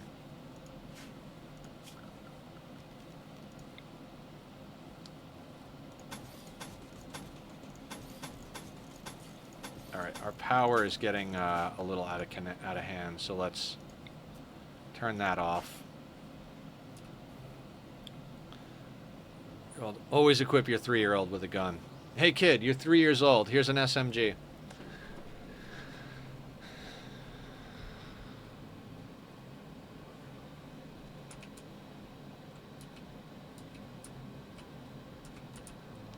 So yeah, we are hauling in all the slag from those Miltor runs. Go Frenzy on Bank. Good shit. You know what, Bank? I'm going to give you the charge rifle. I think I like that a little bit more than the chain shotgun. Bank is usually off map. If we had anything to sell, he'd be off map right now, but we really don't have anything in the way of sellables. Okay. We got to stop research for a little while. We can't have research and scanning going simultaneously. We don't have the power for it just yet, so... What do we got here? This is Jade. Jade. Yeah, we need to get more scanning done. I'm not trying to go all the way down here just to drill stuff out. This was a pretty opportune spot for it. Most of our... We do have the ability to give people... We've got a couple of jump packs. We've got some people that are vampires. So there's enough mobility that we can go a little bit further out than right next door. Like, it doesn't have to be inside of our walls or anything. But I'd still prefer not to go too crazy far out, if at all avoidable. Also, I really want to get this bionic leg made for... I think it was Hydrocate. Because they're a slow poke, and we're going to need everybody out and about with slow... Yeah. What is their speed at? Their speed is at 4.4 cell move speed, as opposed to someone else who is at...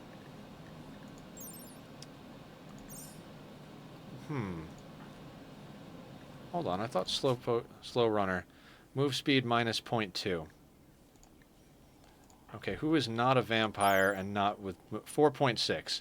Okay, so they move just that little bit slower. If we can get them a bionic leg, that would be awesome. There's another person that has an achy arm, I think.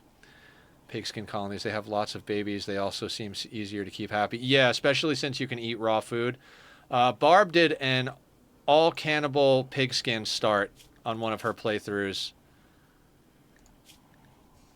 I think she eventually branched out to have other species and non-cannibals, but started with 5 cannibal pigs. One of them died, and then she had an event where a wild man wandered on, and it was the son of the one that died or something like that, so it was also a cannibal pig. Totally crazy shit, but wound up working out. Why are you so upset?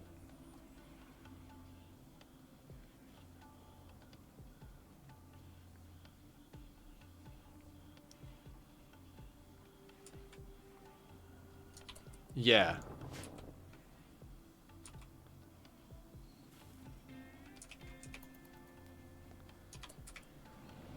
All right, materials-wise, we got a little bit of materials.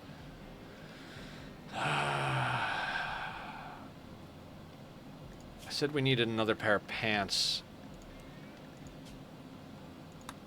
And we're making that out of blue fur, so that should be good. Pants are 45, right?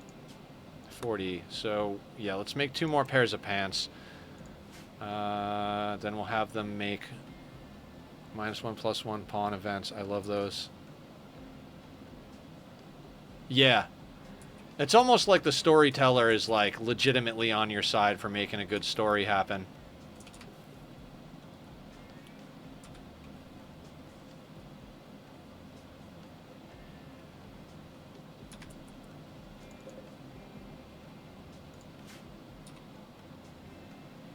I am dying to get this place fully paved out.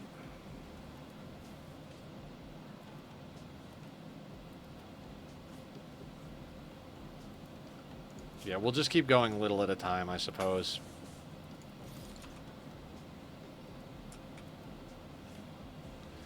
There's a bit, like, there's a mobility thing. The ice is just super freaking... It kills your movement. It just absolutely kills your movement. So that's why I'm so adamant about getting some stuff made into concrete.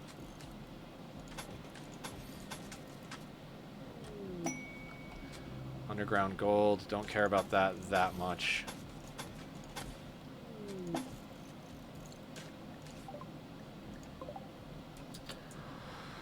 Muffalo migration. We don't even have room in our freezer for that, but how do we say no to that? You know what I mean? Also, we should get a transport pod built. Alright, let's see where the Muffalo go to.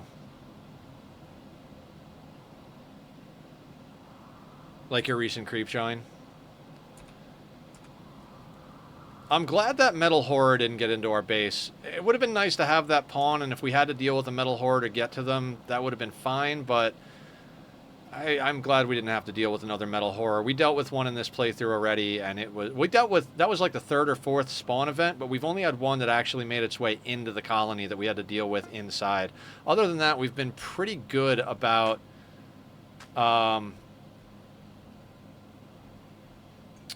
finding it before it happens. It's like, oh, that person seems suspicious. Like, yeah.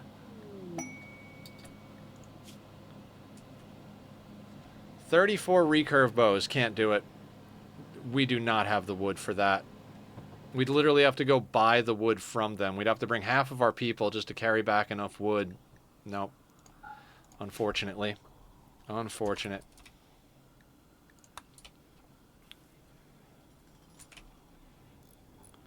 But speaking of them, have they restocked?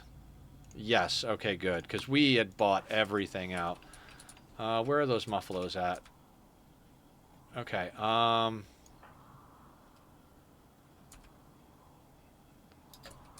whole team, let's go. Let's make quick work of these Muffalo.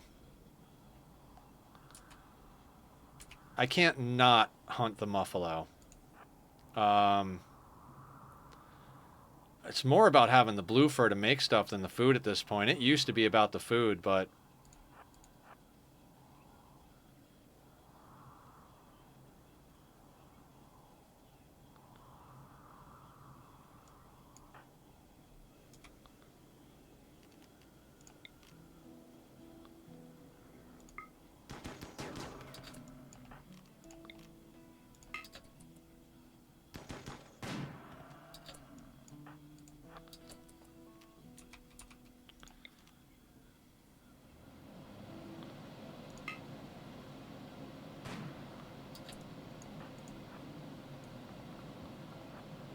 Hold on.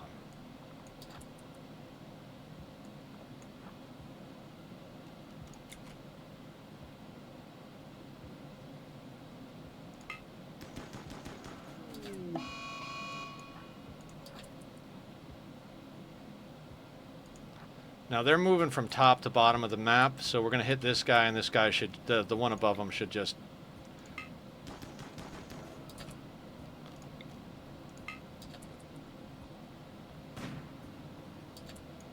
I should have moved everybody first, but, you know, sometimes Julie just one-shot stuff with her sniper rifle.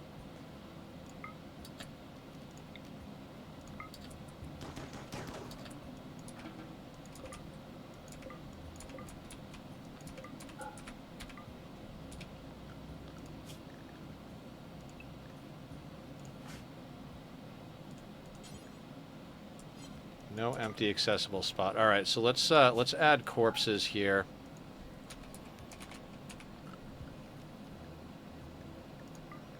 At a low priority, so at least they have somewhere to go. Julie, let's grab that. Also, Barb can grab one.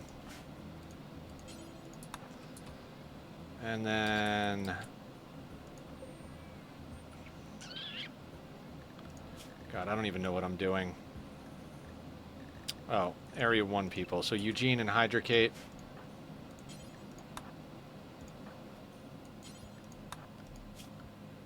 And then Kaba.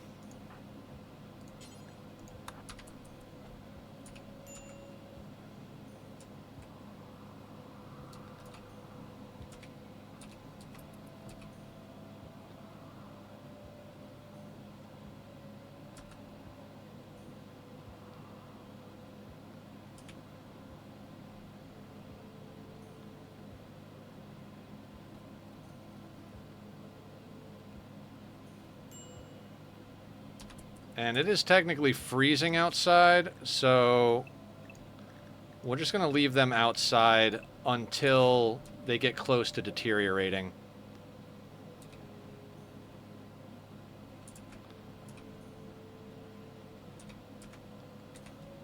I think we might want to prioritize some drugs on this next grow season here. We've got a lot of food. I mean, I hate to stop this at 50% of the way through, but we've literally got just food sitting on the ground, so I'm going to swap out some of these for drugs. I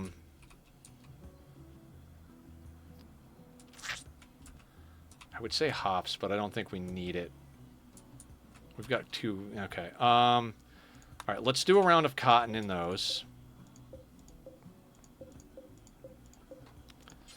And then I think a round of psychoid. Yeah. You can butcher and use shelves outside if need be. Yeah, that might be what we have to do then. It's a good point.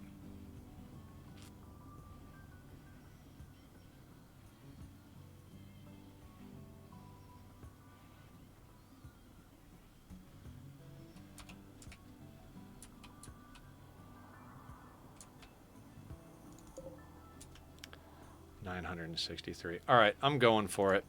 It is time to get some floors in here the rest of the way. I'm not going to go all the way out to the edge because there should be no reason for us to go that far out. Conversion, perfect.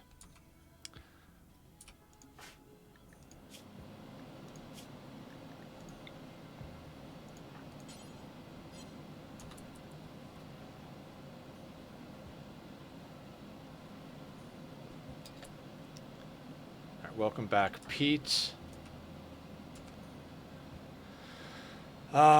Okay, so Pete, so Bank, I know you had the charge rifle for a hot second, but we're gonna give that over to Pete. And we're gonna get you back into the chain shotgun.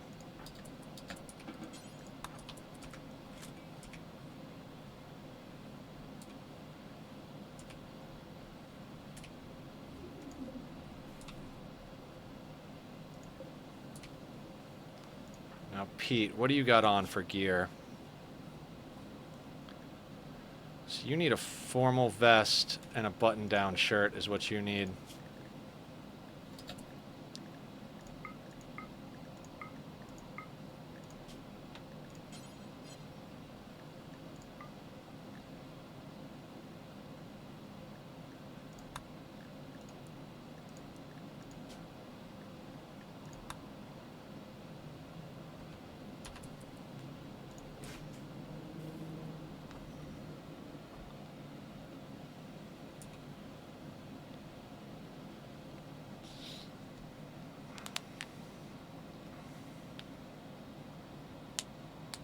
Yeah, if we can get this entire inner area concreted up, that's going to be way better for our combat situations. We'll be able to get around our base a lot faster, and that's an invaluable asset when you're dealing with no Killbox style combat. A lot like in shooters, which I don't play, movement is extremely important in this game. I mean, if you've got everything funneled to a kill box or a burn box or something like that, or you've got like obscenely thick walls, not, you know, you could lean a little bit more in that direction, but especially for the style and difficulty we're going with here, having concrete floors in this big outer area is going to be a massive help. The reason I'm willing to do this is like we've got a lot of steel already made and we're still pulling in tons of slag. That Miltor raid, like we've still got 11 chunks of slag from that down there and then another 43 up here at 15 apiece. So 15 times 43, we're talking 600 and change up here in steel, and then another 165 down there. So then we've still got stuff going for our drill here. It's not insane. Like we can't just be like making statues out of steel or something like that. But I think we can afford to put ourselves in a better combat situation than we've been in. 190,000 wealth, so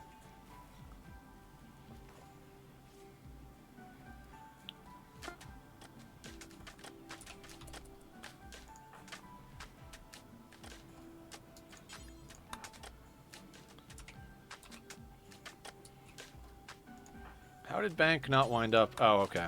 I don't remember how he didn't wind up doing that, but let's get Bank that chain shotgun after all. We've been in a position where we needed Bank out on the road at all times up until right now. I don't feel like we need him out on the road constantly at the moment. We've got 20 beer. We got our first round of beer. I'd like to pick up some more wood and put in a second keg. Yeah, we've got 17 wood. If we get another 30, we could get another keg going, which would be nice.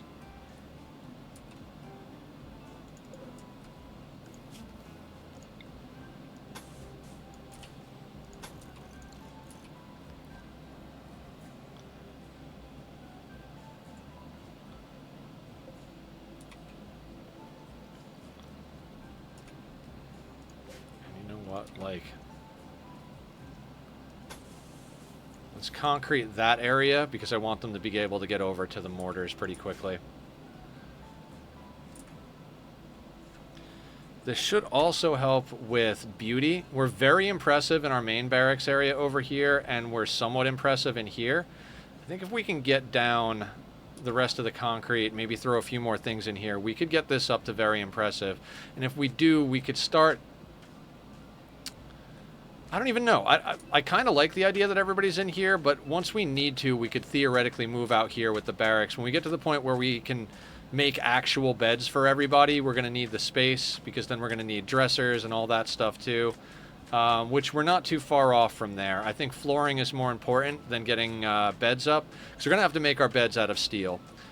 Steel and wood have the same statistics on beds. If you make them out of stone, though, they do not provide nearly as much rest. So, something to consider. Not that any of that stuff's available for us currently, but...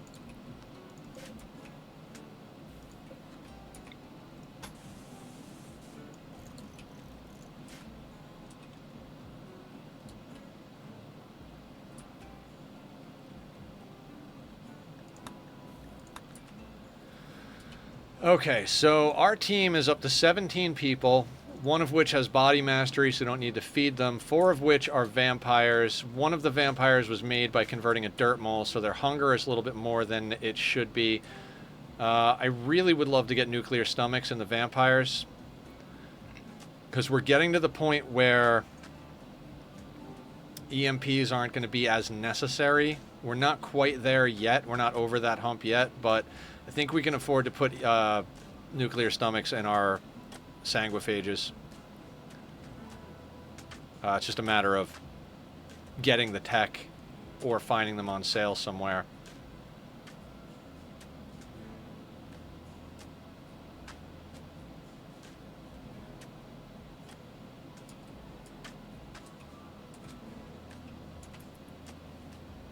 Put a little more spice on this.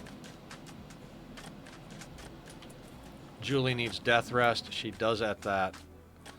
Alright, when you're done, let's start your death rest. Whatever you're hauling. How's Humph, Maker, and Barb? So I think Humph is next after Julie's death rest. I'd like to get them... Of course, it's way over there. I'd like to get them proper death rest setups. Because that's going to dramatically increase the speed with which they rise from their death rest. And we'll be able to give them some bonuses, start getting them glucosoid pumps and psychofluid pumps and stuff. Well, not psychofluid till we get them to be casters, but we're still doing pretty good on steel, so let's keep the party going here.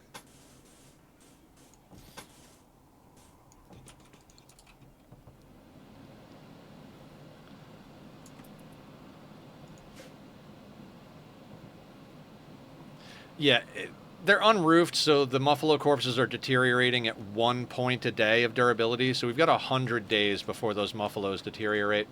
It's more likely that we're going to get above freezing and we'll have to worry about them spoiling than it is that we'll have them long enough for them to actually decay. We'll butcher them up soon enough.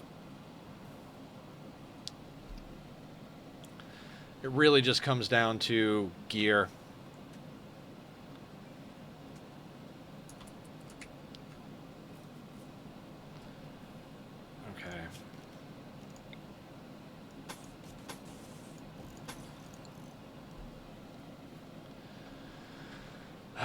Okay, so speaking of gear, Masterwork Thrumbo fur pants. I'd hate to put you in excellent cloth pants, but you got tattered apparel, so let's do that.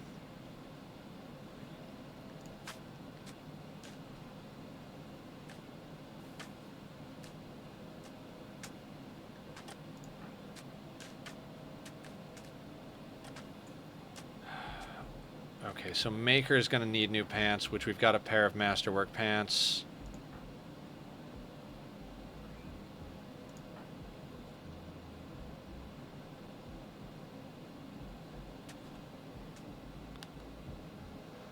Buffalo wool parka is a good one. I'm trying to think if we need to butcher those Muffalo just for their materials at the moment. I guess we should look through -69 on Eugene. -38 on Hydrocate.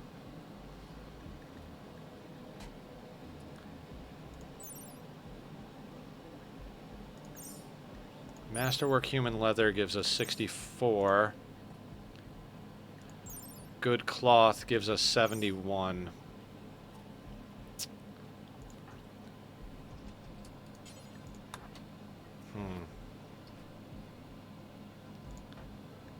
Literally just trying to min-max our best shot at keeping people warm. I don't think the blue fur gives us a lot of insulation compared to the Muffalo wool, but I think it's better than light leather and human leather and stuff like that. Like normal blue fur pants, 7.2. Anybody got normal something else?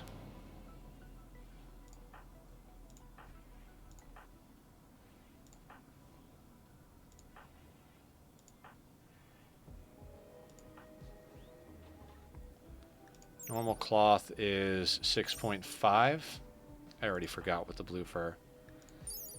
Yeah, so the blue fur is better than cloth by a bit, by like a degree or two.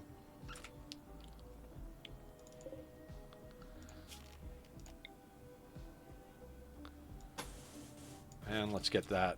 And that will be the vast majority of our room.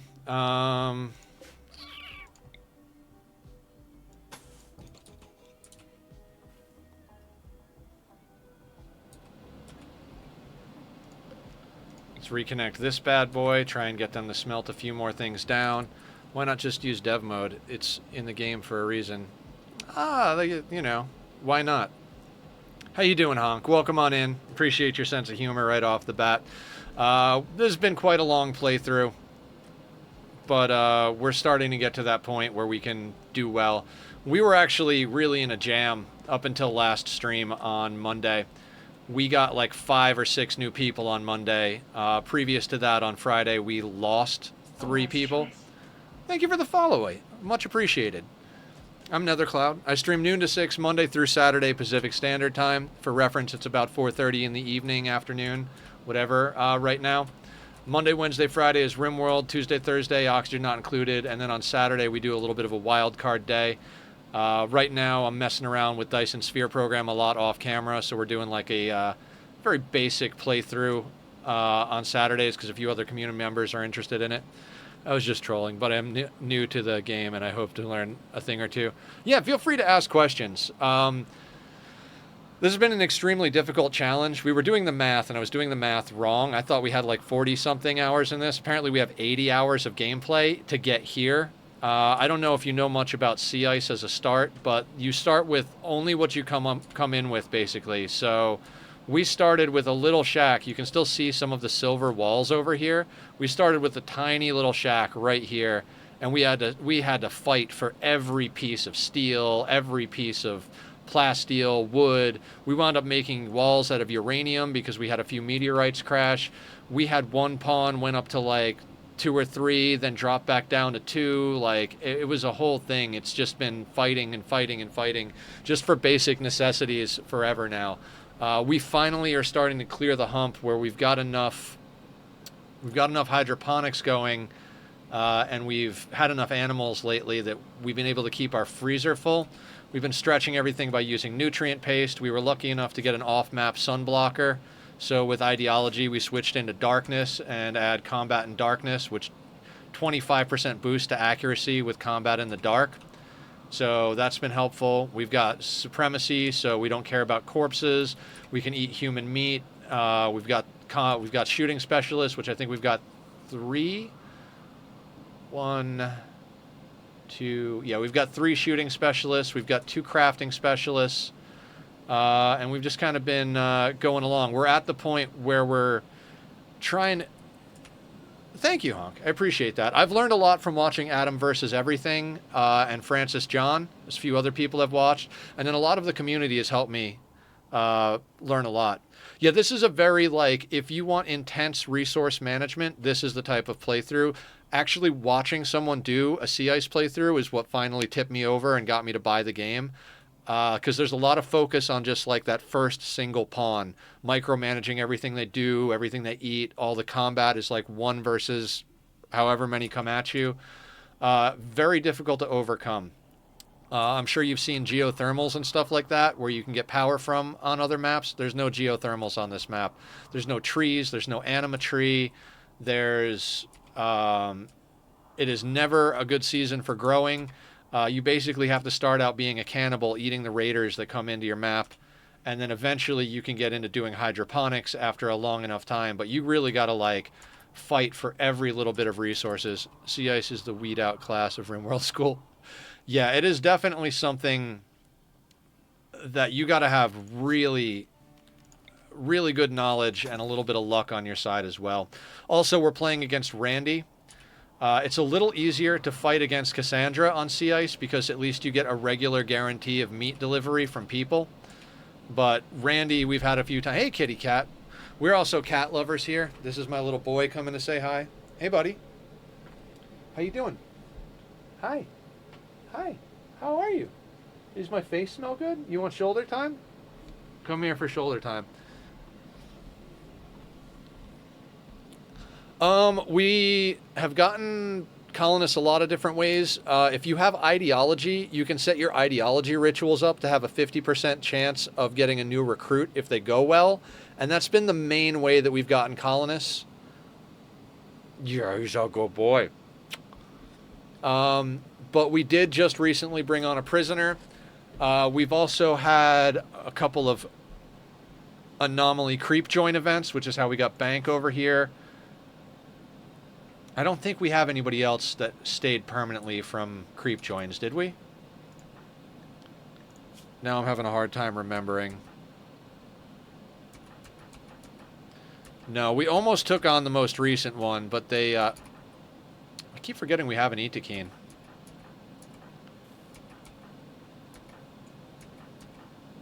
Yeah, bank is the only one that we kept.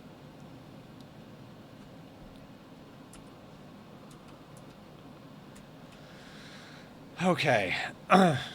We are like over 4.5 hours into the stream, which is usually where my brain starts to lose the ability to plan ahead, and we just kind of start watching what's going on. But I want to try and make best use of this as possible. So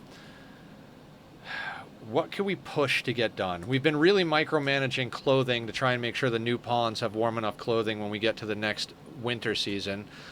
We're smelting down more steel. Last one had organ decay? The most recent one got killed by Miltors before they even got close enough for us to add them to the colony. They were Joyous Pawn. I don't remember. I don't think we got an organ decay pawn, did we?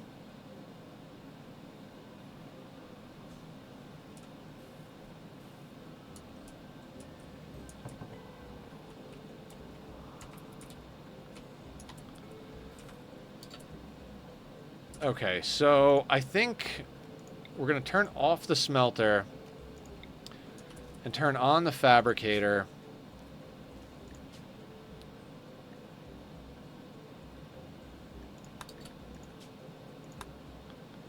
And have Mr. Ben work on that bionic leg.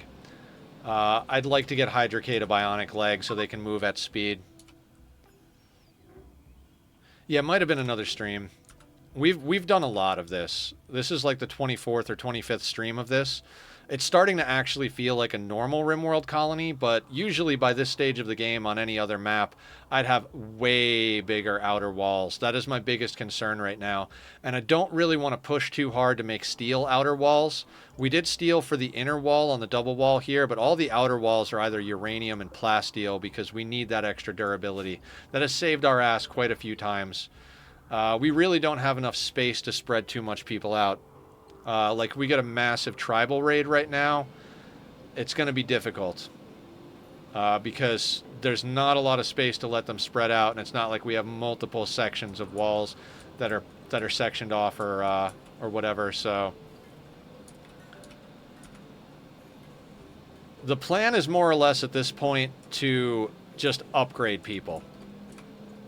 Bionics, good armor, good weapons, all that stuff. I'd like to start making flak chests for everybody, but we need a little bit more cotton to come in to even think about doing that. Is it one component per flak chest? If it is, then I might start having them do that. It is 60 steel, 30 cloth, one component. Do until you have one. And Maker can do that.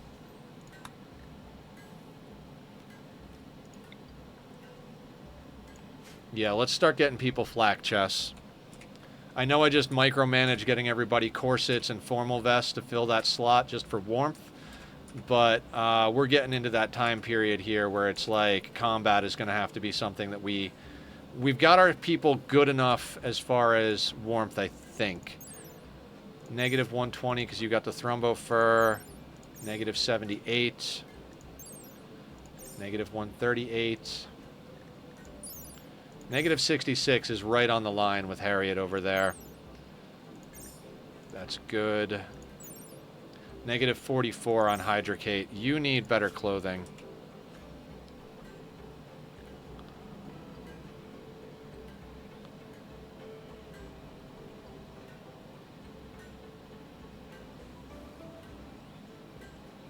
Yeah. So, let's butcher a couple of Muffalo. And...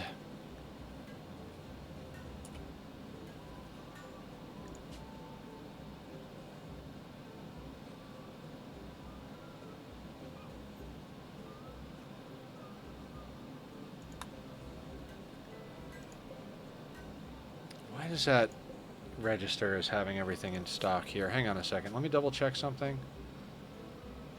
Oh, wrong spot. This needs to be here.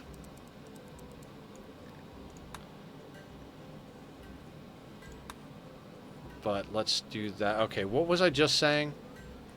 Button down. Mr. Ben.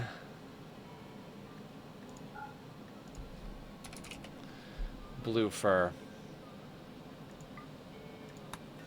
Because, yeah, we need to get Hydrocate, better gear. Same thing with pants. Let's see if we can get blue fur pants.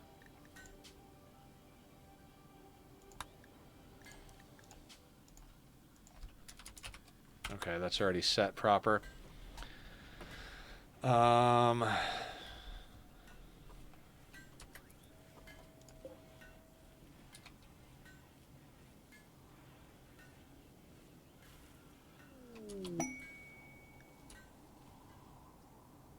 Way up here. Excellent. By excellent, I mean fuck you, Randy.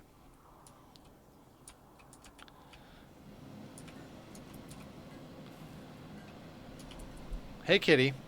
Is it kitty time again? So quick? What can we do for you, sir? Come here. Hi. Hi. You're a handsome boy. This is Tachyon. For any of the newcomers, if you're following the channel, there is an emote for Tack Attack. Because this is Tack. Hey, bud. What are we doing? Are we just stealing Papa's attention? Hi. You're very cute. Very handsome. You want shoulder? Shoulder? Okay, shoulder. He's got the motor going, guys. Get your motor running. Meow. He's a good boy. He is in Dreams. Do you want me to call you Dreams or INF? He is very sweet and very handsome. Somebody abandoned him in the alleyway, like dropped him off in a box. Dreams? Okay, sounds good. And the I guess roommates, they live in the guest house. The woman who lives in the guest house found him and was like, "Hey, Nether, I know you know the local cat lady and you love animals. Is there any chance you want to help me find this little guy a home? Somebody abandoned him, and he's such a sweetheart." And I was like, "Well, let me meet the fella, and maybe we can get him a good spot to live." I met him, and it was just like, "Oh, you don't have to look. He's home. Just watch him for a couple of minutes. Let me run to the corner, get him some litter and some food." And he's been my little boy ever since. That was like 2.5 years ago, something like that. He really got me through. No, me neither, Dreams. Me neither. It breaks my heart, but I'm glad to have him in my life. But you know, people would, there's all those like it happened for a reason type things, but I don't think there's ever a reason to be shitty to an animal. You know, I'm happy to have him, and he's got a good life, but I feel sad that he had to go through that. All right, I think we got to put down another shelf.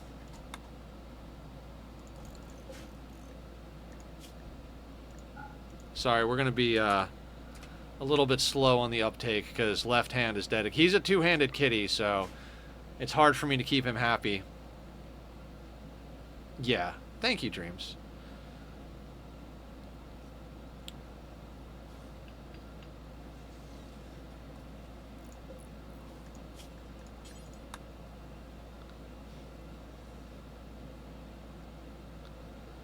Such a good boy. He's got the purrs going. He's right off camera down here. I got him cradled in my left hand.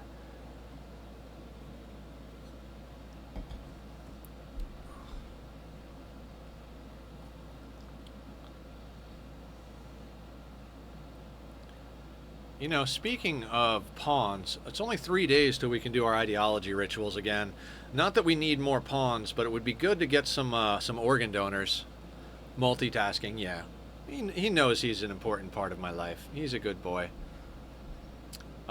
We don't need to keep these in here anymore. Those can go.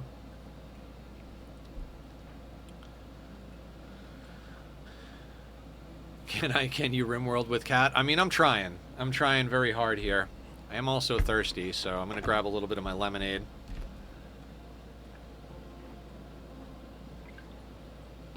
Ah. So good. So yeah, we got a little over an hour left here. I'm honestly not even sure what our goals are. We're basically just trying to upgrade our pawns, upgrade our weapons, upgrade our armor, the whole shebang. Maker is our better crafter, so we're going to have him do the guns and the armor. We're going to let Ben do the clothing. It is important that we have good level clothing, but I also want to train him up. We trained him up to level 8 so he could do the bionics, because it doesn't matter what level you are for the bionics. But Maker needs to be making all the important stuff. Right now he's scanning, but it is what it is.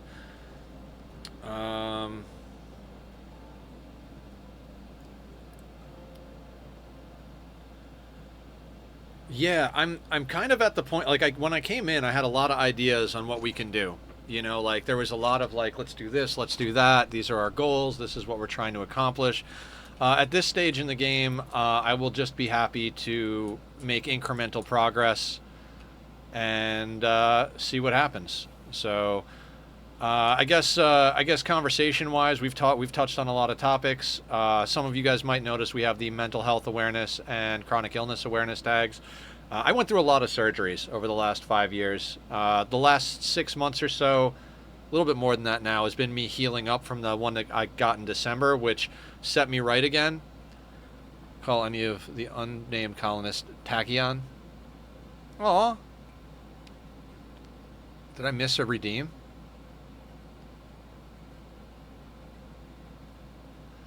Who is Tachyon? Let me look through here.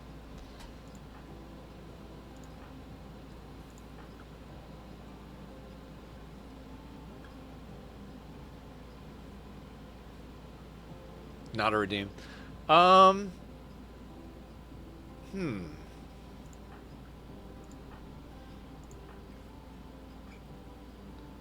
It's a hard one.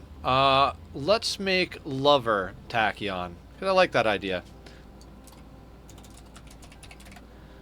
Because they're pretty, and they're good at shooting. Tachyon. His title is Vengeful Hunter. That works. Tachyon the Vengeful Hunter.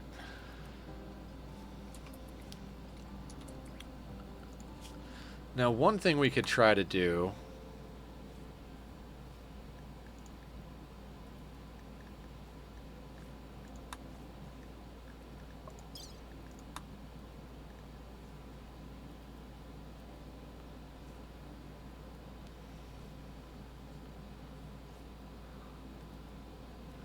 Do we do the crypto drone hack? Maybe we wait till we knock out the ideology festivals first. Aw. Thank you, Blue. I would have done it anyway without spending the points, but I appreciate the support. Okay, so we got a bionic leg. Fun when they discover that name. Yes. Okay, so install bionic leg, left leg we'll go with, and we'll do Glitter World Medicine. Where are we going to put them?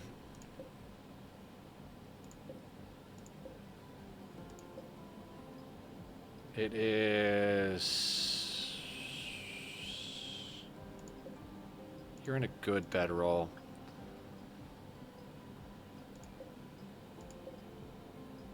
Here, I'm going to change this to hump for now.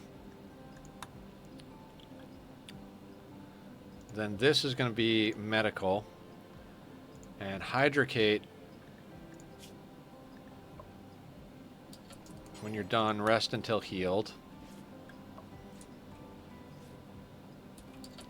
And we have Glitter World in stock. Okay, good. Mostly did it as a joke because I know that as soon as you start referring to the pawn Tachyon, the cat Tachyon will keep responding. I mean, maybe.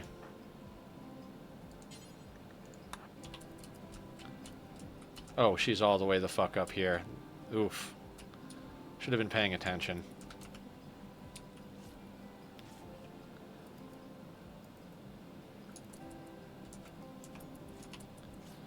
Alright, who is next up on death rest? Julie is still down, right? 2.6 days left, okay.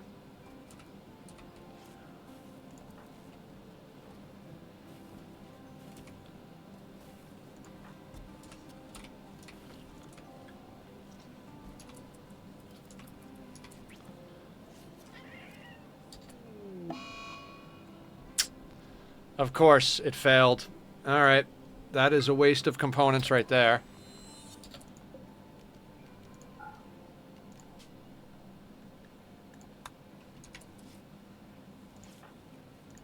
Wonderful. Well, it is what it is.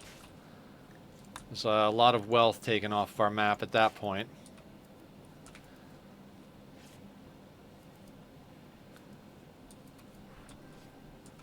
Might be a good idea to have a round of everyone hauling edge of map stuff to the base.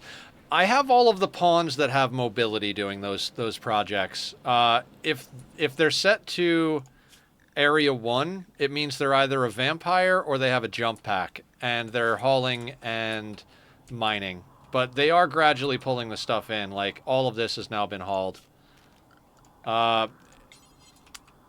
We've definitely done the grab everybody and have them haul thing, but this has been working for us. So I'm gonna keep right on this this style here.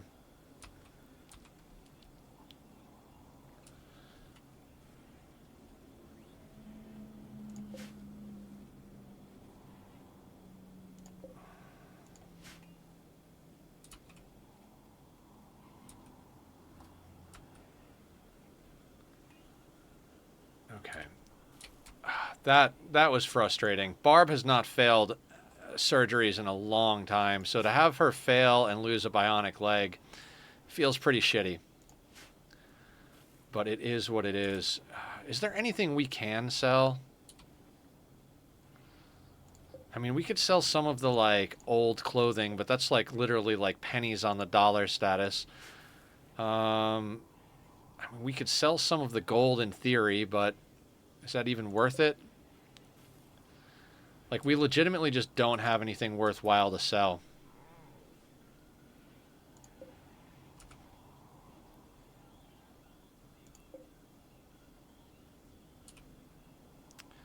I'm tempted to do a void provocation so we can start getting void research. Because we don't even have the entity containment done yet. We would literally need, like, a site stealer so they could be low, low security status.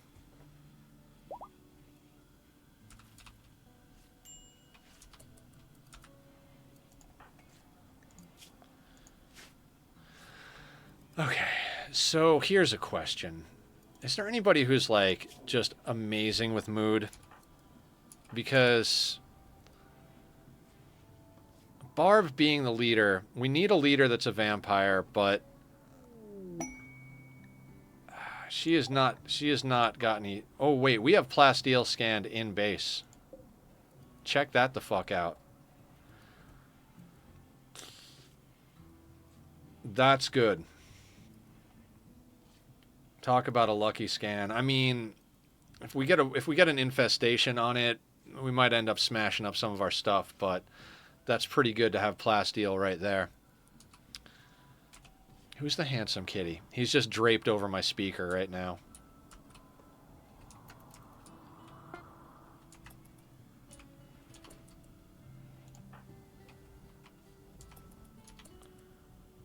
Was it Harriet that needed better pants? Okay, she got the good blue fur. But let's get her into the excellent blue fur, because I remember her not having very... Yeah. Oh, wait.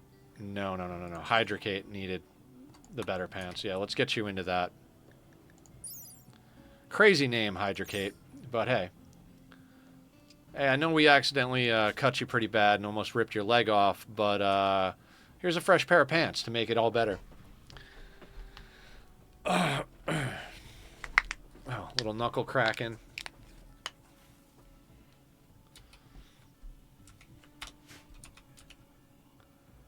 Okay, guys, I think I'm going to take another quick restroom break. I don't think I can get all the way through the next hour without needing to use the restroom.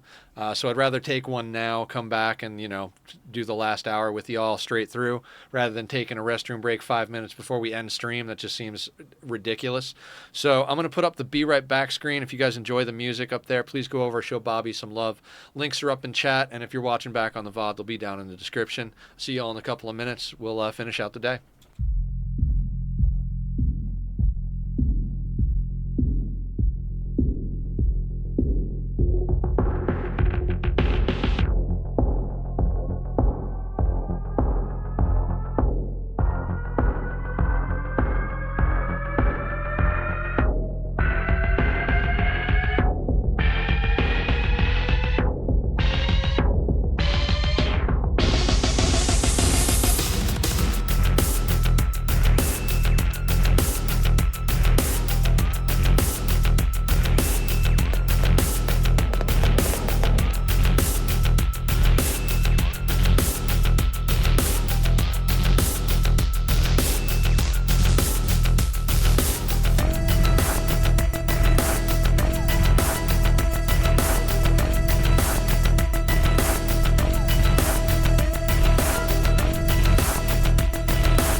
All right. I am back. And we're gaming. So, yeah, thank you all for hanging out, as usual. Thank you for coming in, new people. Thank you for returning, everybody who's been a part of the community for however long, whether it's a little while or a long while. We've got friends and family in the community now that have been here for, God, some of them for a year plus more. Some of my real-life friends come in from time to time as well, who I've known for like half my life. We've got a very active, kind, and respectful community, which is more than I ever could have hoped for. We're gradually kind of coming into our own here as far as the community goes. We've been trying to do a little bit more in the way of events. If anybody wants to play Minecraft with us, I don't jump on the server all the time, but I do play occasionally, and if somebody needs me to hop on or wants me to hop on, we have a community SMP. Squiddy is the whole reason that got started. I know Sean Ye is always on there. Sky Kid gets on a lot. Hop gets on a decent amount.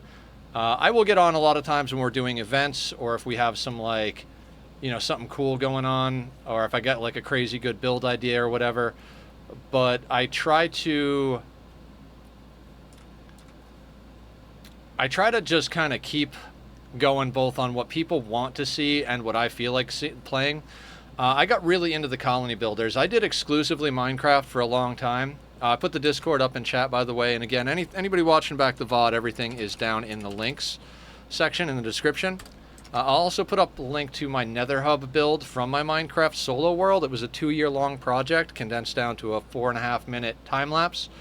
So that's up in chat right now. Again, if you link over to the YouTube, it's on the start screen. It's my most impressive Minecraft situation by a long shot. I did start another mega project at one point called Project Darkwater, and when I get back into Minecraft, I'm going to finish up digging out the area. I've got the TNT and all of the necessary tools to finish digging it. And the digging was definitely the thing that's going to take the longest. The diameter of it is 266 wide. It's an even number because it's based around an ocean temple, which is an even number. So it is a guardian farm, although by the time I actually finish that project, even if you don't count all of my like time away from the game, but time in game wise, I have more prismarine and shards than I think I will ever use in that game. So there's uh, there's definitely there's definitely not going to be nearly as much AFKing for those materials as you would think that I'm making a farm, because it's more about the build. The whole idea behind that one, the Nether Hub one, we'll start there. The Nether Hub build was something I knew I wanted to do before I even started playing Minecraft. I was very late to the party. I didn't start playing Minecraft until a little bit before the Nether update released. And I even had my world on a beta build of that update. Kind of screwed things up for a little while. Then they did a few things and wound up fixing a few of those problems, like raining underground and stuff like that. I think it stopped raining underground. Had an issue with my maps for a while. Or maybe it's still raining underground, but the maps got fixed. Whatever the case may be, that world was my baby for the longest time. Still is to a certain extent, but when I started finding games like Rimworld and Oxygen Not Included, I started kind of going in different directions. And since I had a lot of health problems that stopped me from streaming while Minecraft was the main thing, I was basically coming back to starting over anyway. So I've just been testing a lot of things out, and Rimworld has been really good for the channel. I've enjoyed playing it. What are we up to? I think we're up to like 16 or 1700 hours in Rimworld. Let me double check real quick.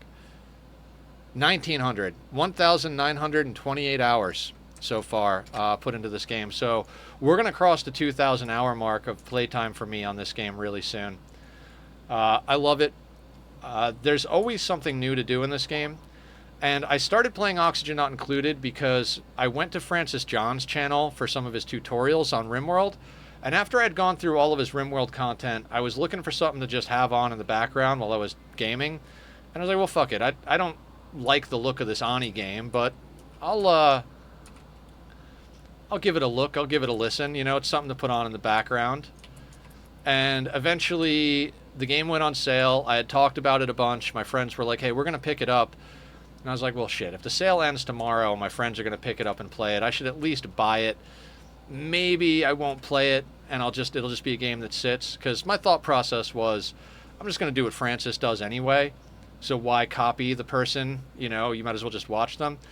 You know, obviously, in hindsight, it's like everybody plays their own way. Even if they're influenced by other people, you're going to add your own twist and have your own vibe going. So I wound up starting to play that, and I met a lot of people streaming Oxygen Not Included. So Rimworld and Ani really brought my streams to the next level. Minecraft is a small fish, big ocean type of game where I feel like Rimworld and Ani, they're more tight-knit communities.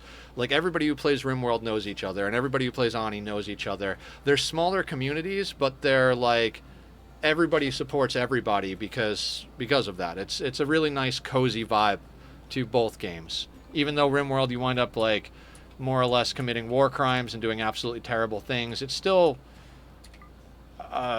as far as the community goes, it's still a very cozy vibe in that regard. So I've been enjoying that a lot. I was only streaming 5 days a week. Way back when I started, it was like 3 or 4 days a week doing Minecraft. And when I came back to doing this full time, which will be 2 years this coming November, so a little over a year and a half now, I've been doing this full time. I really played with a lot of different things. We tried different games. We tried not having game schedules.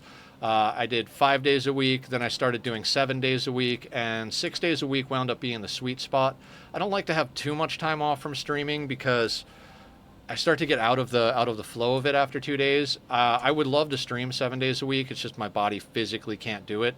On Sundays, I usually just sit here like a vegetable, just staring at videos or the wall. I always say I'm going to get on and hang out and talk with people on Sundays, and a lot of times I just wind up completely spacing out, not even like going and hanging out in other streams or anything, just like brain off doing busy work in whatever game I'm playing or, whatever the case may be. But I think I talk about often how streaming is a conversation with the community and the audience. Everybody wants to see me play games I like. I had a really bad Saturday a couple of Saturdays ago where I really just kind of hit a rage mode when it came to playing Hollow Knight.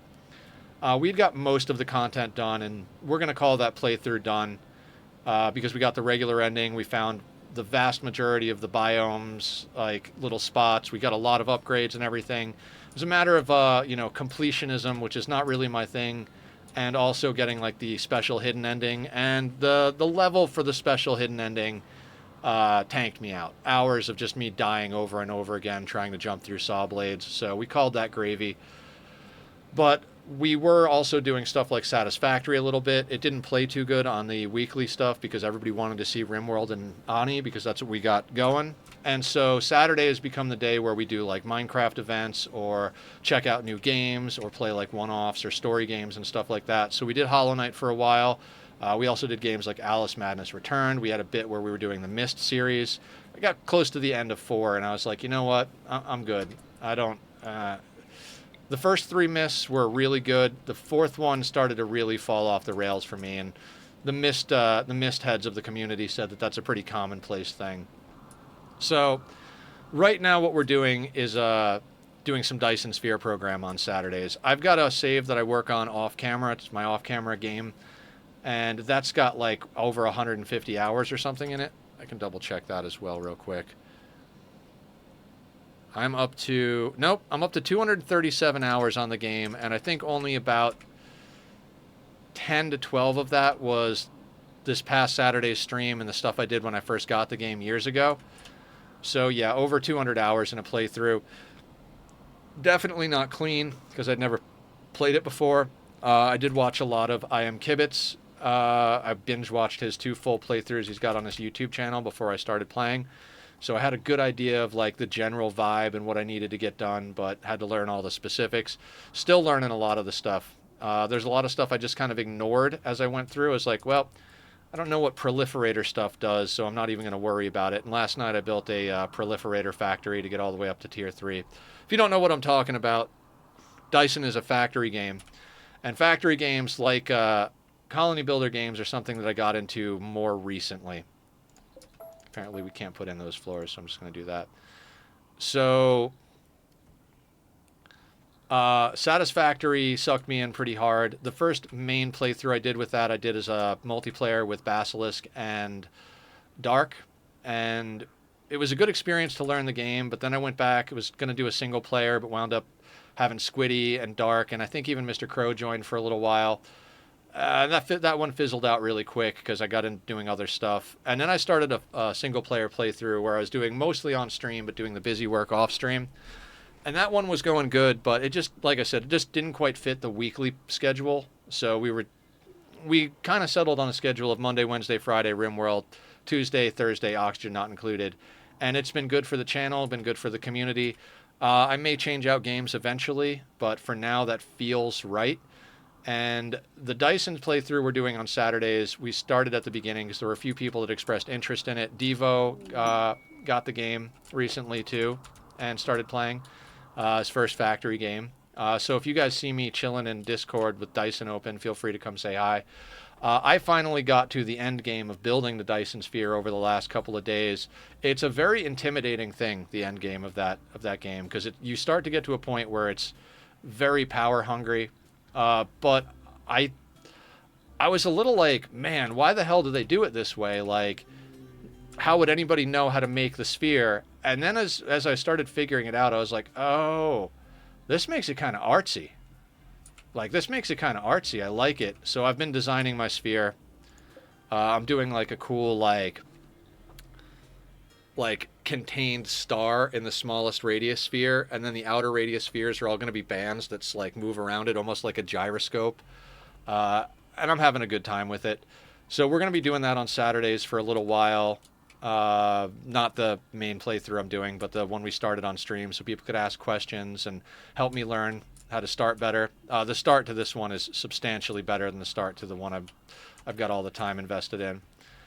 Satisfactory is releasing 1.0 on September 10th.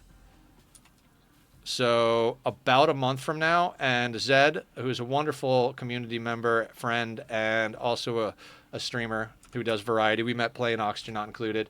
He's offered to host a Satisfactory community server for our community. We did the testing to make sure everything runs and we could log in, and it worked. So that's going to be happening when 1.0 releases. I'm not sure if it's going to release the same day. Whatever day that server launches, regardless of what the normal schedule is, I will probably stream that day, and Satis will probably take over our Saturdays at that point. So we'll probably be doing another like 3 or 4 streams of Dyson and then switching over to Satisfactory. You never know. And then every once in a while I get the bug up my butt that I want to do something extra, so sometimes I'll like do extra streams here and there. We've done streams for Magic the Gathering. We did a release event stream for Horizons, Modern Horizons 3, which I talked earlier about how I'm a little disappointed with the way they presented the game in the digital format, but still a cool series. It was a lot of fun. We did a day of whatever we did. I think it was Ani. Then I took a dinner break and we did like a 3 or 4 hour stream of Magic. It's not completely out of the question that I might do something like that again in the future, but Magic and me always have an up and down relationship. So there are times when I'm like obsessed with Magic. It was my off-camera game for a long time until I found Dyson. Not a long time, like several months. But all in all, I go back and forth between it. So we might do any number of things. There's a lot of games I have on my wish list that we might do on Saturdays. I still haven't done a playthrough.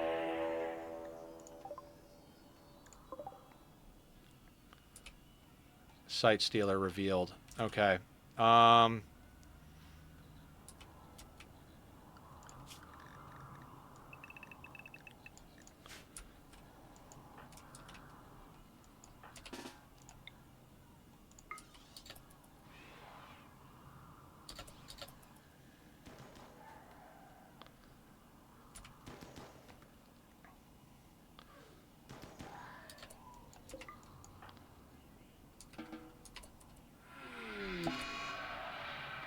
Yeah, Sight Sealer shrieks. Okay. Let's get everybody inside the walls.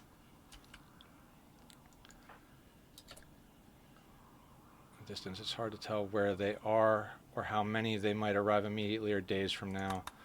All right, Kaba.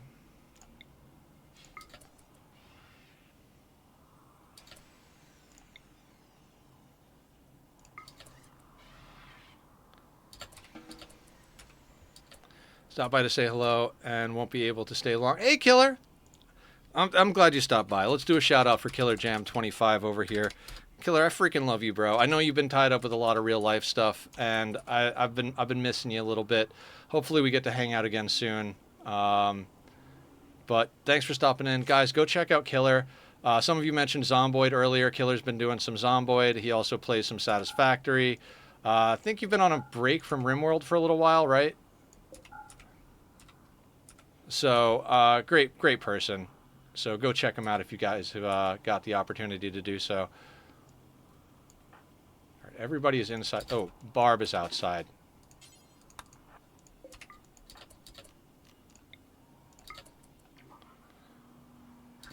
Let's get everybody inside. Been more on zombie murder games? Hey, a little bit of zombie murder is great. All right, let's do the... For anybody who doesn't know, your greater than, less than keys allow you to toggle through your colonist and it'll jump to them. So we got everybody within the walls. Let's kind of puts us... I don't mind being stuck in here. We got plenty of food. We've got a bunch of steel and materials to do stuff. So realistically, it's not the worst thing in the world. Name a colonist forever wants it. Thank you, Killer. Guys, Killer has been kind enough to donate a name redemption to anybody here. So if you guys are hanging out and you want to rename one of the colonists, first person to throw up the name gets it, I suppose. Pete, Kaba, Harriet, Shu, and Hydrocate, and Eugene are all up for names. I think Grump is as well. I don't think we named Grump. Blue had me rename one of our pawns Tachyon, so this is Tachyon. Kincaid, BD, Mr. Ben, Mila, Barb, Julie, Maker, and Humph have all been named. Maker came in as Maker, and then Blue wanted to name them something, and we wound up going all the way back to Maker. But we're going to consider Maker named.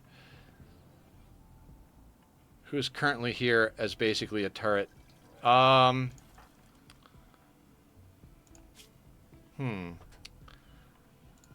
would have been Tachyon, I think, but Pete over here.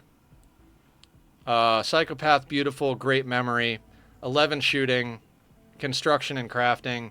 They're not. We'll probably keep them not as a shooting specialist, but they're like a shooting specialist in spirit, if that makes any sense.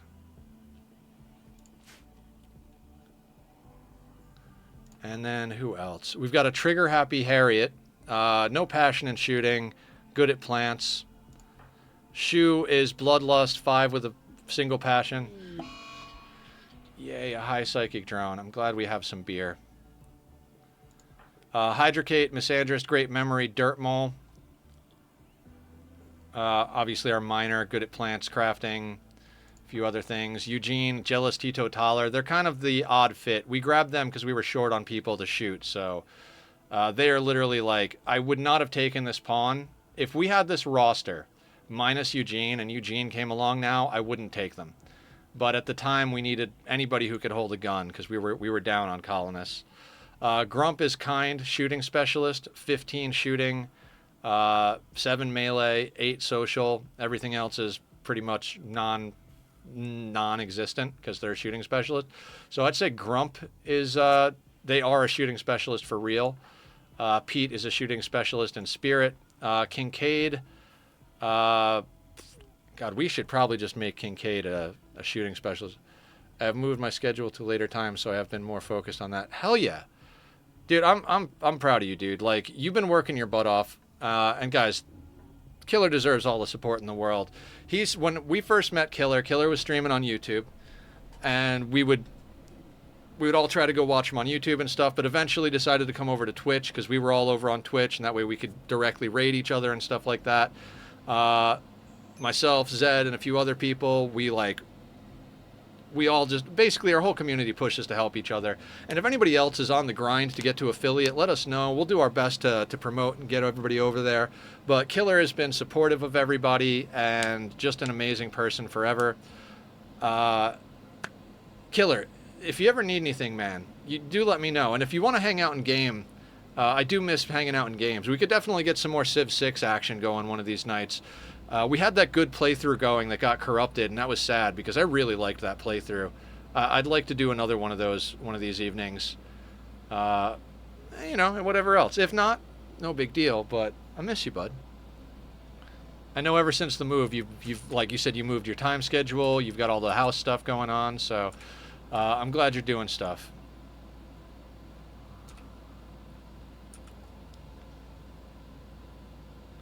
But yeah, we got about another little less than half hour here. I wonder. We don't even have the tech to put down an invisibility detector.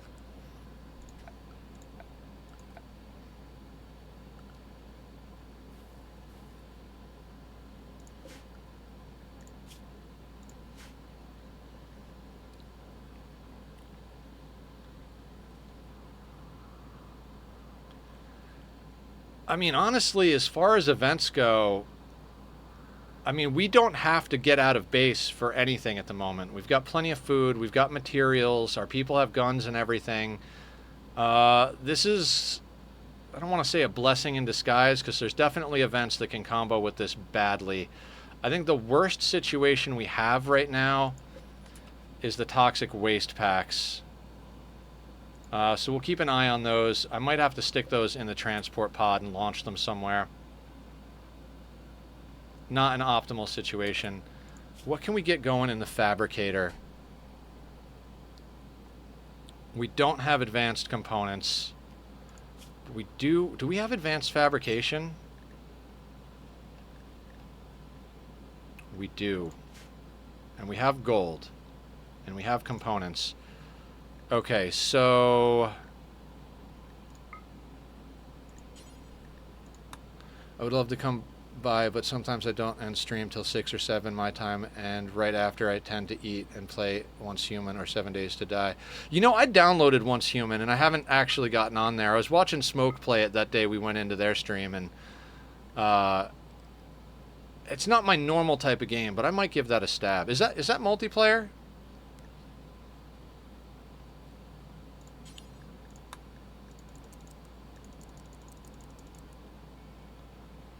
I might have to give that a go. It's just I've been so addicted to Dyson.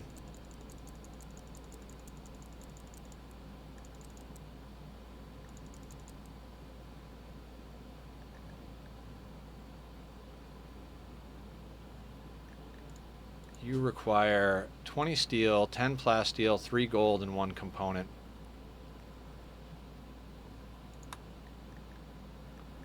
Let's make that 4.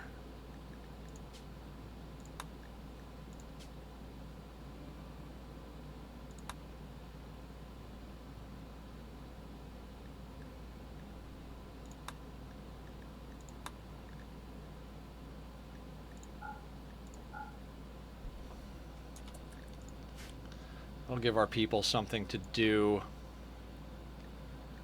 All right, I guess,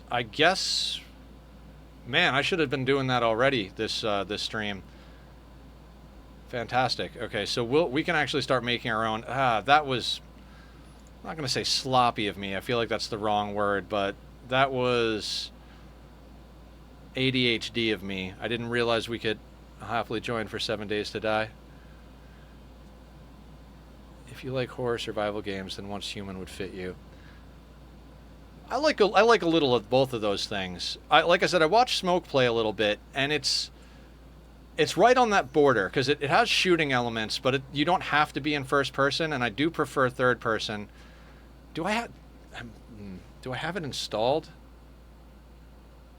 I know I downloaded it, but I might have uninstalled it. You know what? Let me reinstall it. I'm going to hit that right now. Once Human is free, by the way, to anybody out there who's curious what we're talking about. I might give it a stab.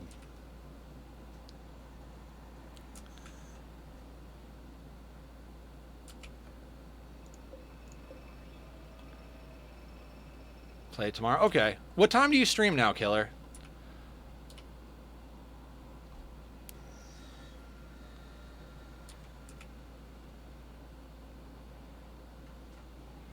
Because you know me, I'm going to be streaming Ani noon to 6 tomorrow, but if you're going after Ani, maybe I'll hop on Once Human and come hang out in your stream. Or if you're playing earlier or something. I have a hard time getting up early nowadays, but...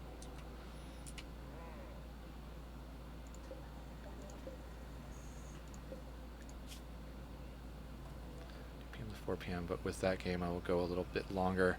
And you're 2 hours ahead of me? Like, what time is it for you right now? It's 5:30 for me. 1 hour. Okay, so you'll be finished probably around the same time as me. Are you going to be playing after stream too, or you switch over to something else or whatever after stream? So like I said, I miss you, dude. I really enjoyed our playing Palia together. I kind of did everything that can be done in Palia. I know they've got a couple of updates. That was kind of my chill, like, farming, Stardew-ish type game. But I did so much of that game. I grinded that game so hard.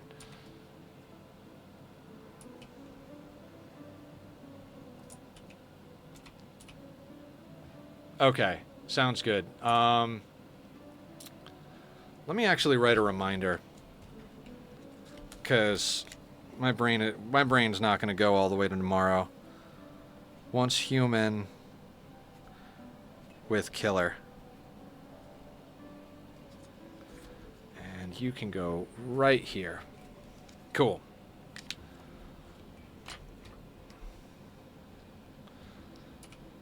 Okay, so we've got sight stealers kicking around outside somewhere. We're basically stuck inside at the moment. So we're just going to kind of work on our team while we're in here. We've got beer in the thing. What's the status on this stuff? 37%. Is anything just starting over here? Okay.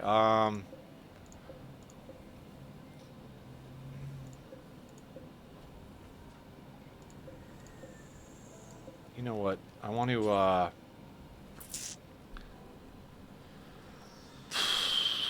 what was I going to plant? Dye. Yeah, let's plant a basin of dye just to continue getting our people set up here. Mila is upset because high psychic drone. Makes sense. Totally makes sense. Not much we can do about that. You can hear them screaming outside.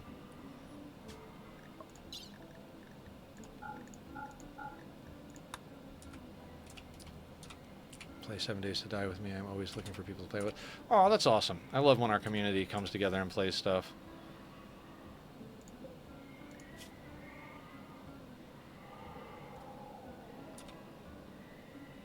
I am tempted. You know what? I am going to knock out another assault rifle.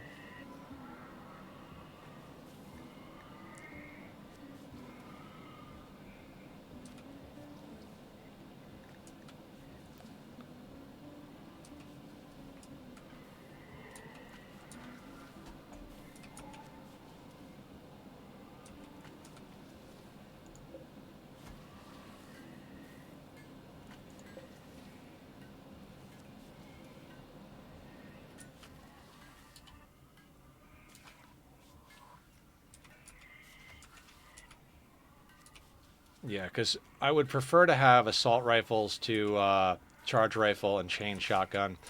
Bank doesn't spend a lot of time on map, but when he is on map, I want him to be able to compete with everything. I mean, his skills are still reasonably low. They came to us. I think Bank is not only our only creep joiner, but our youngest pawn. Everybody else is in their 40s and 50s. Harriet's 22. Shu is 24. Most other people are 40s and 50s. We've got a pretty old curve on the colony this time around. Barb would be terrible if she wasn't a vampire. Like, so much. Barb was such a project pawn. There's always at least one pawn per run that winds up being a project pawn. One that's like, in theory, they would be good, but they've got scars or missing pieces or they're old. And then you wind up getting to a certain point where you're like, okay, visitors. Okay, well, we'll be able to see what we're working with at this point. Let's see how many sight stealers jump them. In fact,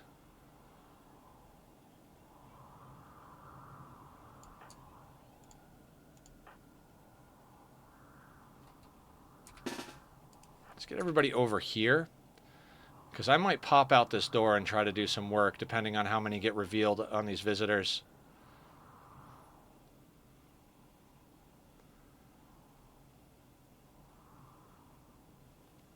Because the sight stealers will go for them.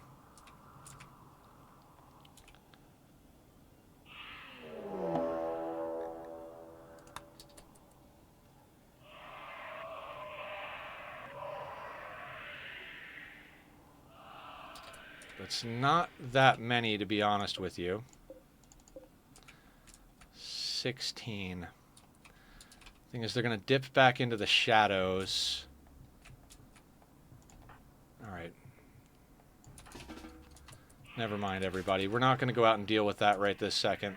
Oh, yeah, more come out. Okay, fair enough.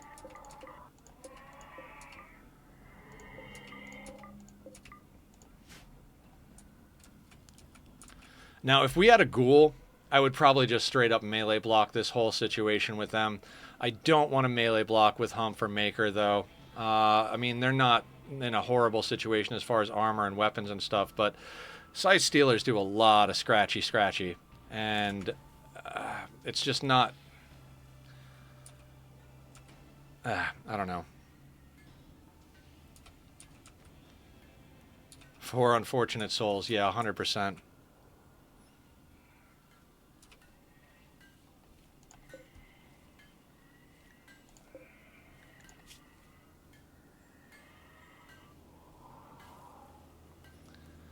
Oh, Hydrocate is working on the advanced components. Mr. Ben is working on... Okay, so what's Hydrocate's crafting at? 8. It's not a bad thing to have them working on that stuff, so... All right. I can't sit... I keep trying to get into a comfortable position, and I keep sitting in a way that's cutting off circulation to my foot.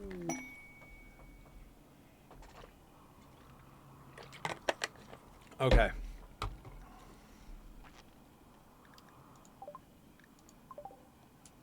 Not too far. I mean, I guess we just chill inside, keep scanning, keep working on stuff. If the waste packs become an issue, we'll start dumping them into the pod and shooting them off map. I mean, we don't have infinite resources in here, but we've got 958 steel, 9 slag chunks. Was this part of the steel? Yeah. So we've got a little bit of stuff. We've got some work we can do, so we'll put a little juice on it and keep things going right along here.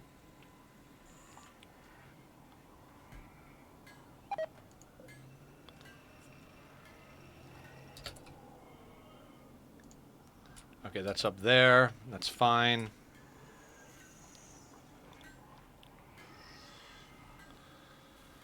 Yeah, so we're very much at a spot where this playthrough is starting to feel like a more standard Rimworld playthrough now that we've got all this stuff knocked out. Okay, all the ones that are cloth, we can put you back to... I'm going to say, hold on. Most of you back on rice. We'll leave 2 of them on cloth for the stuff we need to make here. Because we need cloth for our flak, and we need cloth for face masks. Not that face masks are great, but every little bit counts when you're playing on sea ice.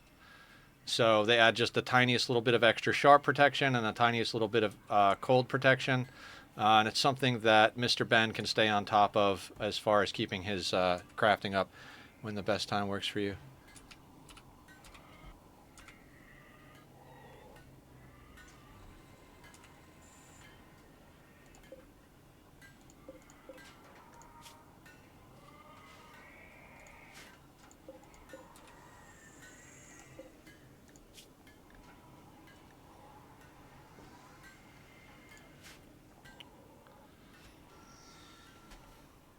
Yeah, I guess we just go. I'm so used to being nervous about things that it's hard for me to imagine, like, going fast. Psychic drone is ending. Perfect. It's more or less all we needed. Ooh, exotic goods passing nearby. That is a good call for us. Not that we have a lot of stuff to trade, but maybe we can offload a few things.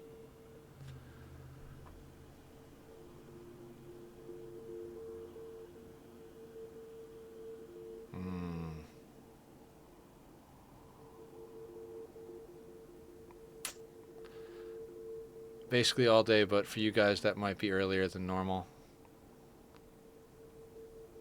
Yeah, Blue's on all the time. I don't think Blue sleeps.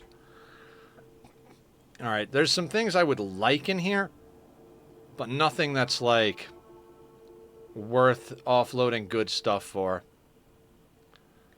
If we sold our packaged survival meals, that would be $500. Is there something for around 500 that we need?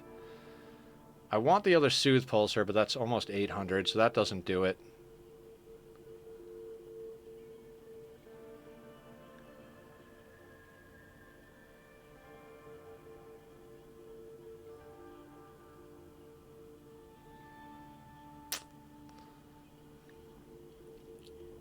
Unfortunately, no. I mean, in theory, we could... Yep. We're just going to call that, we're going to call that a no. We tried.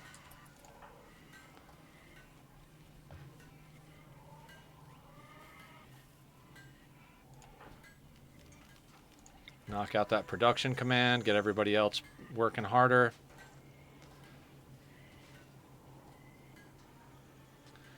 Mighty Clock has actually to be fall asleep shortly after you stop streaming, so 2 a.m. for me. Oh, crazy. Well, thank you for staying awake for stream.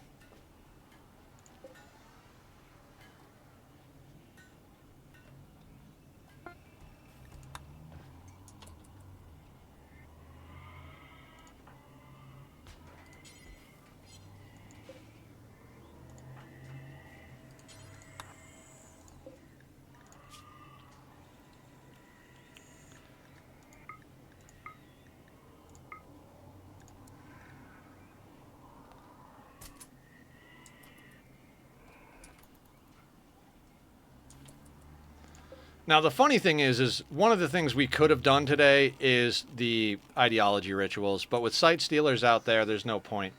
If we get joint events, they're just going to get killed by the Sight Stealers. So,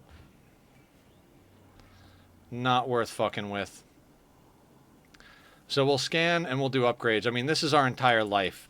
I mean, this is our map, but everything we do is here, other than, like, the drills and stuff. So, yeah.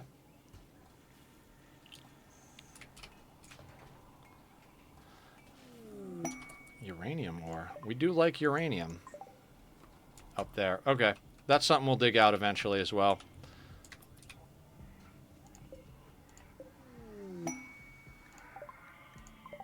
Ooh, steel close. That's good. That'll be the next one we go to when we finish this one up. We've got plasteel here. Hell yeah. Hell yeah.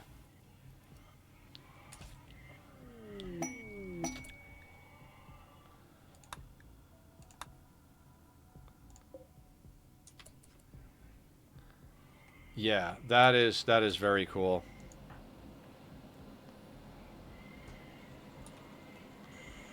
Masterwork cloth face mask. It's just marriage is on between Julie and Eugene. Julie is married to everybody. Her husband died, and she's like, "Fuck it. Who wants to get married?" Plasteel, Blue. We have plasteel in the middle of base. So, awesome sauce. Plasteel here, steel here, and we've got jade over here if we need to do some pretty. Pretty much everything is concrete floors now. If we hadn't been choked from our drill by the Sight Stealers, we'd probably already have this outer area concrete as well. Is the refrigerator concrete? Hold on.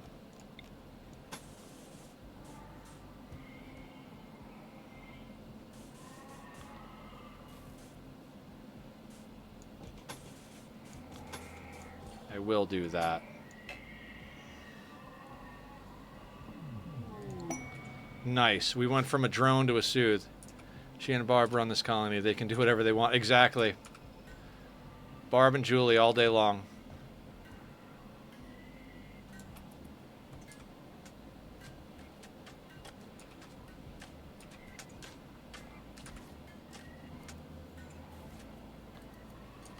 Pete needs a hat.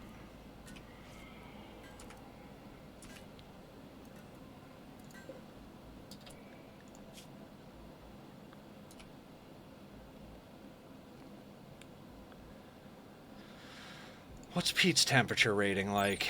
Negative 106. So what I think we're going to do...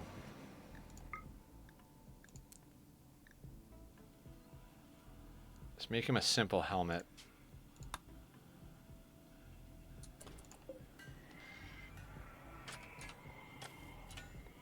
Somebody upgraded their flak, which is good.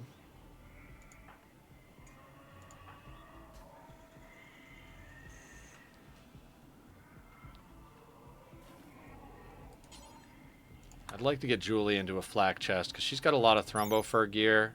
So yeah, she can afford to not have the thrumbo fur corset. And then I think it was Harriet. Let's get you into the thrumbo fur corset. Yeah, that'll sort her out a little bit better. We'll get Pete into this simple helmet that Maker's making.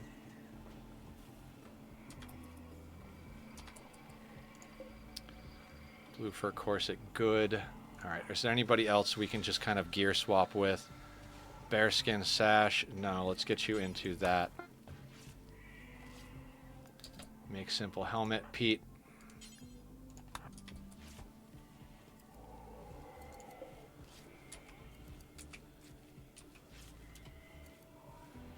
You know what, I should have left a few of these. Okay, so 2 of you are cotton. I think 2 cotton will do for now.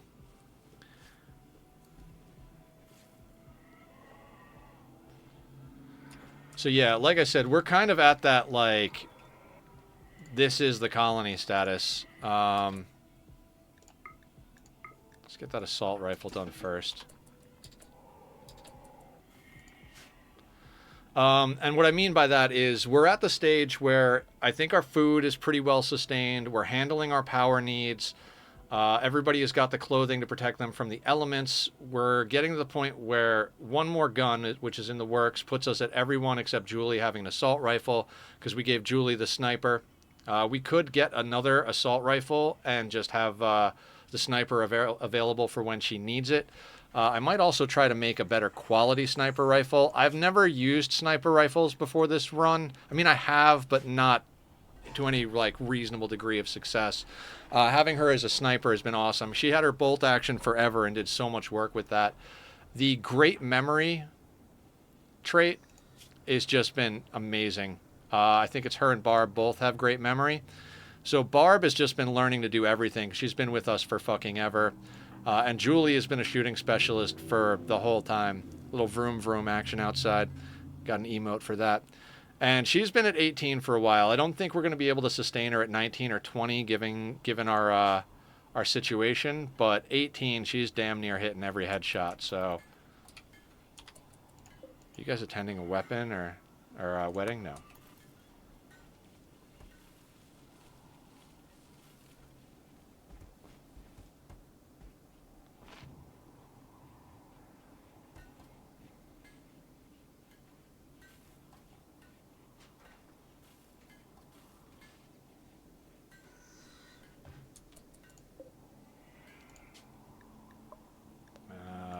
I'm going to put the waste packs in the transport pod. Once they finish doing this.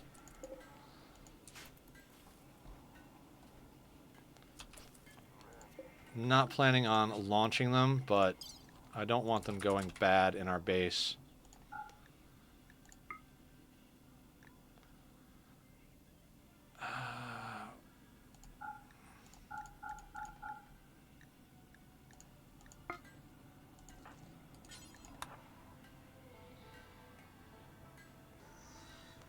Now, it's seeing the other ones up here, so I hope we load in all of the stuff that we've got over here real quick.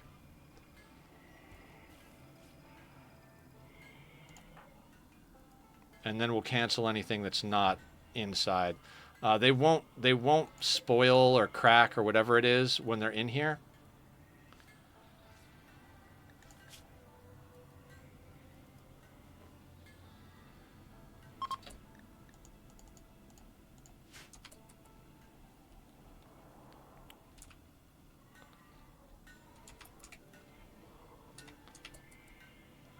We've got some dye. I keep trying to dye people's clothing as like whoever needs the mood the most, but so I've kind of been prioritizing our newer colonists since they weren't around for all the parties, but at this point everybody's party buff is worn off, so whatever it is, I suppose. We could, in theory. You know what? Yeah, let's do a couple of basins of dye. We've got the food to kind of mess around a little bit right now. You know, famous last words and all that, but we are overproducing food, so we might as well produce some stuff that could get us other little advantages. I feel like every piece of mood we can eke out is an important one. I'd like to get a little bit more wood and get an additional keg or two down for making beer, but at the moment we seem to be pretty on top of it for the one barrel. Like, the beer is going to come out of there soon. We've got a little bit of hops left.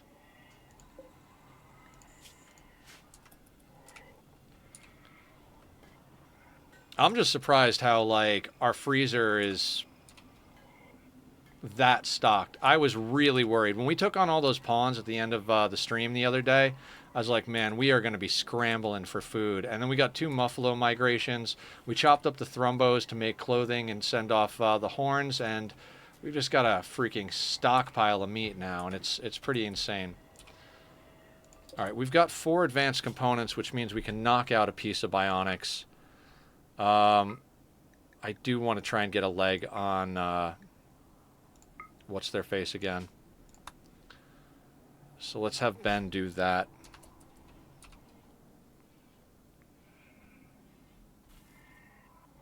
And I think we have enough power on board that we can smelt down a few things. Sometimes I like keeping slag around because you can't accidentally make slag into things or waste it. Masterwork assault rifle. Pete, that's got your name on it. This weapon bears a depiction of Katsumi Mr. Ben Cervantes inscribing his name on a corset with a satisfied expression on his face. 10 clowns gaze in awe. The work makes the viewer... Okay, we don't get to read it. It's fine. There were clowns.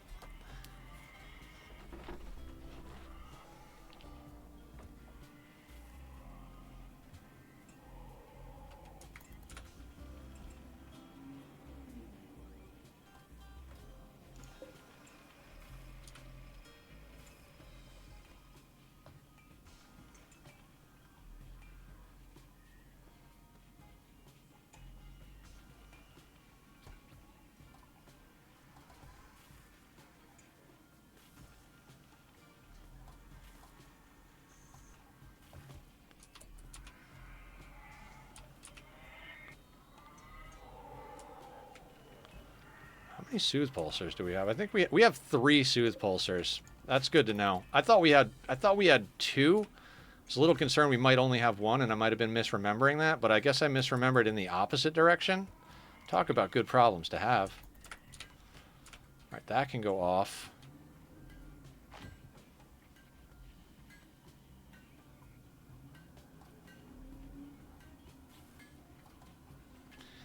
What is our cleanliness in here? Slightly dirty,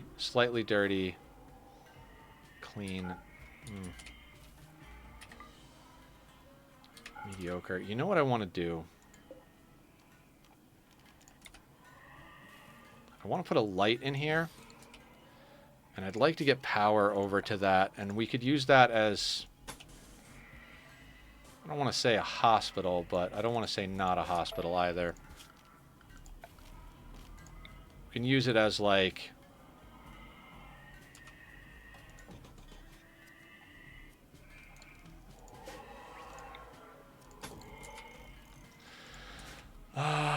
that being said... How much does a bedroll? I think it's 45... 40. We don't have 40 thrumbo fur, but we've got 40 cloth.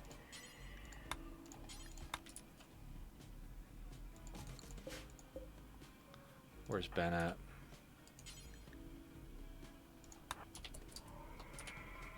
Now, Ben is a construction specialist, so even though... Or a crafting specialist, so even though Ben is not as high a level as Barb, I'm going to have him build the bedroll. Just because that extra level might put him ahead of... might put it ahead. Legendary bedroll. Alright, so that's going to be our hospital.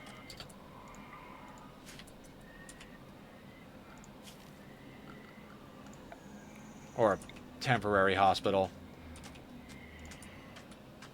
Didn't have those corners in the home zone. Okay.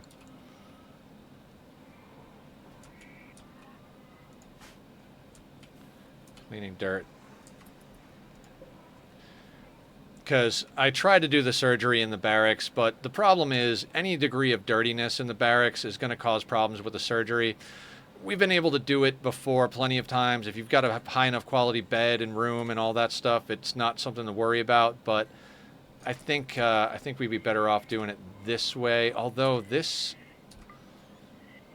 zero cleanliness, this is zero cleanliness. Okay, so having a tile floor.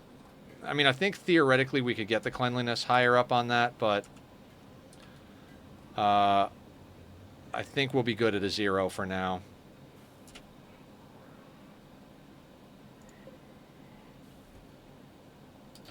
Why are there clowns? Yeah, right. I thought about that. Like, I don't have an issue with clowns, but I know a lot of people do.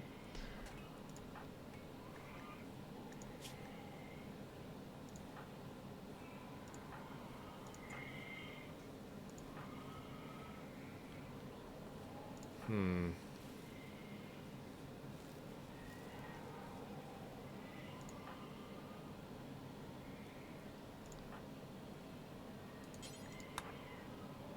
Get Pete a flak vest because it's a huge improvement over that cloth sash. And I believe, yeah, Pete's good because they've got Thrumbo for a parka. I've never really been like, man, I hope we get some more Thrumbo events on any map other than this, but I do kind of hope we get some more Thrumbo events. Just clowns on her corset. That just sounds ridiculous. It was clowns on a gun, though. It was on an assault rifle.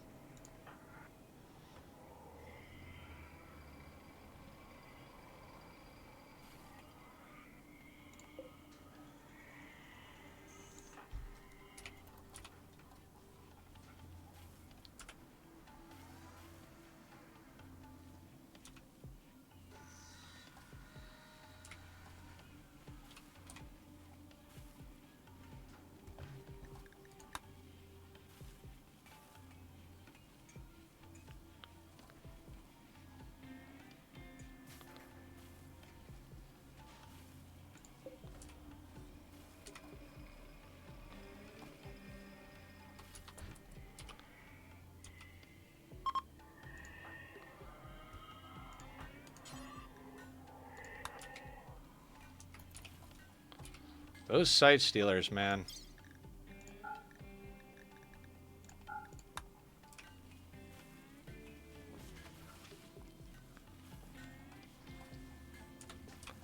What an insane playthrough. Just what an absolutely insane playthrough. I thought we were going to lose so many times. I mean, it's still entirely possible. You never know with Randy, especially on like hard settings and like difficult maps and everything, but that is just bonkers. Right, Bionic leg is good. Hydrocate, where are you? Are you fully healed up? You are. Okay. Let's give you another chance. Install bionic leg, left leg. Rest until healed.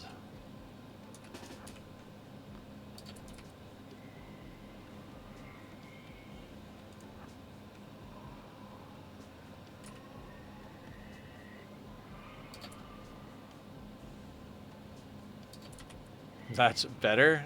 I don't know. Clown gun?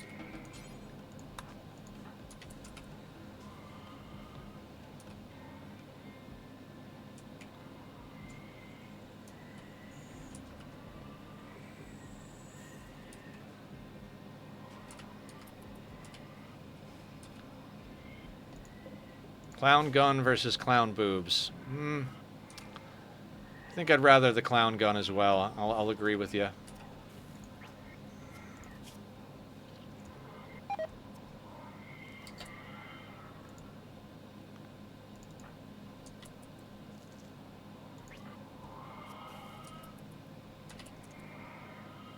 Okay, so you've got a bionic leg.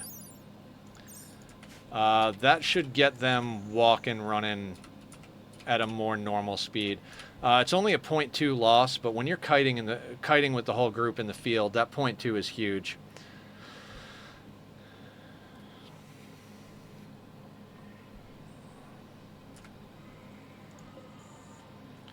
Excellent flak.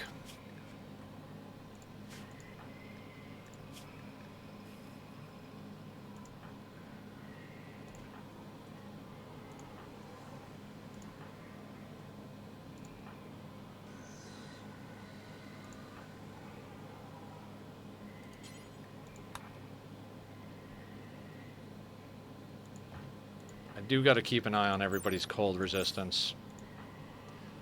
See, this is one of those things where, like, we were talking about Rimhut earlier. I wouldn't mind having the cold resistance down here for this playthrough, just because it's something that I'm constantly checking.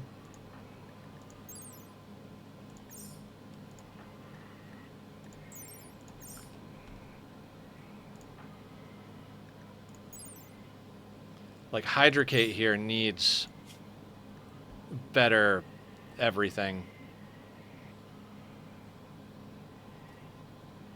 Like I said, they'll be fine through the spring and summer and all that, but...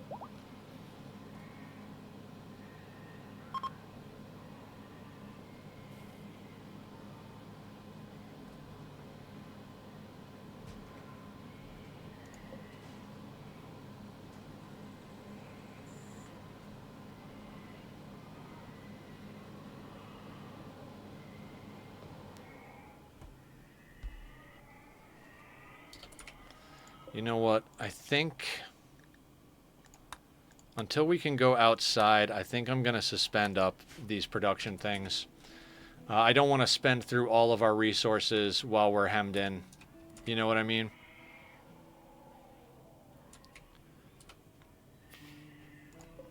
And I think I'm going to throw down another bedroll out of blue fur.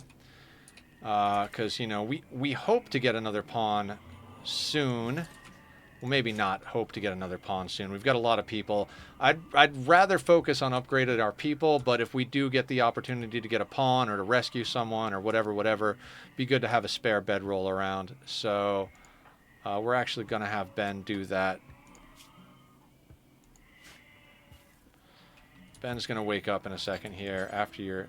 Missing. Oh, it's 40 blue fur? How much blue fur do we have? Less than... Why did I think we had more?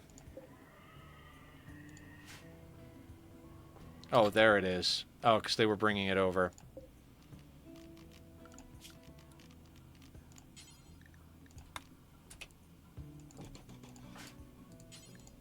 There we go.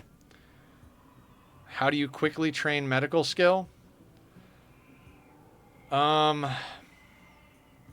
You could beat up a prisoner. You could... I mean, most of it's good on prisoners. You could install and uninstall a wooden hand over and over again. I mean, all of it requires medicine. You could have them extract and put hemogen over and over again.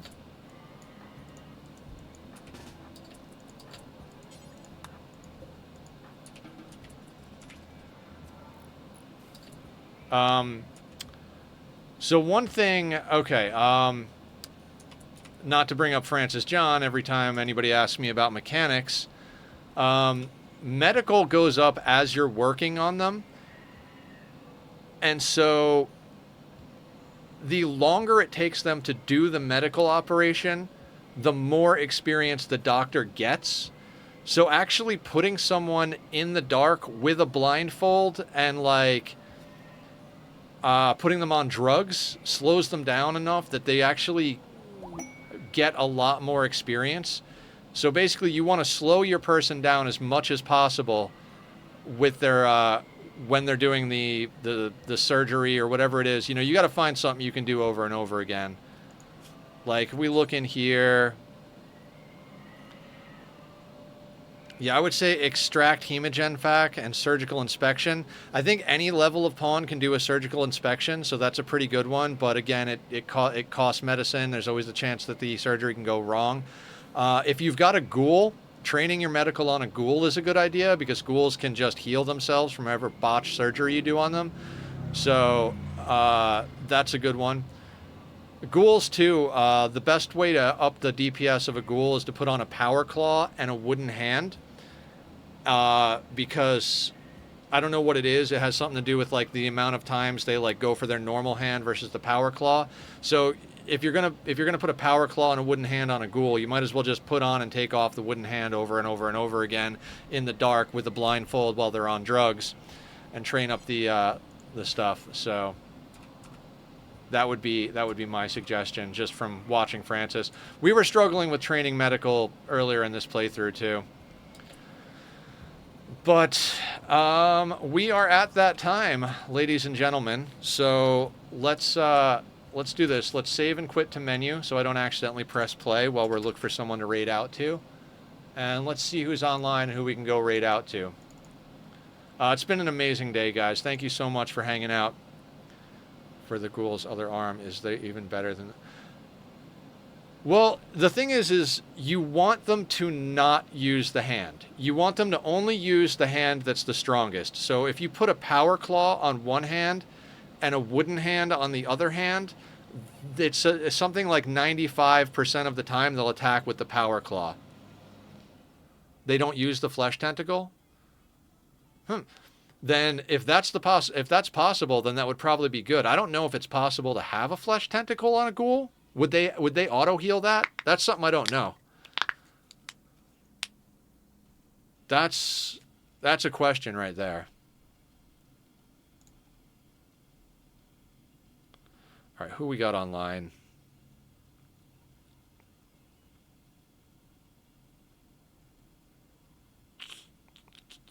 You know what? Let's raid over to Julie. Her pawn is kicking butt, and she always comes in and says hi. She's doing oxygen not included, and she is in full cat mom mode from what it looks like here. But let's go say hi to Julie. I know it's not Rimworld, but we like to support our friends and family here. So we're going to raid over there, say hi to her and her kitty.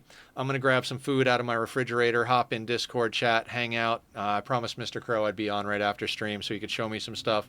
And I'll be getting into some Dyson post-stream. So thank you all for a wonderful day. Take care of yourselves. Be well. And I'll see you tomorrow for some Ani. Bye.